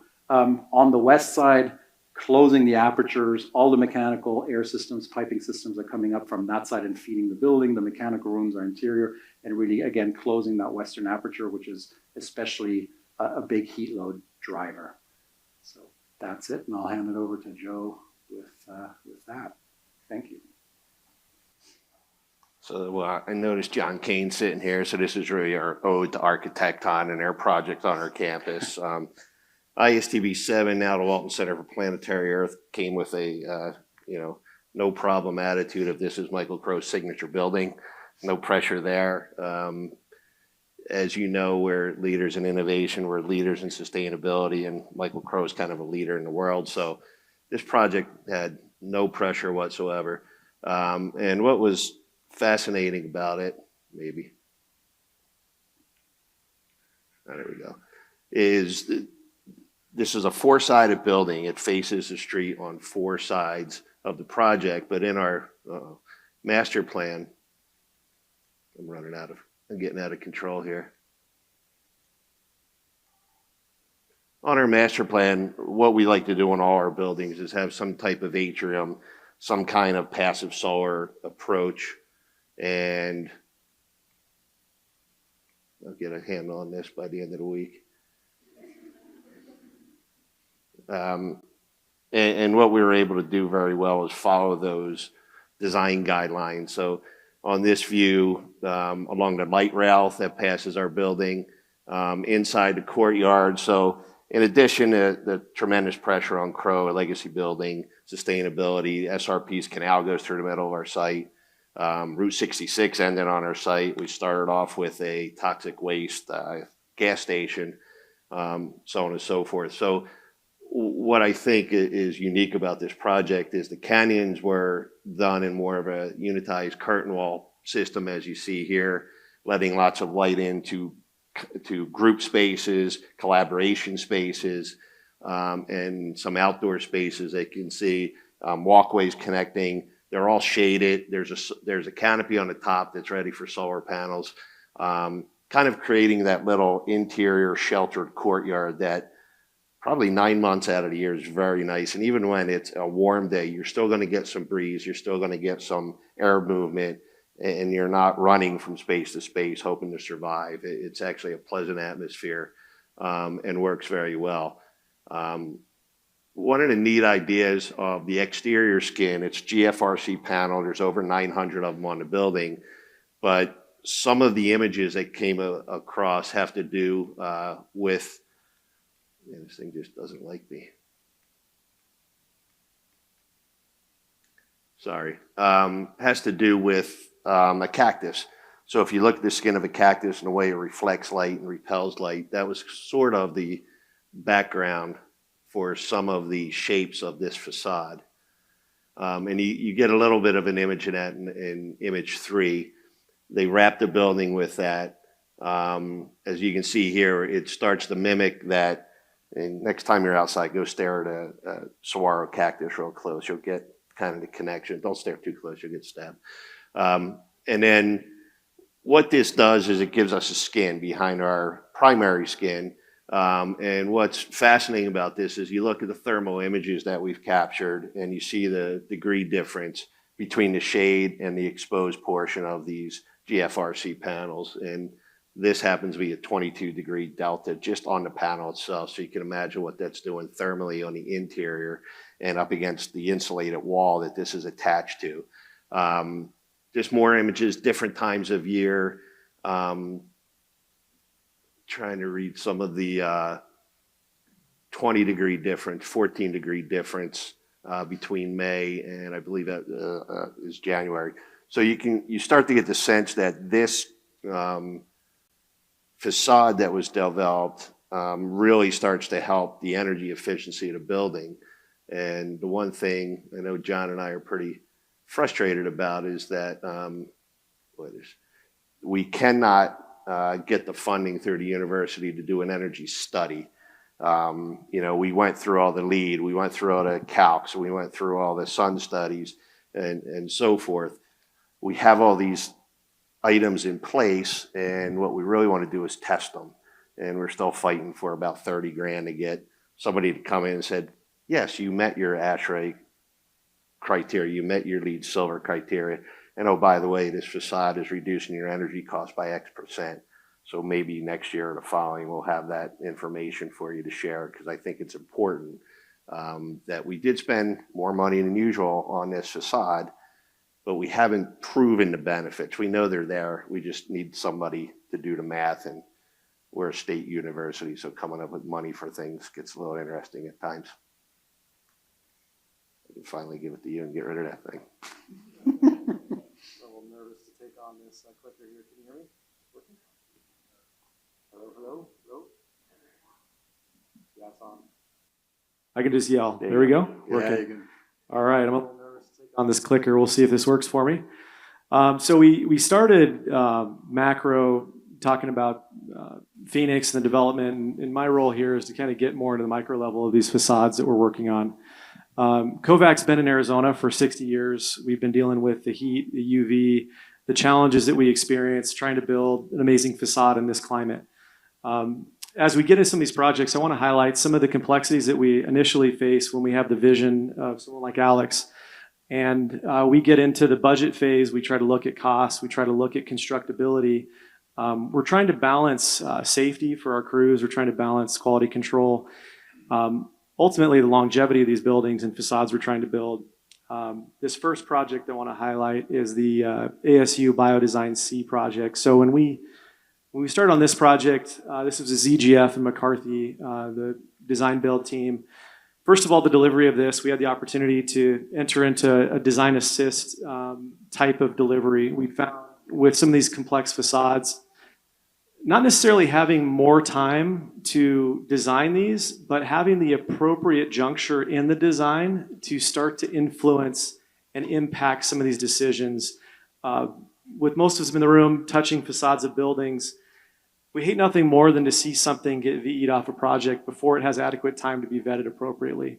And so this Biodesign C project started, the initial design had a steel structure that draped the base facade, and then it had a secondary skin that was made out of copper. When we were brought in, they were running into budget challenges, and they said, how can we still have the performance we want, but still deliver a building that has natural copper to be the copper state design that we have? So a couple adjustments that we made to the design as we looked at this facade. One, the base wall. We tried to give a very simplified facade. In this case, we ended up using an insulated metal panel product that provided a pretty substantial R value. I think it was a 3-inch thick insulated metal panel that gave about an R 7.5 per inch, which kept the base cost pretty minimal. So you think about your traditional building facades, you have your cold form framing, you have your sheathing, your waterproofing, your girts, and your rain screen facade. If you had done it that way, and then you had put another secondary steel member and your copper panels, that's quite a bit of passes on that facade that makes things complex. So first thing we did was we eliminated the sheathing, the waterproofing, replaced that with the insulated metal panel product. Then we got into the secondary steel trellis that was draped outside. We simplified that and lightened it up substantially. We removed all penetrations that went through the waterproofing and the insulation on the facade, and we're able to fasten that directly to hat channels that were out on the outward face of the insulated metal panels. So what that did was that reduced the thermal bridging that all of these steel outriggers were initially creating on this project. Also, just thinking about the coordination that you would run into. When you have multiple trades, we don't do steel. Most facade companies are not going to mess with the steel element. So we need to coordinate tolerances with that steel and the facade going in. Doing this truss system that was made out of galvanized steel, we fabricated and installed that. So in effect, we were able to control all of the tolerances that were going into this facade. What that allowed was picking up money from the steel element. We used that towards the copper, the perforated copper that was able to stay on this building. So all in, we were able to do a fairly unitized facade. We prefabricated the insulated metal panels to the stud framing that was pre-assembled in our shop. Did these trusses that were prefabricated, and then came back and installed the copper system on that. What we feel like maintained the design intent, but simplified the complexity of these all too difficult water transitions and thermal bridges that we often experience on these projects. So that was Biodesign C. This is another angle of the sunshade elements. I want to touch on sunshades a little bit. I know several speakers have my chair is about to give out, so I don't want to fall off the stage. I think I had a big lunch or something. I don't know what's happening. All right. Thank you. I'm glad you caught that. I appreciate that. Introducing not only the secondary shading element to the facade, but also creating some dynamic shade fins that we're attaching to that, guiding the direction of view looking out the building, and also the daylight that's hitting the building. So this is one we're pretty proud of, and we feel like it's a good culmination of where we're trying to get the overall facades to get to. So. Next one we'll touch on is the Wexford project. I know there's a few names. I think there's a different name that it has now, but what we find too with a lot of these biomedical projects is there's a recruiting element. These buildings are no longer just being used to be a tilt-up concrete box that we're just doing lab space. They're recruiting top talent in the nation to come work for these labs. And so creativity in the facade and in the shading is a big part of what we try to consider with the designers. Yes, daylighting, yes, the way we look out of the building is critical. But in this case, we ended up twisting. We did a stretch form extrusion that extended out of this facade. This one did have some pretty extensive budget considerations. And the thing I'll highlight that you might notice, they did end up keeping the steel outriggers in this case. So instead of doing more of a traditional curtain wall type application like we were able to do a little bit more on the Biodesign C, this was more of a window wall application. Those steel outriggers had to go penetrate through the single skin metal panels that were in the spandrel condition, created additional complexity for waterproofing. That was all vetted out, that worked. But once again, thinking about how we simplify and we expedite the speed to delivery, When a lot of these buildings get designed, the opportunity to speed up delivery is something that should be considered, because that obviously is funds the owner can recoup with an operational building. So we are evaluating that as we're looking at the design. Some elements of this particular one, when we're cantilevering some of these stretch formed extrusions, they extended pretty dramatically. And so we did have to integrate some tension rods that supported some of these pickets coming off the building. I think the projection was about 2 to 3 feet coming off. Long-term maintenance is absolutely critical. We always have the conversation of how are these going to be cleaned down the road? How is a light of glass going to be replaced? And this is us just keeping the end user in mind as these designs get formulated and finalized. So we found that usually that 28 to 36 inches is the appropriate distance that a window cleaner can get in there with a water-fed pole, or drop it with a bosun's chair to clean these facades. When you're looking at the application that might be close to a roadway, that heaven forbid a piece of glass breaks, how's that going to be replaced down the road? Considerations for potentially having an interior replaced sash for the glass if that's needed. But at least thinking through those things is something that I will tell you our glazers appreciate down the road when we think about some of these facades of buildings. So 1 or 2 more and I'll wrap up. These are some additional shading elements. We've covered the aluminum double skin curtain wall. Glass fins are something that we see pop up a little more these days. It integrates more with the glazing system that's adjacent to it. The visible light transmittance and solar heat gun coefficient of glass is something that's a direct consideration, but the designer on this one, Smith Group, who we worked with, relied heavily on frit, a graduated line frit on the glass. It was more dense in the more vision areas and lighter in the shaded areas. So still providing a glass element on the facade, but also shading with the ceramic frit that was incorporated into the glass. Our partners at Viracon do a great job putting that frit on the number 2 surface with the low E and kind of giving you that cleaner look. But these fins were pretty substantial, and they were integrated pretty cleanly with the ACM that was a fin, and then we transitioned into those laminated vertical fin elements. Something to consider as we look at fin elements, as we think about handrail breakage and long-term maintenance, making sure those slotted connections are allowing the proper movement with the heating and cooling cycle of the building, and trying to keep those sight lines pretty tight as we do the knife blades that project out of those fins. So that's a glass fin element. And just one more I'll touch on. This was a project that is the CAMI job that's being constructed right now in the Biomedical Partnership Campus. When initially started, they did have a secondary scrim that looked comparable to what's adjacent to in the Arizona Cancer Center project. What we were able to do with that, they had steel coming out, similar application that I described in the Biodesign C job. Those were needing treatment around those in the curtain wall system. So the steel was protruding out, attaching directly back to the concrete slab. It was creating unsightly cock joints. You're looking at 2 to 3 inch cock joints around these outriggers. It was creating a thermal bridge we ran into.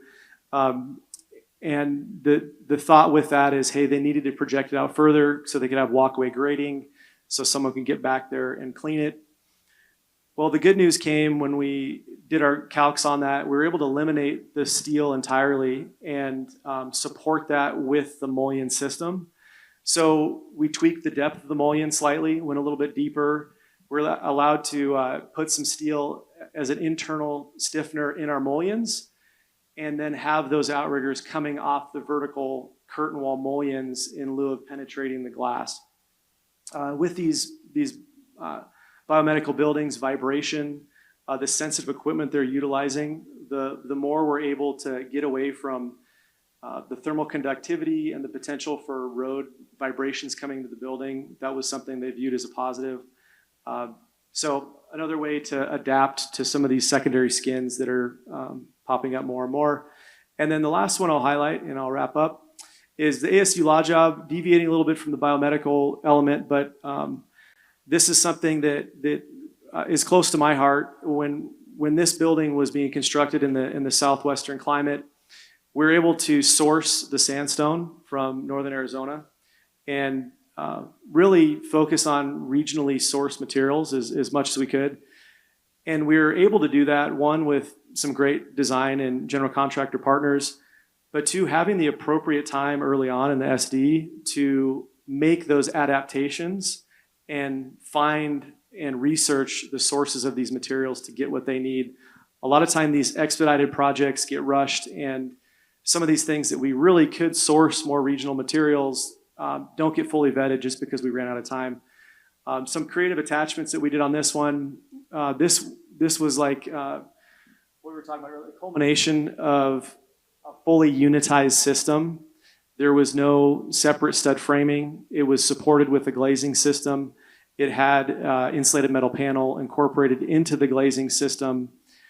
The entire wall assembly had one primary water and air joint, so we weren't experiencing these ins and outs that we often see with facades, that you're dealing with dissimilar metals and you're trying to chase who owns this leak there because they're not relating to each other, not being installed by the same contractor.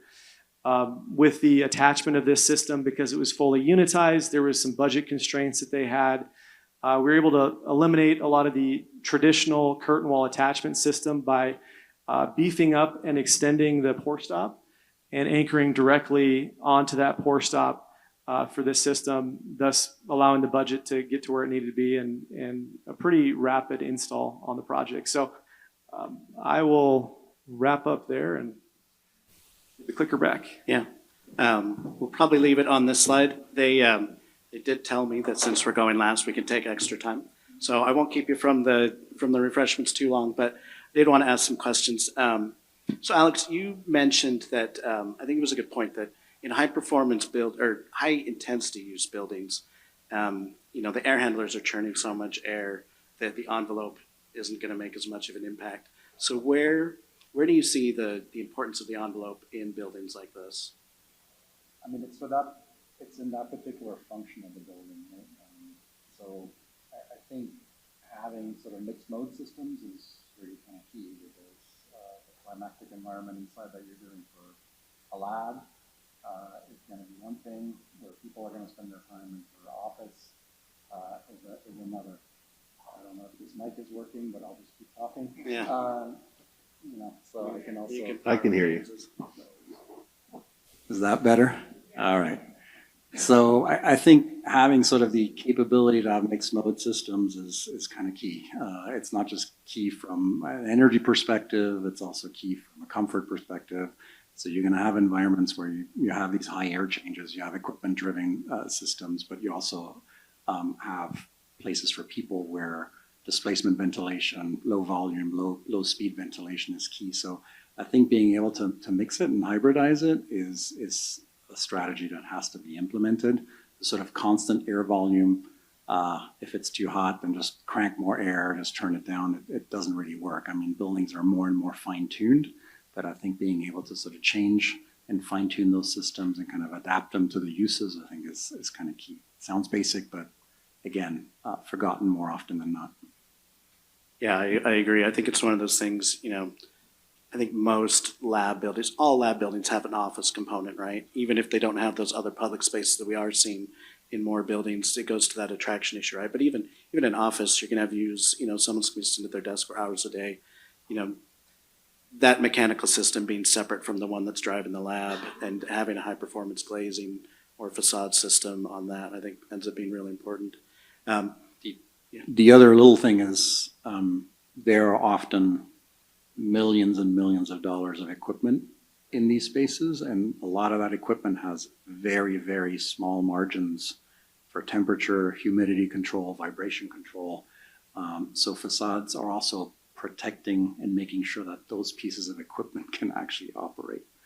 Yeah, absolutely. I mean, especially, in the healthcare space, having clean air, you can't have a breathable facade like we used to do decades ago, right? It's got to be airtight. the longevity, James, that you touched on, right? How do you maintain that, especially for institutional owners? So, like Joe, I picked up a hint of frustration in not being able to get additional funding for the energy validation, right? And so, speak a little bit more to what are the other reasons it's important, right? Because obviously it's an investment, and ASU being an institutional owner, you're going to own this building forever, right? It's yours forever, whoever's occupying it.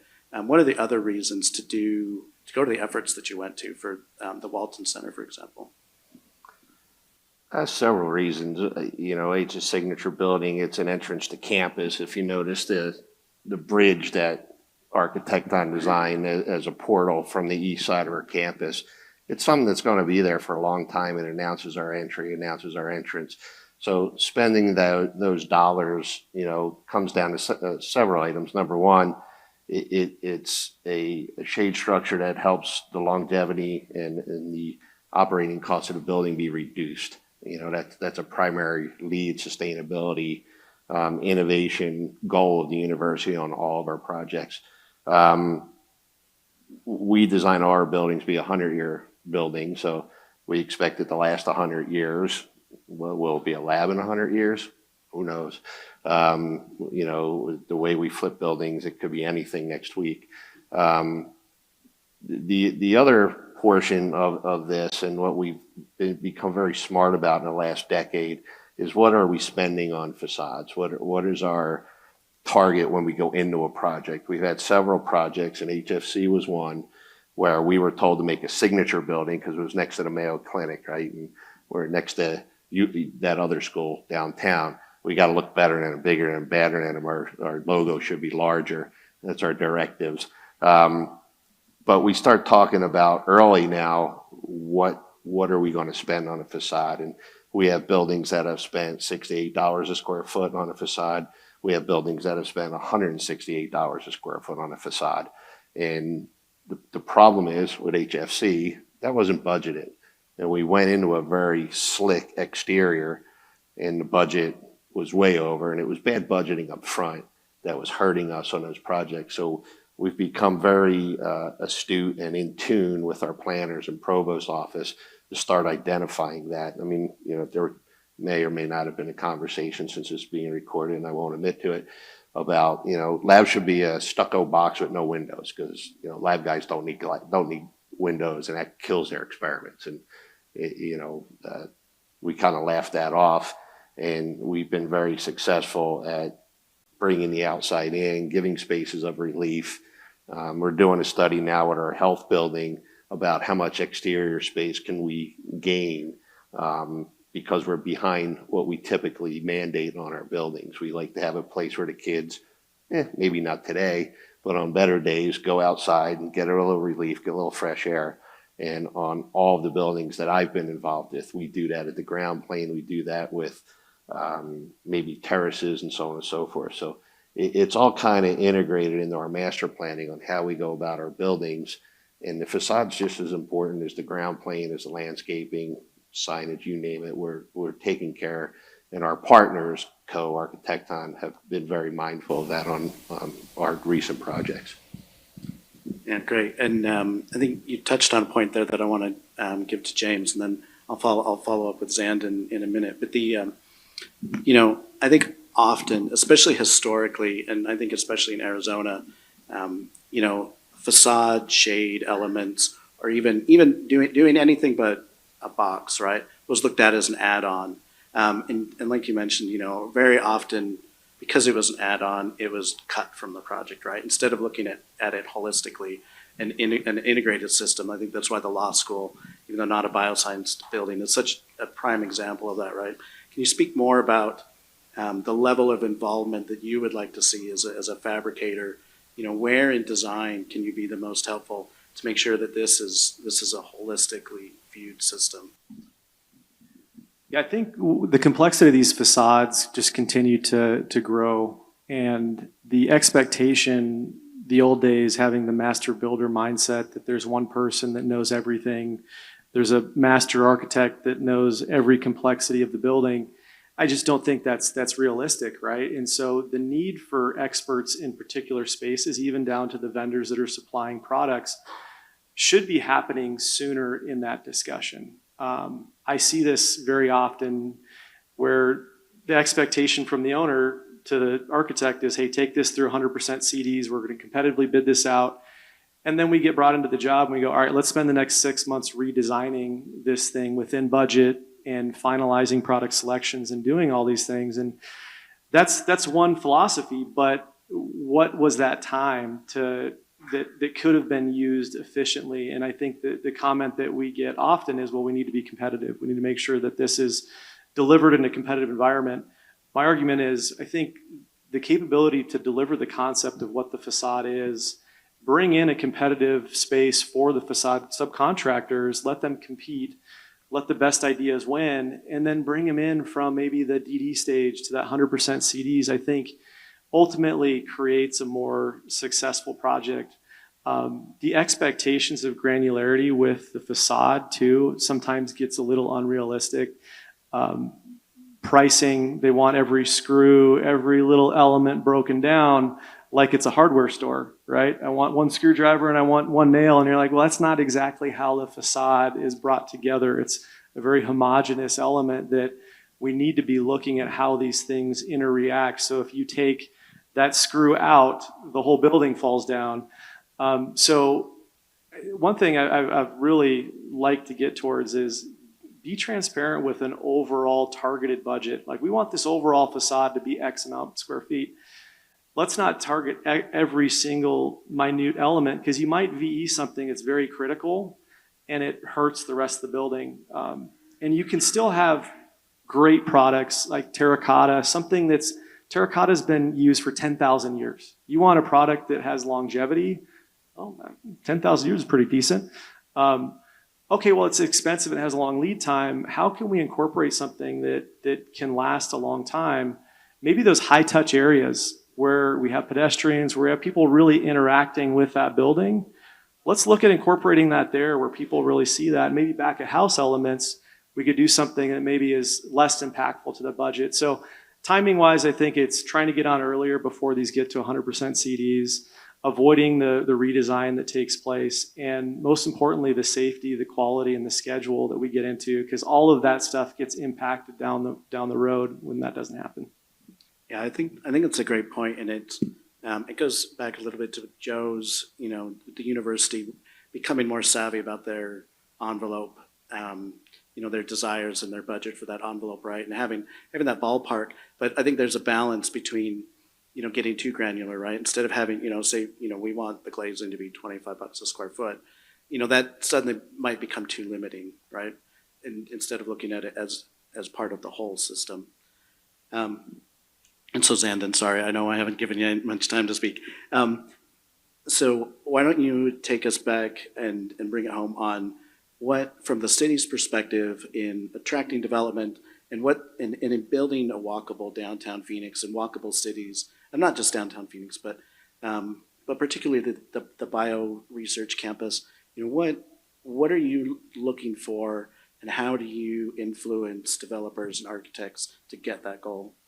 Yeah, there's a couple kind of big considerations that we're really looking at when thinking about that environment, the pedestrian environment.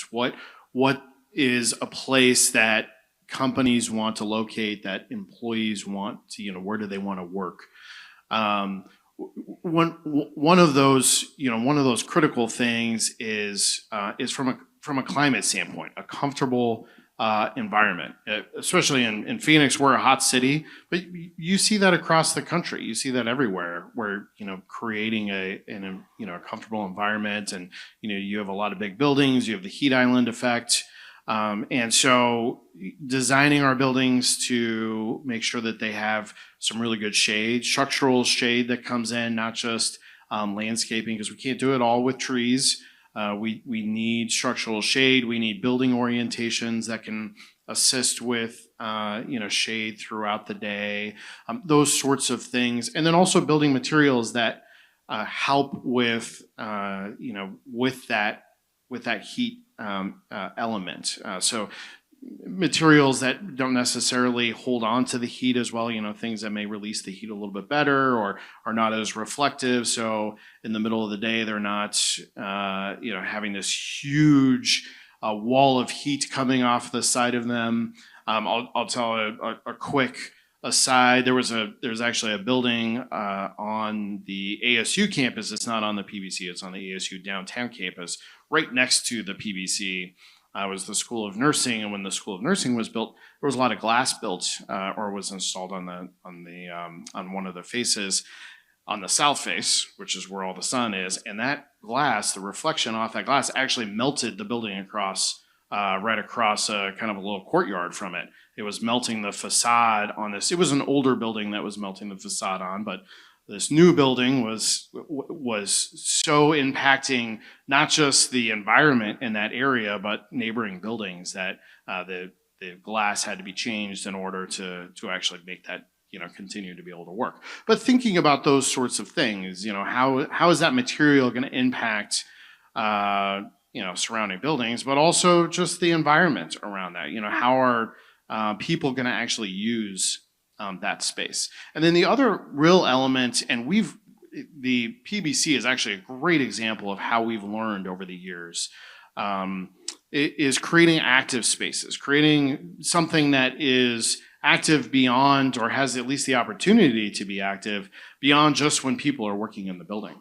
And so some of our older, original buildings at that University of Arizona built specifically on the PBC, that is just what they are. There's a lobby on the ground floor, and then there's a lot of classroom or lab space and research space. There's great stuff happening inside of there. You see the researchers come in and then leave when they're done, and then nothing else really happens there. And so, the city is really focused, and our downtown community is really focused now on making sure that there's other active uses or the ability to do things there.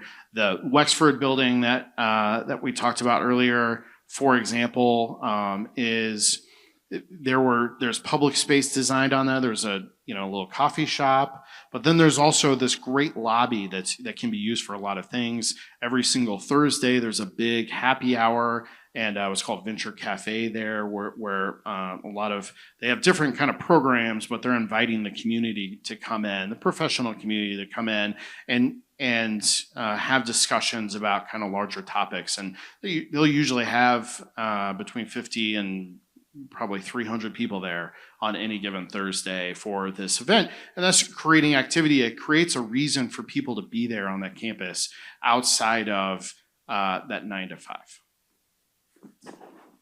Great. What time's that happy hour start? 4:30 on Thursdays. So I think this was a great discussion. Downtown Phoenix, if you've been here for decades, the history, I think, that you showed and talked about as well, it's hugely transformative. The project that was shown earlier, the old transit site, and then what would have been the stadium. From the north to the south, it's been hugely transformed into really a walkable city, despite it being 100+ degrees frequently. And so I just want to thank the panelists and thank you all for letting us chat.